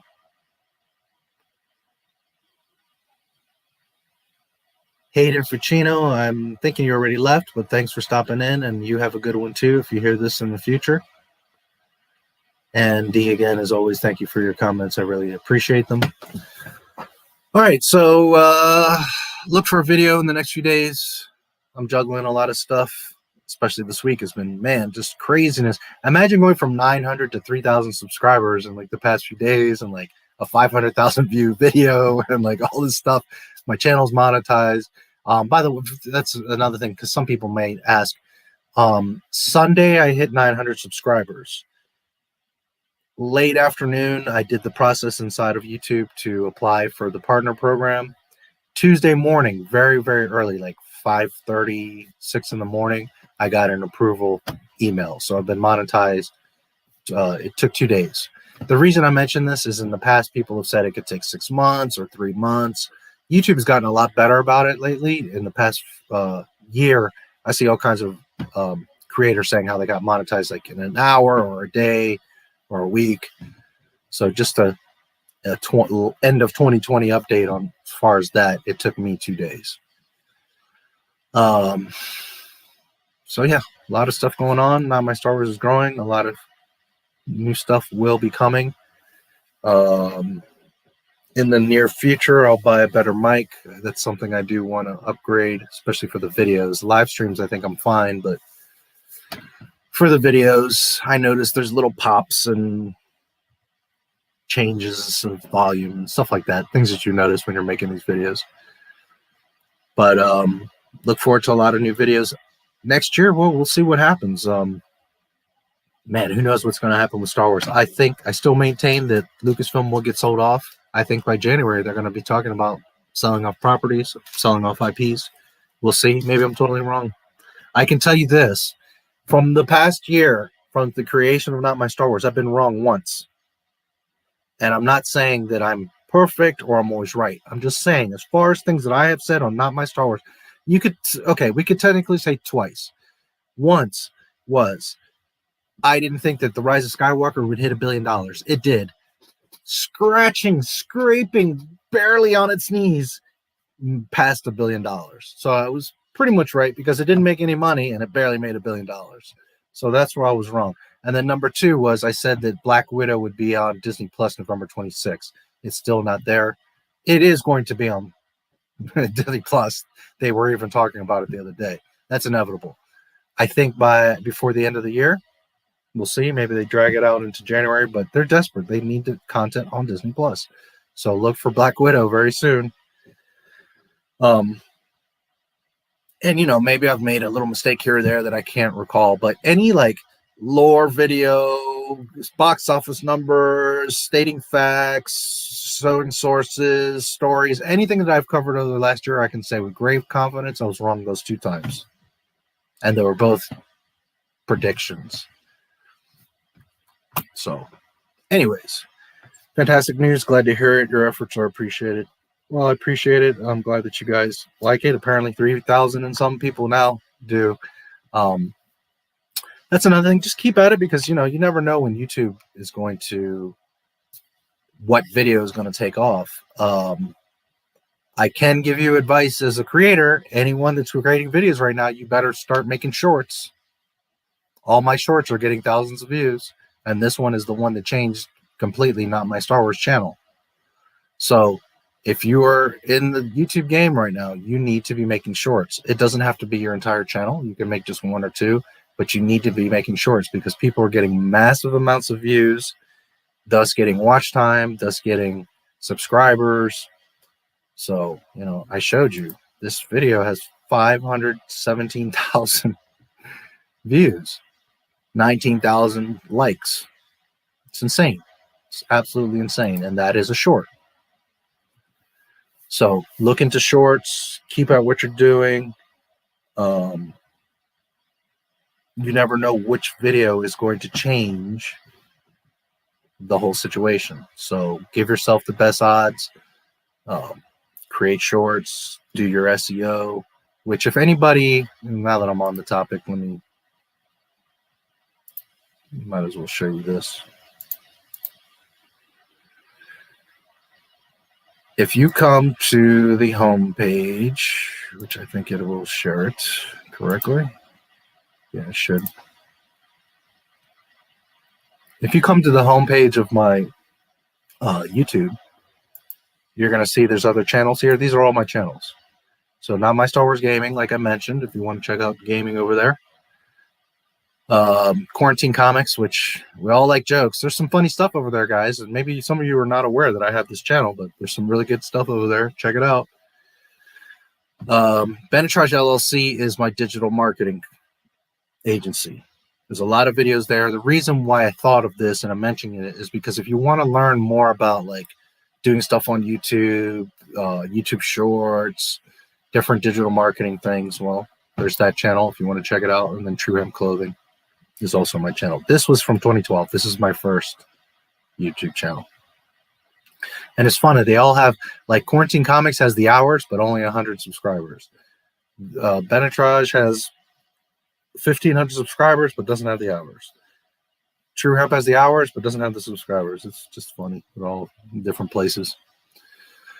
But anyway, there's these other channels if you guys want to check them out.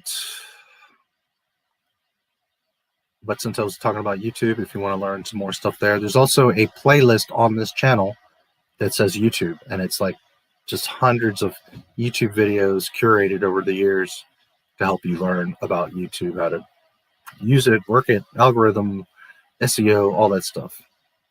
I just put out a video for a software that's amazing. So if you're a video creator, you should go check it out. The best SEO tool to research, optimize, and track YouTube videos. So if you are a video creator and you are listening to this, you need to go check out that tool. It's $50 and it will change your whole day.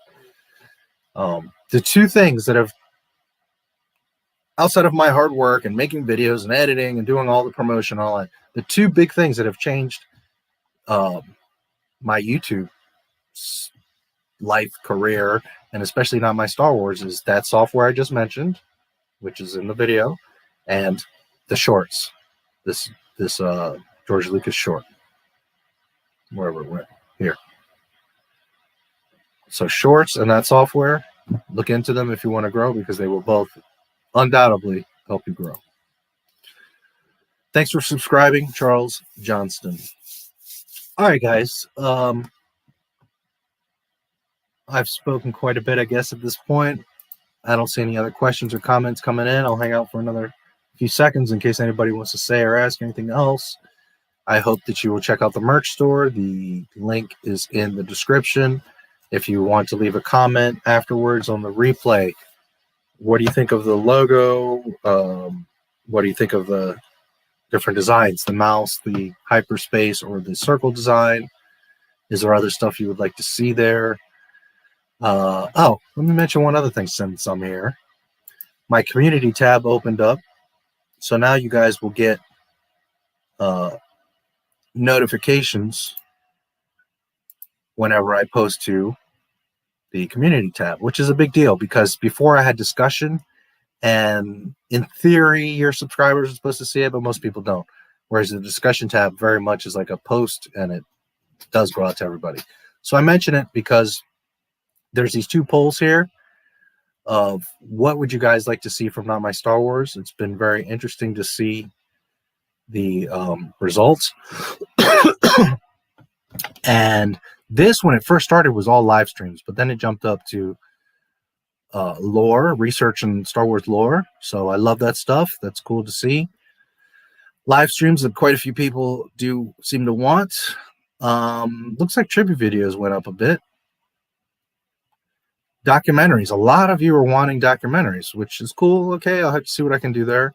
Star Wars news, doesn't seem like too many of you are interested. Hey, Shadow, good to see you. Yeah, I am coming up on the end. If there's anything you want to talk about or ask me, do it, and I'll hang out. I'm running out of stuff to talk here, and I'm just babbling. So anyways, I mentioned this for you guys. Please check out the community tab, not only to participate in these polls, but also remember that it's there. Check every now and then. Stuff like the Empire Project will be announced there, for example. So documentaries, a bunch of you want to see, which is cool. Disney Crunching, I noticed a bunch of you want to see. And then all of the aboves, I've got quite a bit on both. So what I'm going to do is take the top results from both of these and create a third one and try to narrow it down again. But if you haven't taken this poll already, please do, and it'll help guide me towards what you guys might like to see. I want to see Legends stuff. Okay, so that falls under the research and lore, which, okay, I can touch on that. Is there anything specific with Legends, or just like EU stuff in general you want to see? Shadow, by the way, I don't remember if I got to tell you, but several streams ago you asked me if I had a Discord, and I don't remember if I got to tell you or you heard me say it, but in the description of all my videos now there is a Discord link. I do have a Discord, if that interests you. I don't know that there's anybody there. It might just be me and you for now, but there it is.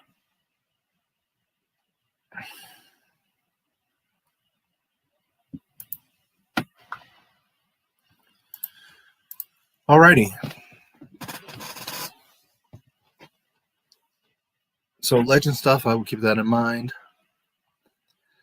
Well, I wish I had something else that was very exciting to talk about, but I guess that's yay. No worries. I'm more than happy. I love the EU stuff. Remember, like I always say, 1 through 6 are the absolute definitive canon. There's no way around that. Nothing else technically exists but 1 through 6. That is what true Star Wars is. But EU always was and always will be a very close second, a 1.5, a 2.0 canon. All of the EU was beautiful stuff. 95% of it had continuity because there was 1 or 2 books that would contradict, but it wasn't a huge problem. And as long as something in the EU doesn't conflict with 1 through 6, then that's fine. It can be considered canon. Myself, George Lucas, nobody really seems to have a problem with that except for Disney and Dave Filoni. The second something contradicts the movies, or the second something that George Lucas pulled in from the EU to the movies, well, then it changes that in the EU. It no longer becomes canon, or a different type of canon, like Isla Sakura that he brought in from the EU into Star Wars movie canon. I would like to ask, which era of Star Wars do you wish they could have expanded upon more? That's a tough question because I love all the eras. I like the prequels, so I wouldn't have minded seeing more of a Clone Wars, more Boba Fett stuff. Like, I really would have liked him to branch off and do, like, you know, stuff that Boba Fett was doing when he was young. Of course, the OT, you know, there's tons of stuff around that before and after or during that they could have done. I mean, by default, I probably would have to always say OT. I really, really wanted to see right after the OT, Luke with Mara Jade, Han and Leia, Luke rebuilding the Jedi Order. Those were the things, that I was expecting, that I know at least most of you were expecting, and that I would have liked to have seen.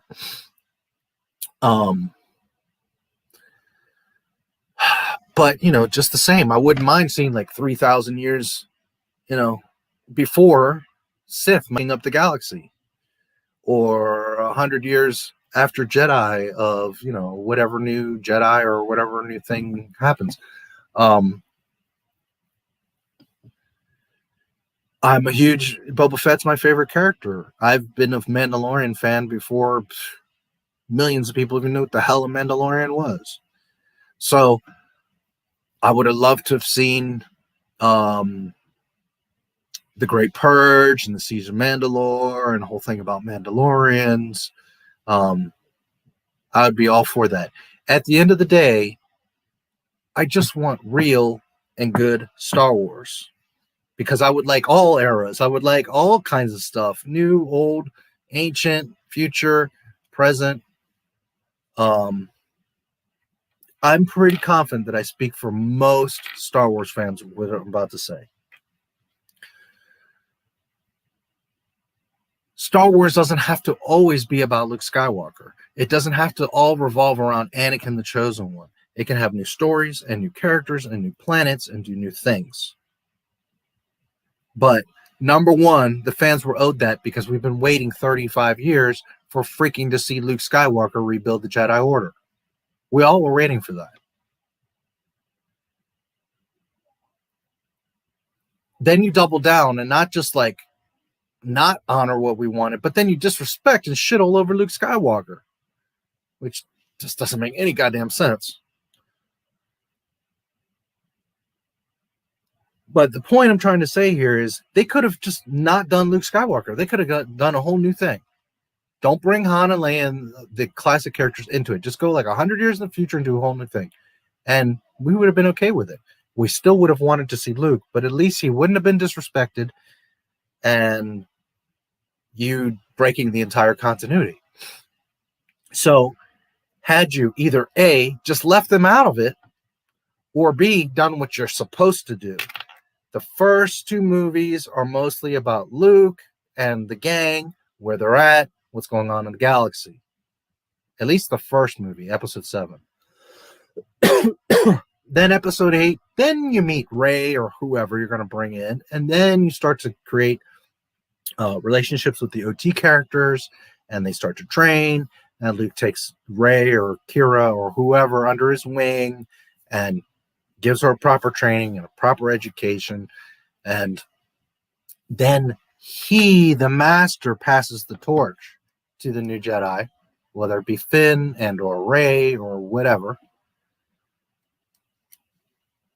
And then you transition from the old heroes being respected and honored. We get to see them together again. And then you pass it on to the new generation. That's what you should have done, Disney. Then we all would have been fine with it. So if you would have respected the characters or just left them out of it altogether, we all would have been fine with it. But you had the nerve to bring them in and disrespect them. And that's why Star Wars is broken. And it will be broken as long as the sequel trilogy exists. Thrawn trilogy, generic sci-fi known as Mandalorian that Disney replaced it with. Yeah, well, they're going to fuck up the Thrawn trilogy, I promise you. Dave Filoni can't keep anything straight. But I just proved to you guys like an hour ago, he can't keep even Ahsoka straight. So if he can't keep his little pet straight, then I feel so sorry for any of you that have faith in Dave Filoni, because he does not give a fuck. He has shown on several occasions that canon does not matter to him, that it doesn't matter. It's just whatever he wants to create. What George Lucas said does not matter to him. Previously established lore and canon does not matter to him. Moving things around in the timeline does not matter to him.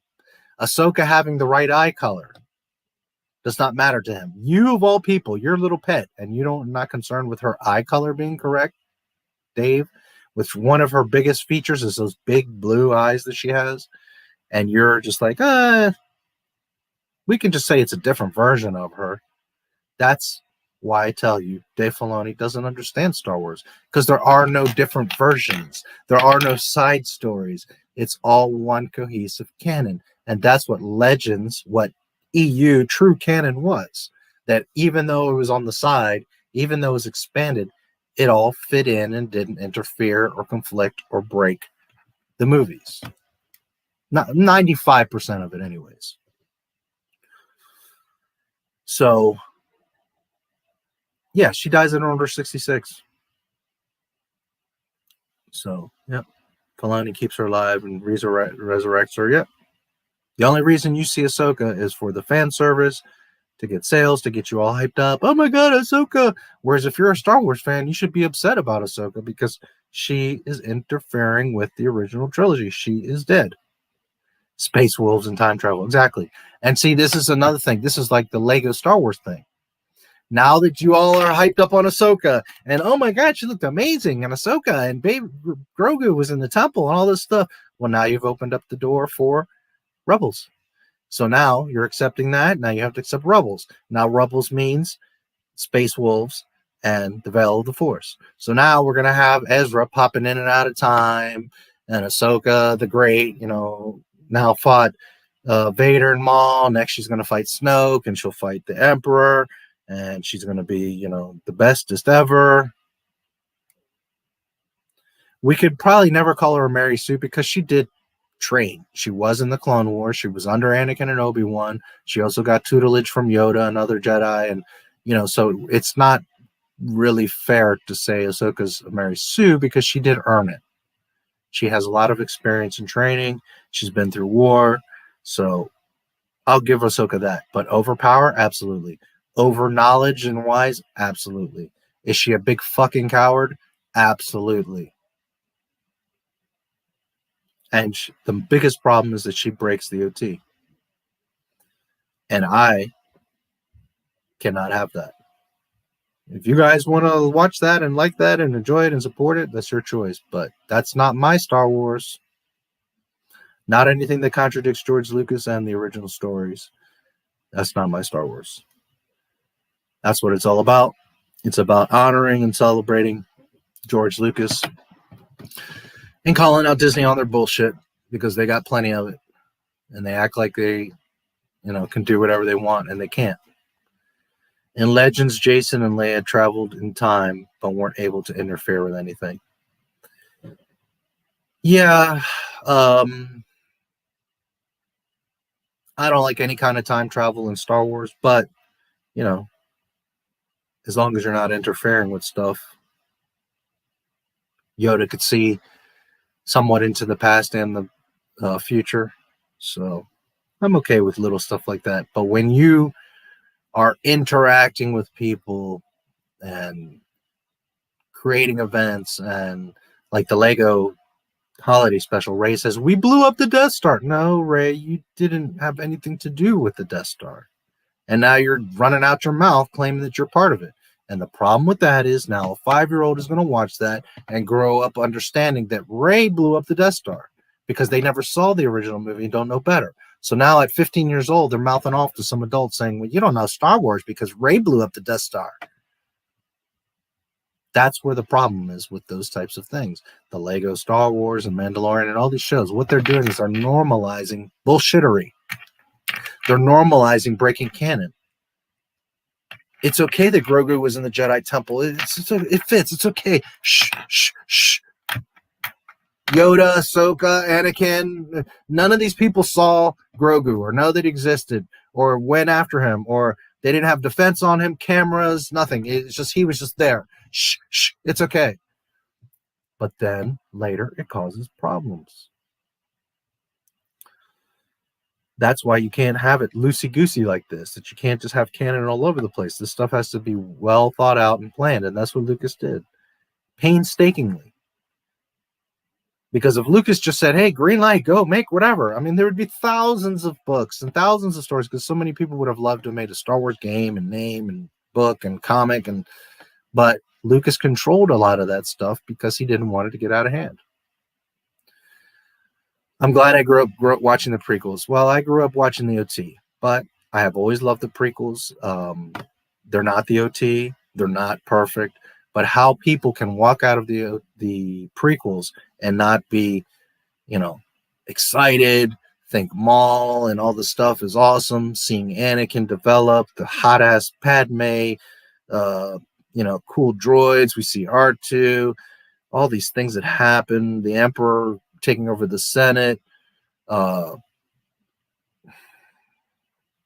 not a Star Wars fan. You don't understand Star Wars. Do they have to be your favorite films? No, not at all.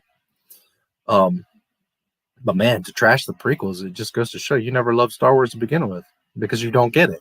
If you don't understand the importance of episodes 1 through 3, I'm sorry, you're lost. You don't get it. They don't have to be your favorites. But you can't possibly hate George Lucas or the prequels and say in the same breath, but I love Star Wars. I'm a huge Star Wars fan. No, and I've talked about this before. What you love is this Disney space fantasy thing. And that's okay. If that's what you like, enjoy the shit out of it. But it's not Star Wars. Get that through your head. It's not Star Wars, because it's contradicting what Star Wars is and was. So by default, it non-Star Wars is itself out of the equation. They decanonize themselves, as I've said many times. The prequels were awesome. There's a lot of really cool stuff in the prequels. There's no reason to be angry at them or hate them. They're not the OT. I will say that all day long, but they complete a beautiful story of the greatest films ever made. All right. I'm out of ideas right now. And I'm not seeing any other comments or questions. So thank you again, everybody, so much. Not only for being in the stream, but also for especially the past year, everybody's support. I really, really appreciate it. Obviously, I could not get here without you. And it's cool to know that people like my videos. So I will naturally keep on going with them. Always know that I listen to you guys. I read the comments. So if there's a question, if there's something you would like to see, just let me know. Please take the time to take those polls, and I'll put up a new one maybe tonight or in the next couple days. I hope that everyone had a really great Thanksgiving. I appreciate you guys very much. And, I guess the last thing I will say, here, there's two quick little things which are related. And we'll finish up.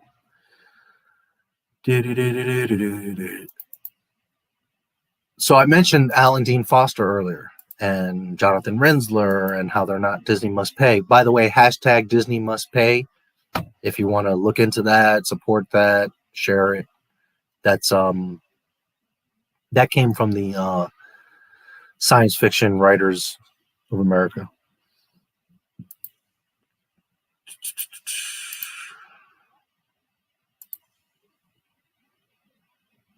So anyways, I was mentioning how about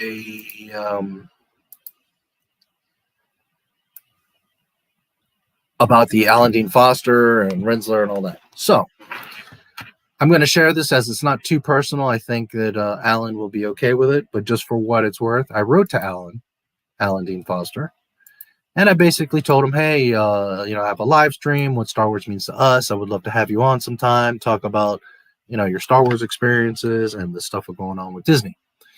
He replied to me very quickly, like in a couple hours. I've covered up some of the information for his and my privacy, but hi, Not My Star Wars. Thank you for the kind words regarding my work. As I'm sure you are aware, things are a bit crazy around here right now. Also, there are things my representatives would prefer I hold off doing for the moment, as negotiations with Disney are at a delicate phase. I would be happy to be on your channel at some time in the hopefully near future. Meanwhile, stay safe, take care, and be well. So yeah, I wrote him a pretty sizable email and, thanked him for Splinter of the Mind's Eye and that I would like to have him on and all that. So, Alan Dean Foster is a big name in Star Wars. I also had him check out the Jonathan Rinzler. So, if you're listening, Alan, for some reason, you need to come on. If Jonathan's listening, I got to get you back on too. But the point there was to let you guys know that it's in the works. It might be several months. I don't know, this Disney thing maybe gets resolved tomorrow. We don't know. Probably not till next year, I would think. But I have communicated with Alan Dean Foster. He has said that he would like to come on. So in the near future, that's something to look forward to. Alan Dean Foster. The other quick announcement I was going to make was I've been working on somebody for a while, but he's been busy and I've been busy, and then Thanksgiving. And I haven't heard from him. I was hoping this weekend, but I haven't heard from him. But maybe next weekend, or who knows, maybe tomorrow he'll pop up. But I'm guessing in the next week or two, if everything goes well, I will be doing the next episode of What Star Wars Means to Us with, should I keep it a surprise? With Mark Anthony Austin. He was Boba Fett in the special edition. The, when they did the scenes for the special editions of Star Wars. He was Boba Fett. So, as I'm a huge Boba Fett fan, that's awesome. Also, it would be cool to speak to someone that was on the films. Granted, it was probably limited. He came in for a few shots. It was, stuff for the special editions. But still, we'll hear his story about his experience with Star Wars from not only a viewpoint of a fan point, but, how it was like to work over Lucasfilm. I don't know that he ever met George Lucas. There's a good chance he didn't because these were pickup shots. But maybe he did. We'll see what stories he has.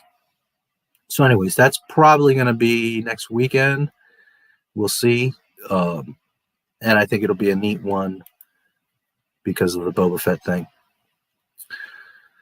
And then Alan Dean Foster, again, might be a good while, but it would be cool to have him. He said he will come on, so I look forward to that.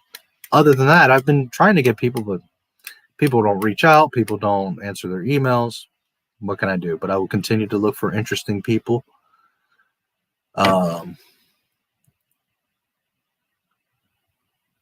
Speaking of talking to authors, I was able to talk to Troy Denning, one of the EU communities, most asked questions, and he responded. What did he say? The nice, I'm looking at the tip thing is working now on its own. Thank you for subscribing, Brian Baloga. Thank you for subscribing, Blitz9H.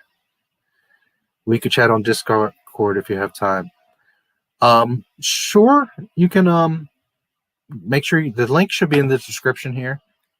If it's not, it's in all my other videos.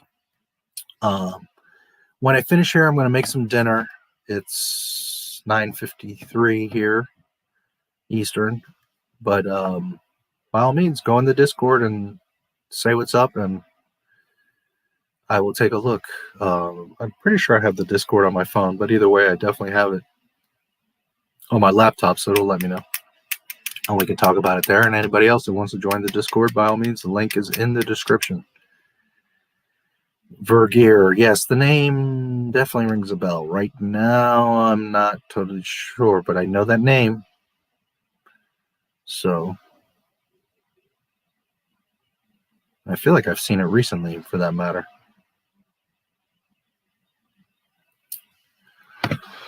Okie dokie.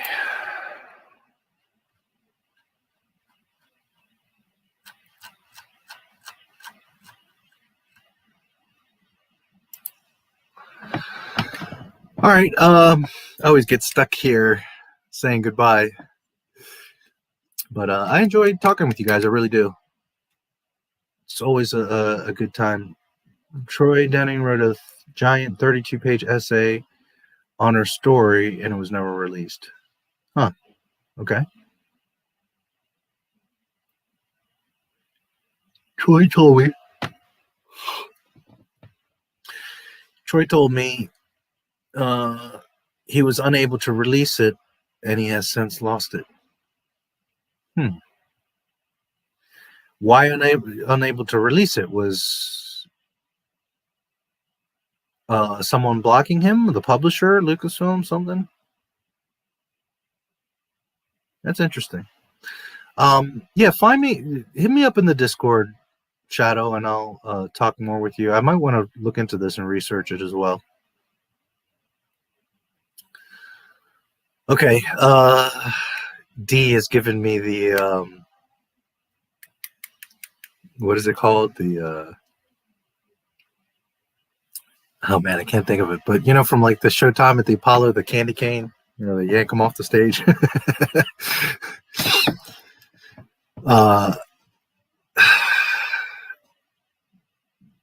Contracts prevented him from releasing it. Yeah. I'd like to know more about that story, who's involved and why. I wonder if it ties into what I was talking about. But regardless of other contracts or other people, I showed you Disney is not respecting royalties. They don't want to pay people. All that stuff is going to come back and bite you. That's another thing. Disney is like keeps doubling down on stuff, and they don't seem to get it. When they get shut down, don't cry for me. All right, I'm gonna make some dinner. I really appreciate all you guys. I appreciate my new subscribers. I got, I don't know, maybe 10, 20 new subscribers in this stream. That's awesome. If you haven't hit the like already, please do. You can, of course, share it as well. It helps very much for the algorithm to see it if you guys leave likes, any comments. I always read the comments of videos, so let me know your opinions on the merch store, any questions, any ideas. And it was before Disney and an unrelated business to Foster's.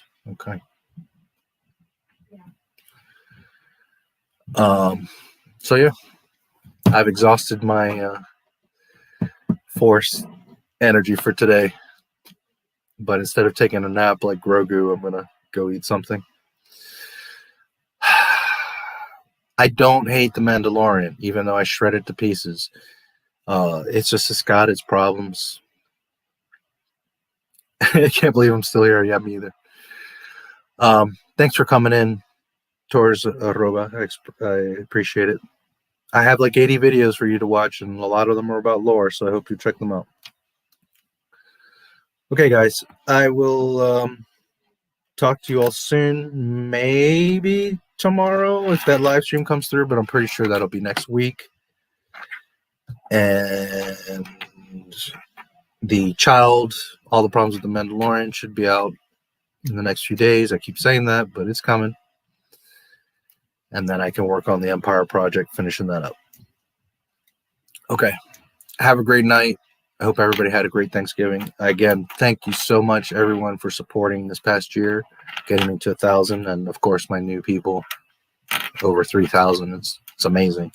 I figured it would start to grow, but, man, it's more than doubled in a week. I thought, like, I was going to linger on 1,000 and celebrate that, and now it's like I already am looking at 5,000. It's just crazy. But, well, that's good. It means you guys are liking my stuff, and I appreciate it. All right. May the force be with you guys. I will leave you with a little outro. And we'll call it a night. As a matter of fact, I'm going to play, for anybody that missed it, it's really kind of funny. So I'm going to play the Greetings program's intro again, since it'll be the last time you'll see it, as it was specific to this live stream, and then I'll leave you with a little outro, and the live stream will end. So thanks so much, guys. Have a great night. I will talk to you soon, and I'm always looking and listening, so feel free to reach out. NotMyStarWars1977 at Gmail, and all my social media is in the description of this live stream. All right, guys, I'll leave you with Greetings programs, and thanks again so much. Take care. May the force be with you guys.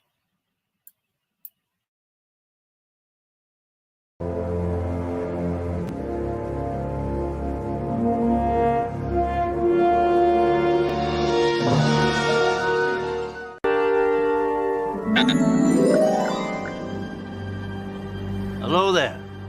Crap. Crap. Crap. Crap. Crap. Crap.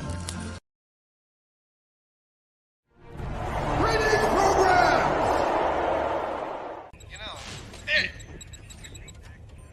You guys sure are friendly, aren't you? I'll probably never meet him. Might. Something different about him. Had enough? What do you want? I'm busy.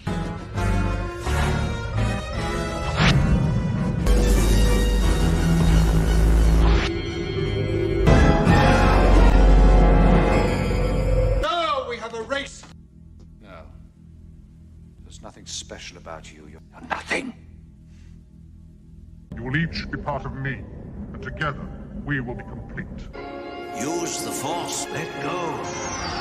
The force is strong in this one.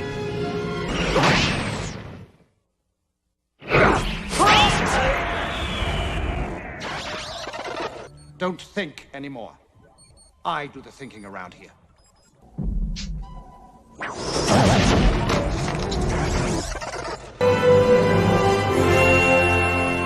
I'll be right here. I have you now.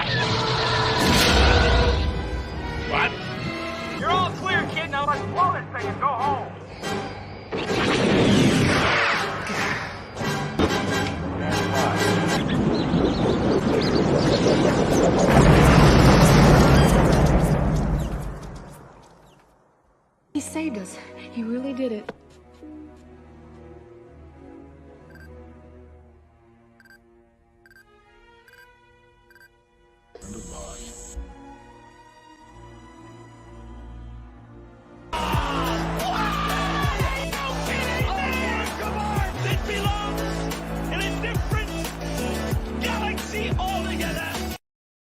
Remember, the Force will be with you, always. Greetings, program!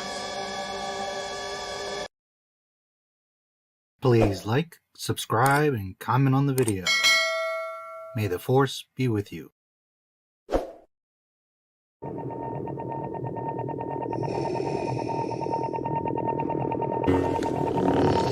Impressive. Most impressive.